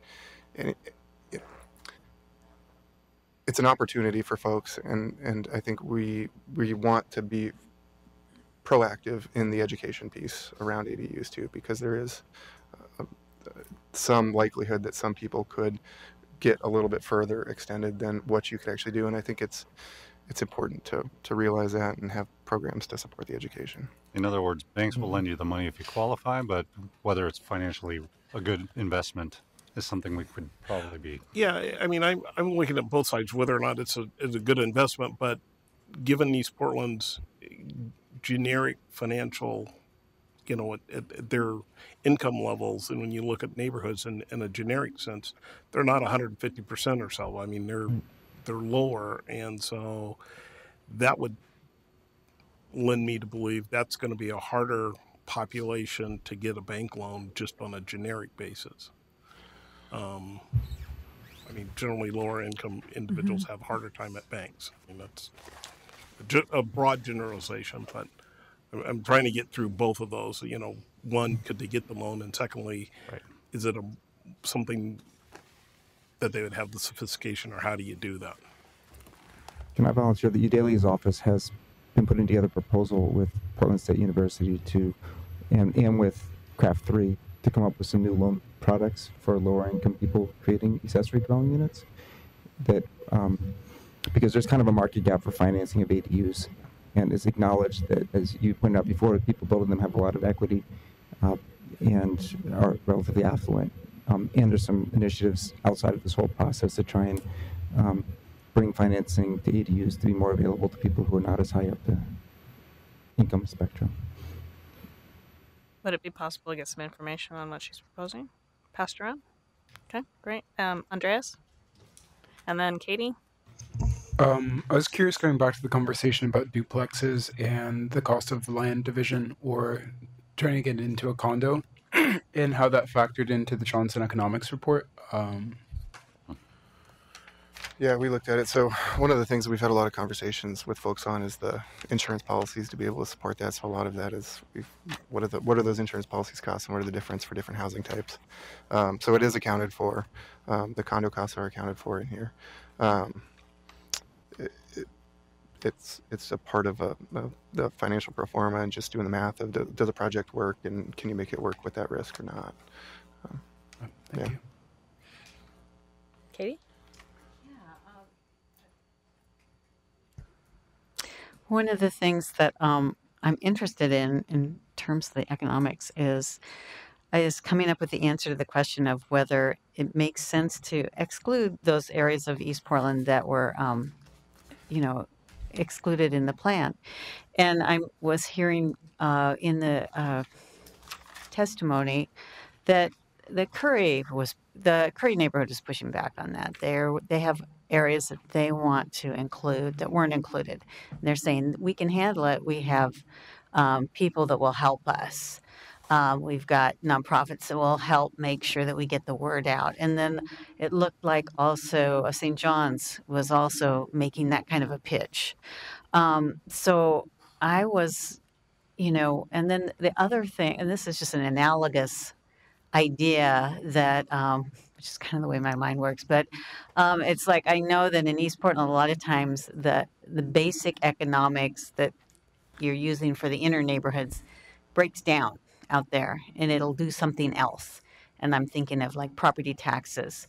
The inner neighborhoods are all, doing very well on their property taxes, whereas East Portland, somebody builds a house and they pay full rate on their property taxes. So there's a lot of times when these things just kind of break down. So when in the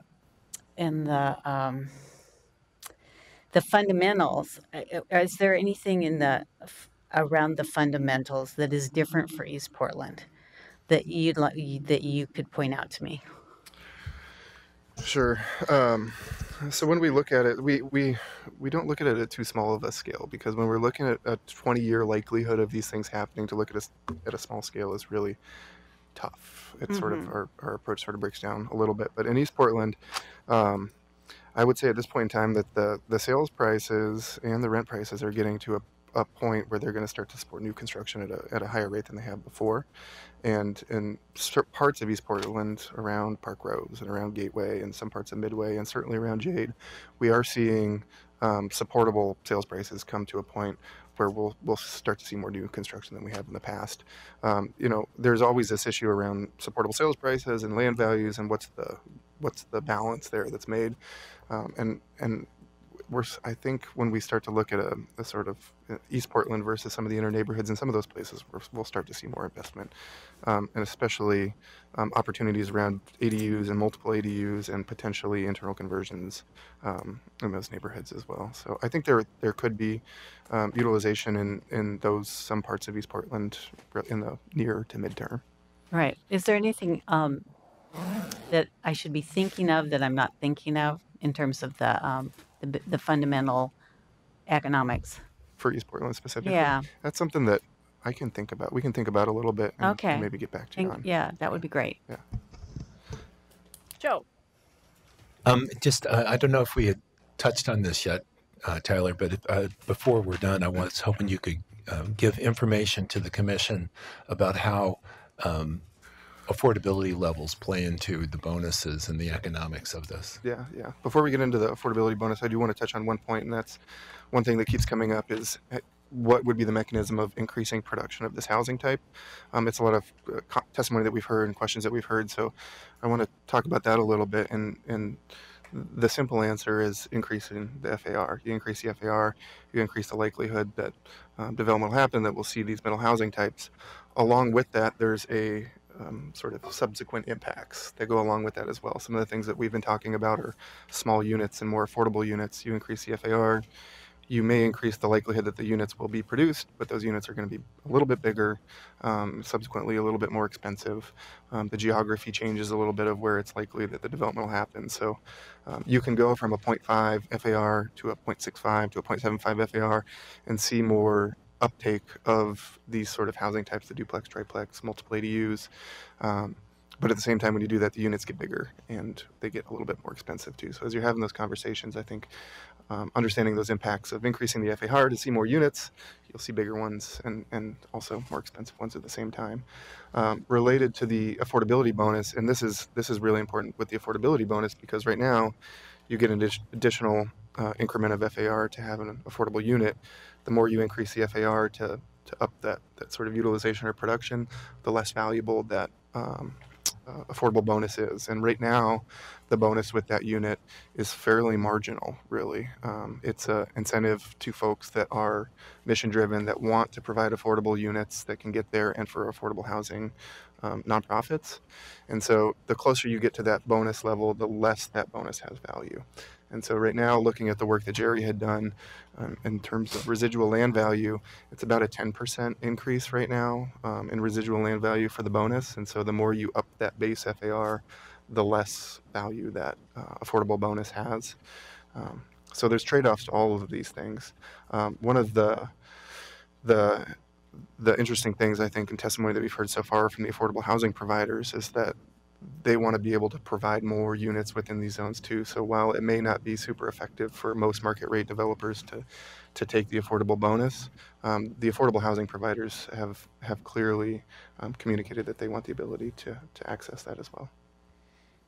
If I could just follow up, we have not, based on what we learned through doing the inclusionary housing analysis as well, we really have not identified a level of bonus in the residential infill project that's going to motivate other than a particular type of developer to add an affordable unit as part of this. Yeah. So in Bill's presentation earlier, he was talking about a 50% density bonus for affordable housing, either voluntarily enrolling to the inclusionary housing program or for the mandatory program. We're talking about 1 unit out of 3, or on a corner right now you get 3 units, or you can go to a 4th unit through the affordability bonus. So the scale of the bonus in these zones is relatively limited to be able to incent folks to get there. And that's a difficulty that we've been having at the staff level, trying to move the needle towards affordability and have some incentive there. Just the scale makes it pretty tough. Eli, Andreas, Andre, Chris, Jeff? No? Yeah, I can't. Well, anyway, once we get there. We got 15 minutes, and we'll just keep rolling around. Absorption rates. You've been able to build an ADU for the past 20 plus years in Portland, and no SECs for the past 8. I'm wondering, and what percentage of new homes are actually being built with ADUs? To get an idea, because there's a lot of skies falling, everything's going to be a triplex. And back in time, before World War II, you could build a single-family house or a 20-unit plex. Still mostly single-family houses in those neighborhoods. So that's one question, is if you sort of got an idea of what percentage will do. The other comment I have is for the, I'll just leave it at that for this. Yeah. We think we have that data, so we can get it for you for next time. I think we've already done that work. Yeah, I don't have it with me. Right, we don't have it with us today. Okay, Andreas? I was hoping that staff could help us try to thread the needle, because I think the dynamic that Tyler described, where increasing the FAR for more units will allow for a higher uptake in people building more units, but then cause the cost of those units to increase accordingly. I'd be curious if staff could help us think through some models where potentially you could start by reducing the initial FAR and then scaling up, to find a way to both have a scaling FAR, but then to not just have everything be an increase over the current model of FAR that we have right now. Does that make sense? No, because we're proposing a decrease, an overall decrease, right? So we're starting at, just to use R5, 5,000 square foot lot, we're starting at 6,750, and what's on the table is a 2,500 square foot house. So I'm wondering if we could drop that even lower as a starting point and then scale up from there. And so the initial size allowance for a single family home would be lower than what's being allowed right now. And then we would scale up for each additional unit, which would still make each unit more expensive than it would be under the proposed FAR, but less expensive than it would be if we didn't reduce the starting FAR. Yeah, So I'd be curious at so I seeing think some that will models be of one of the, in your worksheet for the next one about scale. I'll add that to your list so we don't lose the thought about the fundamentals about that. And then the other question I had is what, because the other warning that Tyler had is that as we consider something like scaling FAR, where for each additional unit we have more FAR, it reduces the marginal draw of the affordable housing bonus. But you also mentioned that we expect that bonus to be used by developers who are mission driven. So do we necessarily feel like that would affect it? Even as the relative value of the affordable housing bonus decreases, if developers are only using it because they want to use it, would that change the use of that bonus? That's a good question. I think I'd have to go look through the feasibility. I mean, we have so many FARs that we're talking about right now between the R7, R5, R2.5, and so many iterations of how you get from one to the other that we can look at it and sort of for the R5. Yeah. The R5 is the sort of best example that I think we have of looking at how it's impacted. Because it sounds like if affordable housing developers want to do this just because that's what their mission is, then the fact that it's not yielding 10% more than what the market can do won't really affect their decision making necessarily. So originally we had a affordable housing bonus proposal that was targeted specifically to the nonprofit housing providers. And so it would be a little bit of your question is how do we get more uptake but maintain some bonus that's effective for the affordable housing providers. Yeah, we can look into that. Since we're on this issue, though, I think it's important to just, when we say that the affordable housing developers are mission-driven, that's part of it. But the way affordable I'm just convinced of this, although I'm always willing to be shown differently in the numbers. But and really, this is just coming from how hard it was even to get inclusionary housing to work in terms of dollars per square foot.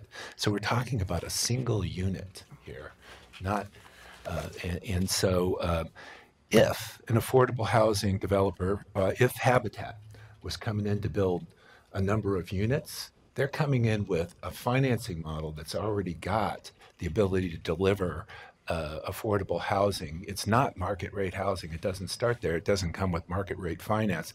So if you had a package like that, the marginal increase that we're offering might make it worth doing another one. They might get that math to work. But if you're not coming with that type of financing, it's hard to see how it would ever happen. That's all. The margin of what you capture in value or generate in value just doesn't get over the hump to create an extra unit. So sorry, but where my head's going then is, and I think Andreas hit on it, is why don't we just allow two, potentially, I mean, throwing it out there, you just allow two ADUs as a possibility. The person who's mission driven is going to continue to do a mission driven option, and Habitat is going to provide affordable housing. Meanwhile, for those who are not going to go that route, they just perhaps get additional housing put on the market, and it's not about the incentive. They're just we're just getting more units. So I'm struggling with that dynamic, and I think you laid it out there excellently, Andreas. Thank you for that. They've kind of said my point. It seems to me that the affordable bonus, as I said before, it's not it's not driven by creating affordability. It's driven by a mission. And if you have that mission, as everybody said, that's what you come to the table with in the first place. So you're going to create units based on affordable design and financial model. The margin that we're offering, I mean, you've said it, it's tough to uptake. It's got to be for sale, so that limits it. Is there a better model that around FAR or something that just gets us the theoretical affordable unit that we could do through FAR or some other mechanism and not call it affordable units, just it's a by right or whatever that gets us there, and look at that, because I think that is more direct to the point of we just want units. And if someone wants to build additional ADUs and they have a mission to do that of affordability, as the one lady testified, then great. But if not, build a market rate. And is there a better tool just to get more units, to get the same number of units without trying to shoehorn in this affordability idea? I think it's called, if you think that's the way to go, you get rid of the bonus period and you just allow it to happen as base code. Well, I guess do you allow? Does it occur as much with the bonus as without the bonus? If you just get rid of it, as Catherine suggested. I don't need an answer today, but that seems to be a thought process. Is why complicate it? Sure. Not by way of trying to answer the question, but just sort of reflecting back on our previous proposal around affordability. One of the comments we'd heard from the affordable housing providers was they were looking for a way to compete, or have a competitive advantage against market rate developers for that same piece of land. So the previous proposal had an additional unit when all those units were built affordably, kind of tailor-made for your, I guess, more traditional Habitat for Humanity kind of model. And then we heard some feedback that wasn't quite what they were after, but this notion of at least the additional unit is at least putting them on a more competitive edge than if you're building 3 units versus 4 units, that land is worth different to each of those conditions. The concern I have, and this is just a broader concern of the single units, is 25 years ago, Portland took over a bunch of single-family homes in northeast Portland. PCRI was the eventual recipient of those. And those were single-family dwellings that were not governed. And my concern, I was on the initial board, one of the initial issues that we dealt with was just getting rid of all the single families units. And it's I assume the Housing Bureau today doesn't want a bunch of single family units. So I'm concerned about lack of governance of those units in terms of if they really are single family and affordable. And secondly, the cost of a single family of maintenance and I don't think it's changed, for the nonprofits is expensive versus 20 versus 1, and 1 in your backyard. So I'm concerned that, they may want it, but is it really the right decision? And is there a better way to look at this from another standpoint in terms of just by right? So I'm going to kind of try to say, let's come back to that. We obviously have a deep discussion to have there. I think you're getting a feel for kind of where some of the questions are. And just recognizing the time, we've got about 6 minutes. We've got some people over here who haven't had a chance to talk in a while. So I'm going to start with them, Michelle, Ben, and then Katie, are you good? And then Chris and Jeff are going to probably duke it out. Okay. Okay. I think Joe said what I wanted to say, so I don't need to repeat it. And he's so convinced of it that Must be I'm true. convinced too. Okay. Okay. So in the discussion about financing, it just made me remember reading an article about a company that would come, put an ADU in your backyard, rent basically your backyard. And when you if you wanted them to go, they'd take the ADU away, or they would sell the ADU to you. Do we know of other jurisdictions where that sort of thing has helped actually get more people having these types of units? No, I haven't heard of a lot of. Yeah. I know there's a lot of groups trying to do something like that. It hasn't taken off yet anywhere. I think someone might figure it out at some point, but not yet. Okay. Just quickly add, because your mic's not on. Right now in Portland, ADUs are not cheap to build. And I think part of the struggle, and as Eli mentioned, there are companies trying to figure this out. But right now, they're site-by-site, stick-built, and they're expensive. They're $200 a foot. And so today, it's not really an affordable product. And perhaps over time, as the industry evolves and matures and figures out some ways, and maybe with the help of deregulating by the city, it'll get there. But anyway, that may be a little bit of a side to your question, Michelle. But that's one surprising thing I learned as I investigated it. Okay, Ben? I have a modeling question. Understanding that, models are always kind of an abstract way of depicting reality. We talked about different options, perhaps scaling the FAR, affordable, bonus versus perhaps not, number of units, etc. How realistic is it to model out some of these scenarios and tweak with those numbers and predict with obviously margin of error, what the uptake would be, what the consequences would be, what areas of town would pop up? Sure. Is that something that we can realistically ask for, or would it be a humongous effort on your end? I think we've done a lot of work so far with Johnson Economics that gets us a pretty good picture of what's going on. The hard thing is when we're talking about multiple units, we have to make an assumption about those unit sizes within the FAR. And the reality is that not every unit is going to be, 1,250 square feet. Some will be 800 square feet. Some will be 1,800 square feet. And that's going to impact things very differently. But in terms of overall giving us a good idea, a good picture of utilization where we are right now, I think we have a pretty good understanding.